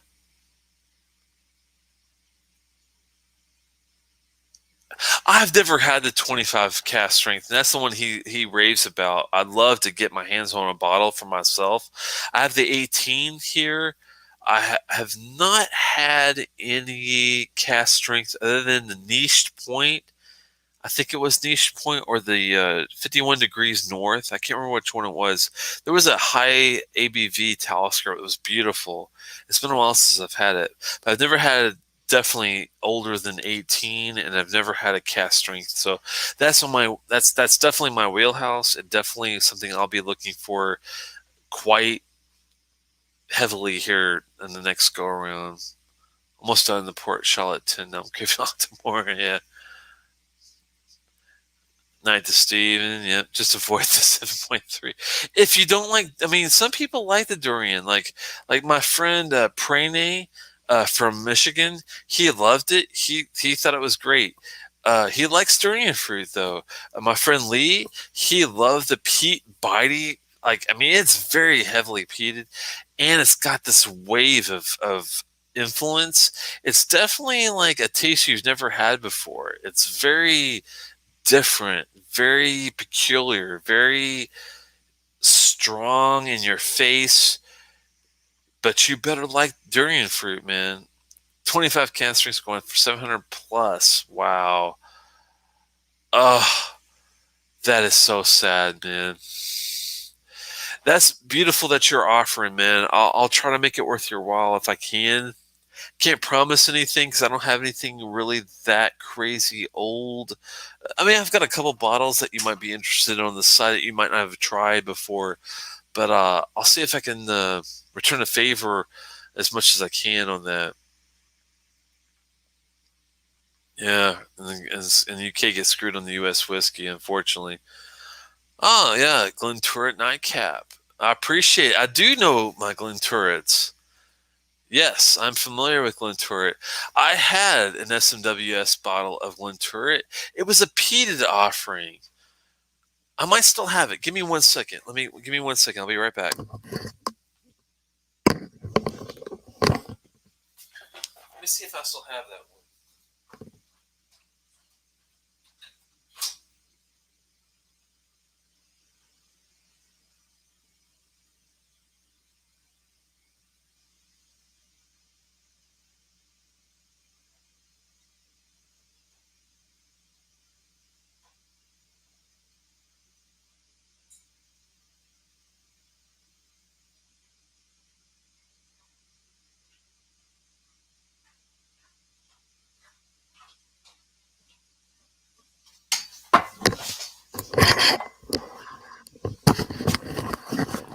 You know, it's really sad. I didn't even realize I still had a whiskey in this. This might be the one I'm thinking about. Is it this one? Is it 16.37 Polarizing Perceptions 7-year Recharred Hogshead Highland 56.9, perhaps. I'm curious. I gotta look at this. I think 16 might be Glenturret. But let me do a little research real fast. SMWS SMWS distillery codes. If you're not familiar, guys, look up SMWS distillery codes. It'll give you exactly, even though they try to be cute and hide the distillery, it's really easy to find it. Yeah, this is a Glenturret. This is 16. And if you look up the SMWS codes, if you just put in the number, they'll tell you what it is. And just for my old friend Daniel here, we're going to have 16.37. He's having 16.46. Well, isn't that fucking funny? And I still have a lot left. I didn't even realize I had all this whiskey in here. So I'm really glad that 1646 and this is 1637. So I'm going to pour this now. First, we're going to clear this old Lagavulin out. Cheers, Slanchava, guys. All gone. We need a fresh glass for this. And then Daniel's honor, we're going to do a peated Glenturret. Now, I'm not sure if his is peated, but let's see. Hopefully he'll tell us a little bit about his dram.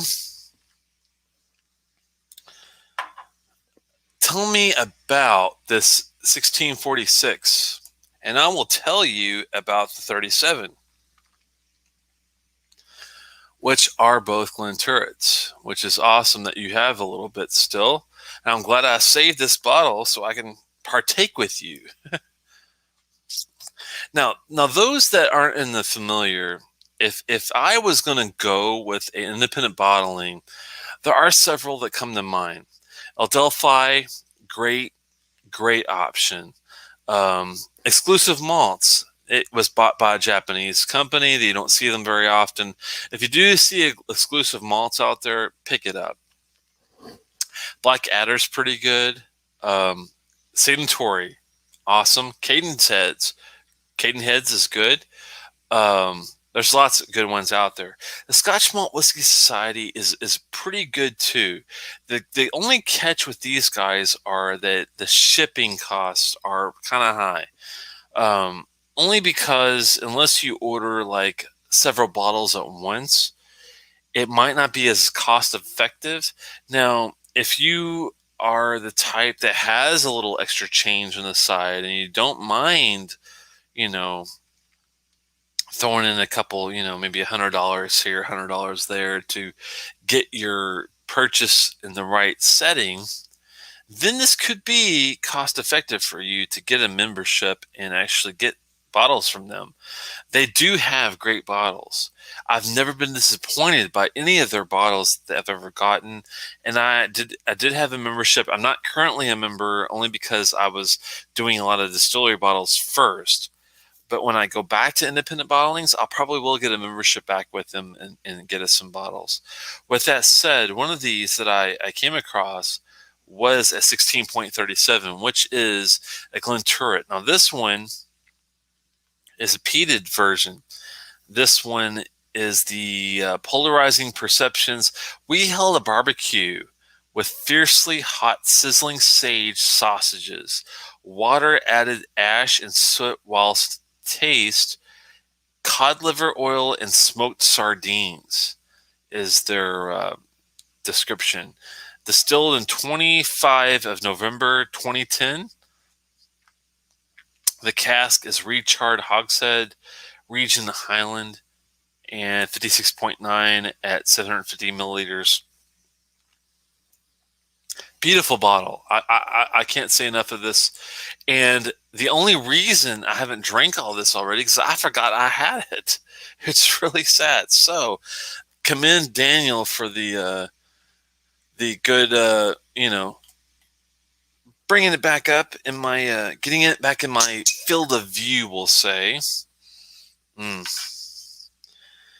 They have great corks on their bottles, which I really appreciate. And it's kind of sad to bring this up, but corks make a huge difference when you're enjoying a whiskey. Sometimes you get, Bunnahabhains have like a really loose cork. I've noticed over time. Some other distilleries do that. Maybe Kalila. Some bottlings are pretty tight. Like Lagavulins are kind of middle of the road, but some ones I remember being like on the tighter side of things. It's kind of weird. But let's have a little pour of this Glentoret.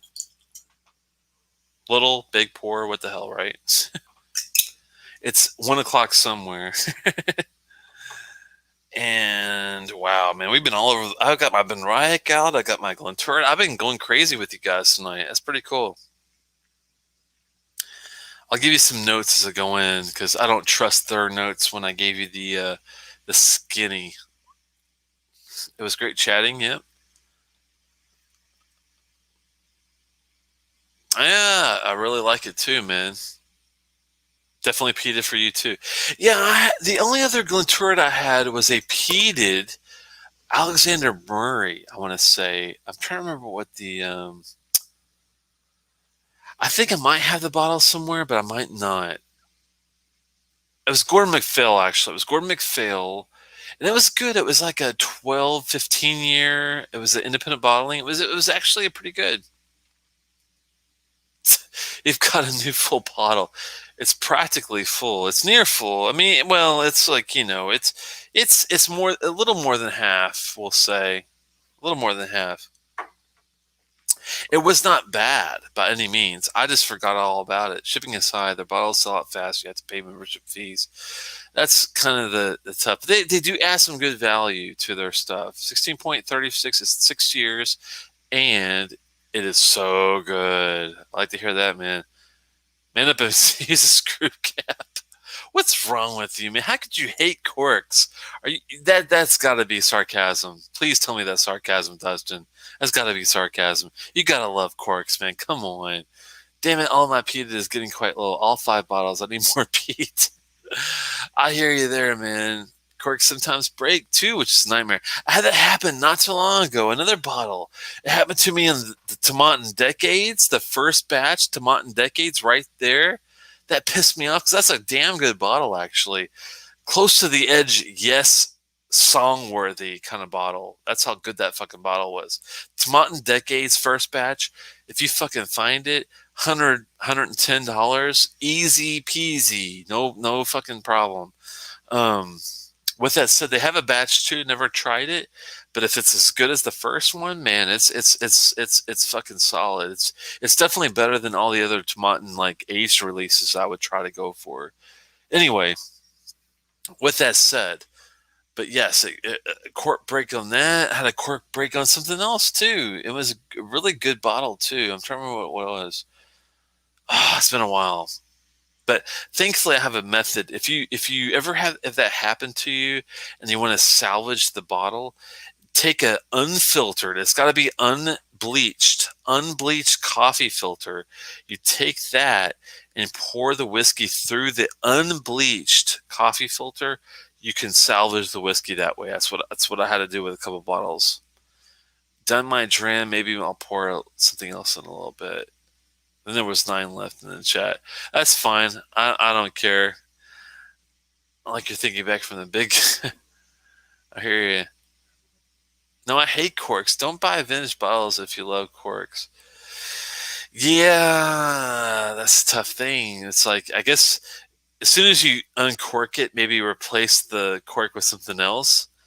That would be smart for some of these. Yeah, I will have to say I have had some fall in and disintegrate. There's nothing worse than disintegrating corks in some of these really old bottles. And I've had that happen. Oh, the Tobermory 21 that happened to me. It disintegrated into the cork. So, unbleached coffee filter if you have to do it that way. If not, if you can just uncork it and pour it into a different bottle, use a different cork that's not so old. That would save you a lot of headaches, that's for sure. I think of it as an Oloroso concentrate. They'll be good in small amounts. 80% of my older bottles have colder cork fillers. Yeah, it's a good point, Dustin, that you bring up. This is why I would like when you take, if it fits, and every bottle's not the same, unfortunately, but save all your younger whiskey corks and just replace those with your older bottles. That's what I've done, and it seems to work pretty well so far. But just use a screw cap. Quality, well made screw cap is better. But don't you feel? I mean, isn't it kind of like? I hate to bring the music thing back in, but it's not like a well done vinyl record. You still want it vinyl record, but you know you. I mean, screw cap is so. It's like a cassette. I mean, yeah, you can listen to a music via cassette. It's convenient, but is it as good of an experience as a cork or some other like different? Let's just replace your corks with younger corks, maybe. I don't know. I miss the cork feel. I like the cork feel to whiskey. I do like the efficiency of a screw cap as far as keeping that oxidation in there. Feel. Don't you like the feel? You know, of some of your whiskey experience with the cork. It's kind of I don't know. Cork can add off flavors to whiskey. The screw top won't. Good point. Cork taint is a big problem. Cork taint is a bitch. Cork taint does affect the taste of whiskey by far. It's it does have a problem. If you're a whiskey nerd and you want the whiskey to taste better, right? Yeah, I mean, yes, that's true. But I want the feel of a cork.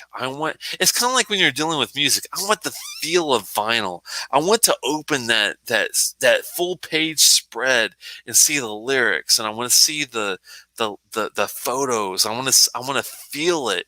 When I open that cork of this this whiskey, I want to fucking feel that cork coming off. I want to see it. I want to experience it. I like the way that. I mean, SMWS corks don't fuck around. Those are pretty damn good and tight. Just get some good fucking corks, and you won't have to worry about screw tops. Is my whole point, I guess. I like the feel of it, but you know. I mean, I know where you're going. Yeah, taint is a fucking cork. Taint is a bitch. Let's have a final taste, guys. 1 in the morning Eastern time. We gotta close it up, but let's have a Glenturret. This is the Polarizing Perception 16.37. Ooh, nice peat on the nose. I'm a bit drunk at this point. It's going to be tough to give you a bunch of crazy notes, but it's a nice nose. It's got a combination of florals and herbal notes. It's definitely not a beginner's whiskeys by any means. Even if you like peat and smoke, this is like if you like your peat, but you also like it with some herbs and some spices and some florals, that kind of thing.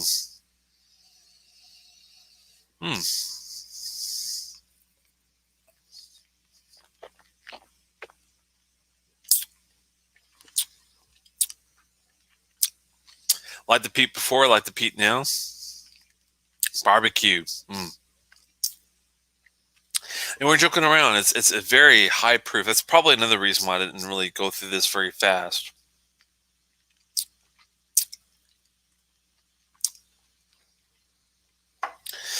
Their description is very, very well done. It does have like some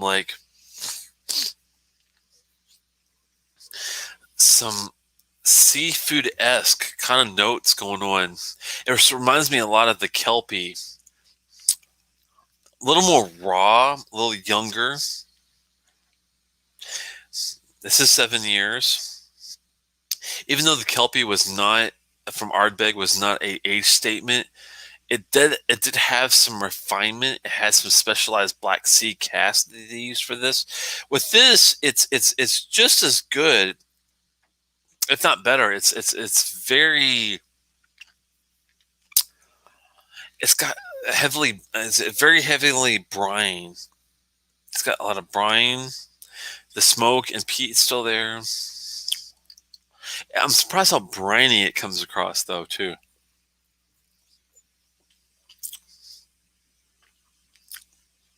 Nice and sweet at the same time.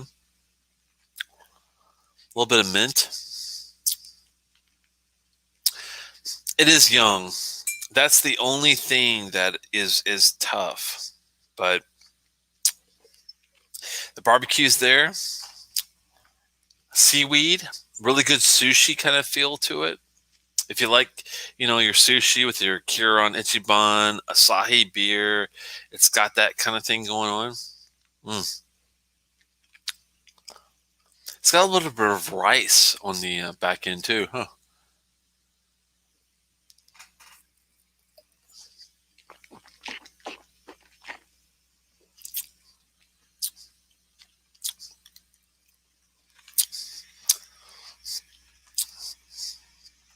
That is pretty good. Wow, sorry, I'm behind on comments again. Oh, let's check back up here.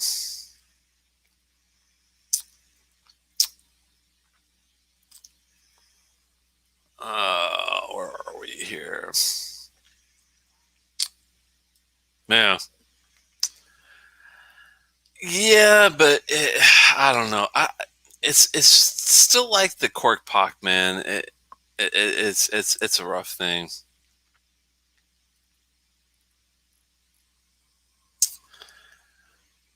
True. Actually, I have a cool idea review with Mike on the topic of failed cork and a spring bank. I hear you there, man. That would be an awesome review because I have had cork taint before.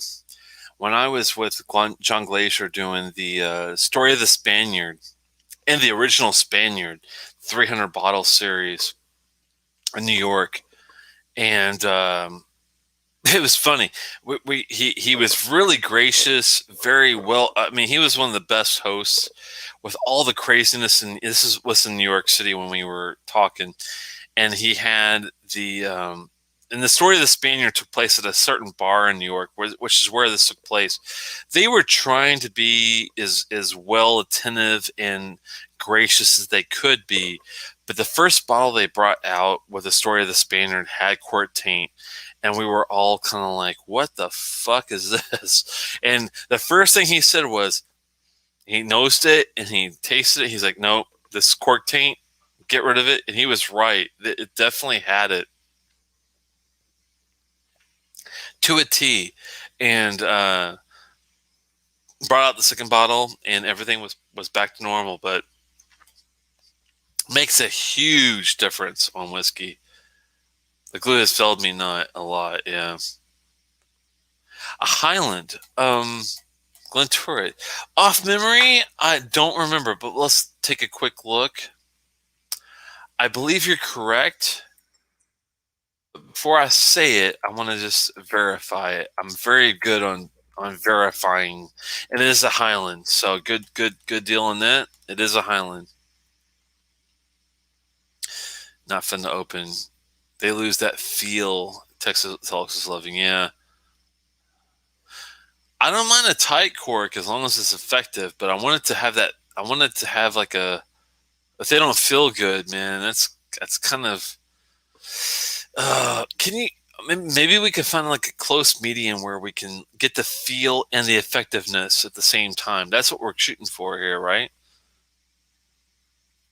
I would think. Yes, we're very dedicated. I don't mind. It is what it is, man. It is what it is. But I'm enjoying this going tour. What about you, Daniel? How are you feeling about? Give me some of your notes. Where's Daniel? Where the hell did he go? Wake up, Daniel. Where the fuck are you? Get back in here, Daniel, and give us some notes on the original Glenturret that you were looking at, the 46 6-year deal, and tell me what you got going. 15-year Glenturret. There you go. Everyone's filling the Glen Turret. I mean, it is a good, it's an underrated distillery, and it's an underrated peated distillery. They do peat actually fairly well, and they do peat on a numerous basis, not just a one off or two off. I've had several good peated Glen Turrets over the years, so I'm very happy with what they're doing here.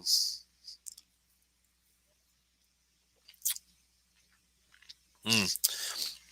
If you want pine needles, I get lots of pine needles, and if you like, you still got the bourbon cast notes, the caramel and the bourbon, the butterscotch and the toffee and stuff. But if you like the peat and you like the herbal nuances with it, great ABV.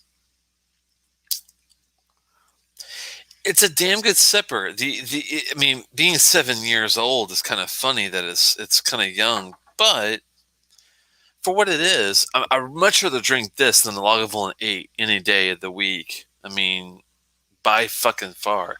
Yes, it's going to be more expensive.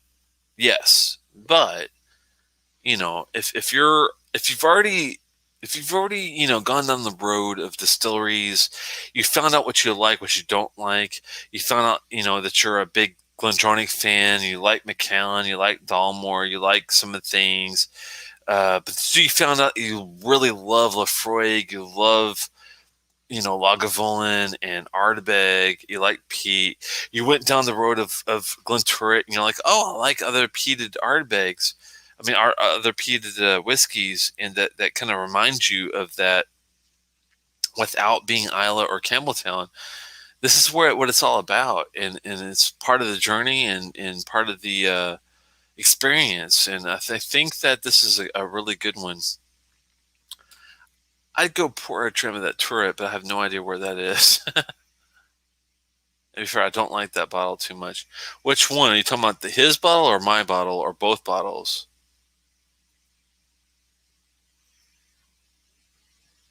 I'd rather drink anything than Lagavulin 8.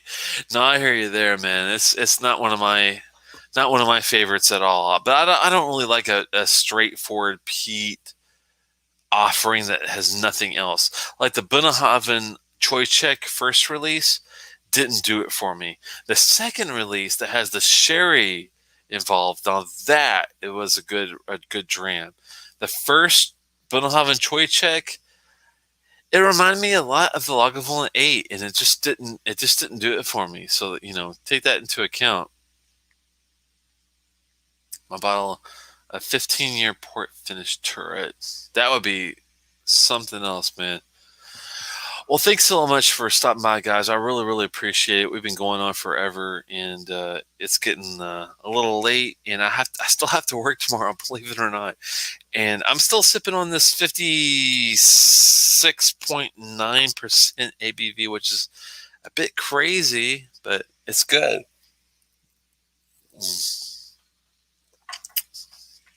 Oh man, I don't have membership yet, but 2020 was mind blowing. Yep. It is very good. If you're contemplating let me put it this way. If you've already done your Scotch journey for distilleries and you know what you like, know what you don't like. If you've done all the distilleries, new and old and dead and brand new and all that, and you're like, I'm thinking it's time for some independent bottlings, SMWS is no joke. I would definitely recommend them above a lot of independent bottlings. I would skip some of the Alexander Murray bottlings. I would skip some of the definitely the classic cask bottlings. I just haven't felt any of those.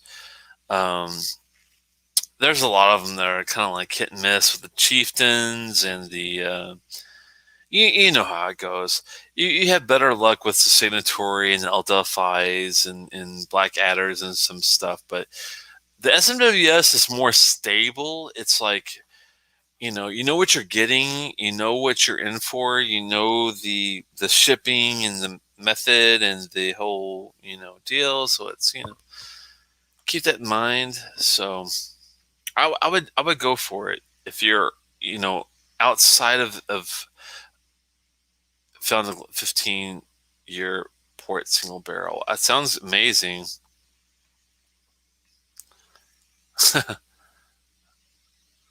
They want shipped to New Hampshire? Really? That is crazy. Hmm. Well, they ship to Vermont, and do you know anyone that would be willing to vouch for you to receive in Vermont? And if not Vermont, maybe Maine? I'm thinking that is sad they won't ship to New Hampshire, because New Hampshire's pretty good about whiskey shipments. I thought, unless they've changed rules recently. Yeah, self-profound fart with the ceiling sweet finish. Weird. That is quite a description. I've ne- I don't think I've ever heard that when they're testing a sulfur bomb fart with insanely sweet finish at the same time. Wow, that's something, man.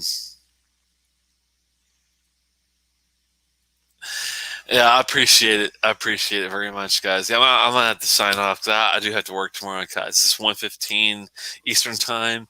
I really appreciate you guys hanging out as long as you have. It's been awesome and fun as always. Really enjoying this Benright 10 Smoky. I'm not a huge Rachel Berry fan, but she did justice with this one, I have to say. So keep that in mind.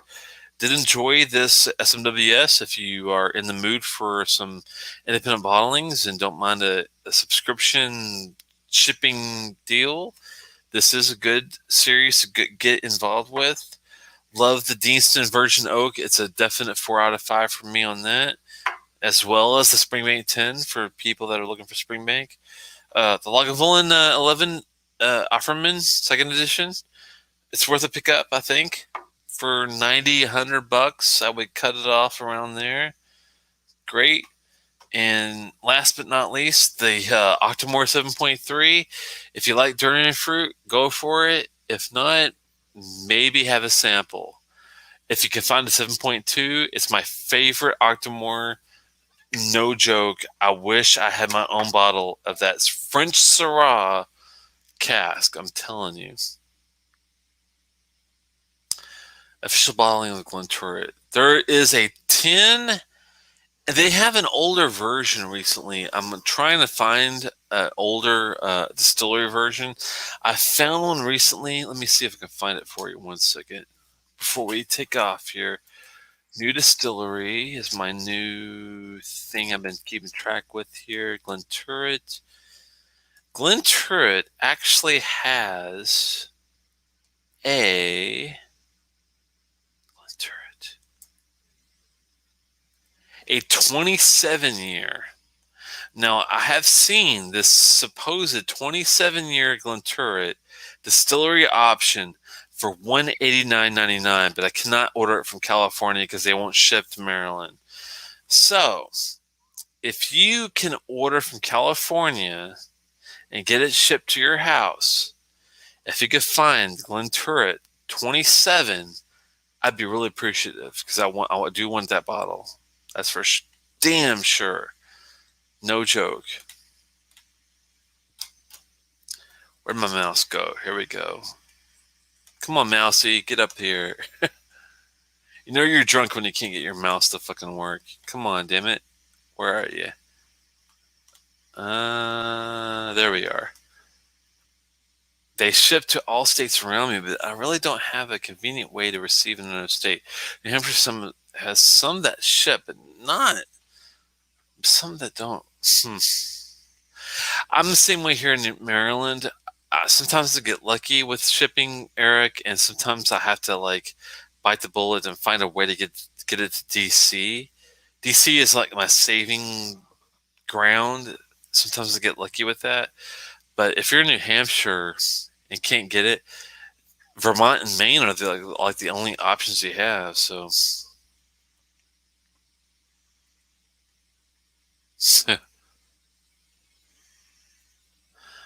that'd be nice, man. Take care. Juan Cantina back in Hawaii. Aloha, man. My mouse is bastard sometimes over too. I hear you. Great live. I appreciate it. Aloha into one and 7.3. I need to go back to that story. You need to, man. If you know where 7.3 is and you like durian fruit, you got to get that one because that would be cool. Well, Sanshava, everybody, I really appreciate it. Thanks for hanging out with me. Sorry it's kind of crazy late, but it's been fun. We'll be doing some more of these hangout lives on the side just for fun and see where we can go. That would be cool if someone has a way to ship it to me. I would take it, man. Never seen the 7.2. Oh, it's awesome, man. The French Syrah casks on that 7.2 are fucking phenomenal. I would get my left testicle for that dram. That's how good it is. Keep that in mind. It's that good. And the 27 year, yeah. I'll take it all. I love it all, man. I'm like Queen. I'm like that one song where it's like, I want it all. I want it all. I want it all. Go up and up and up, man. That's what I want. See you guys next week. We'll be talking about some Compass Box. So come by to the channel. I appreciate it. Hope to see you guys soon. Slash of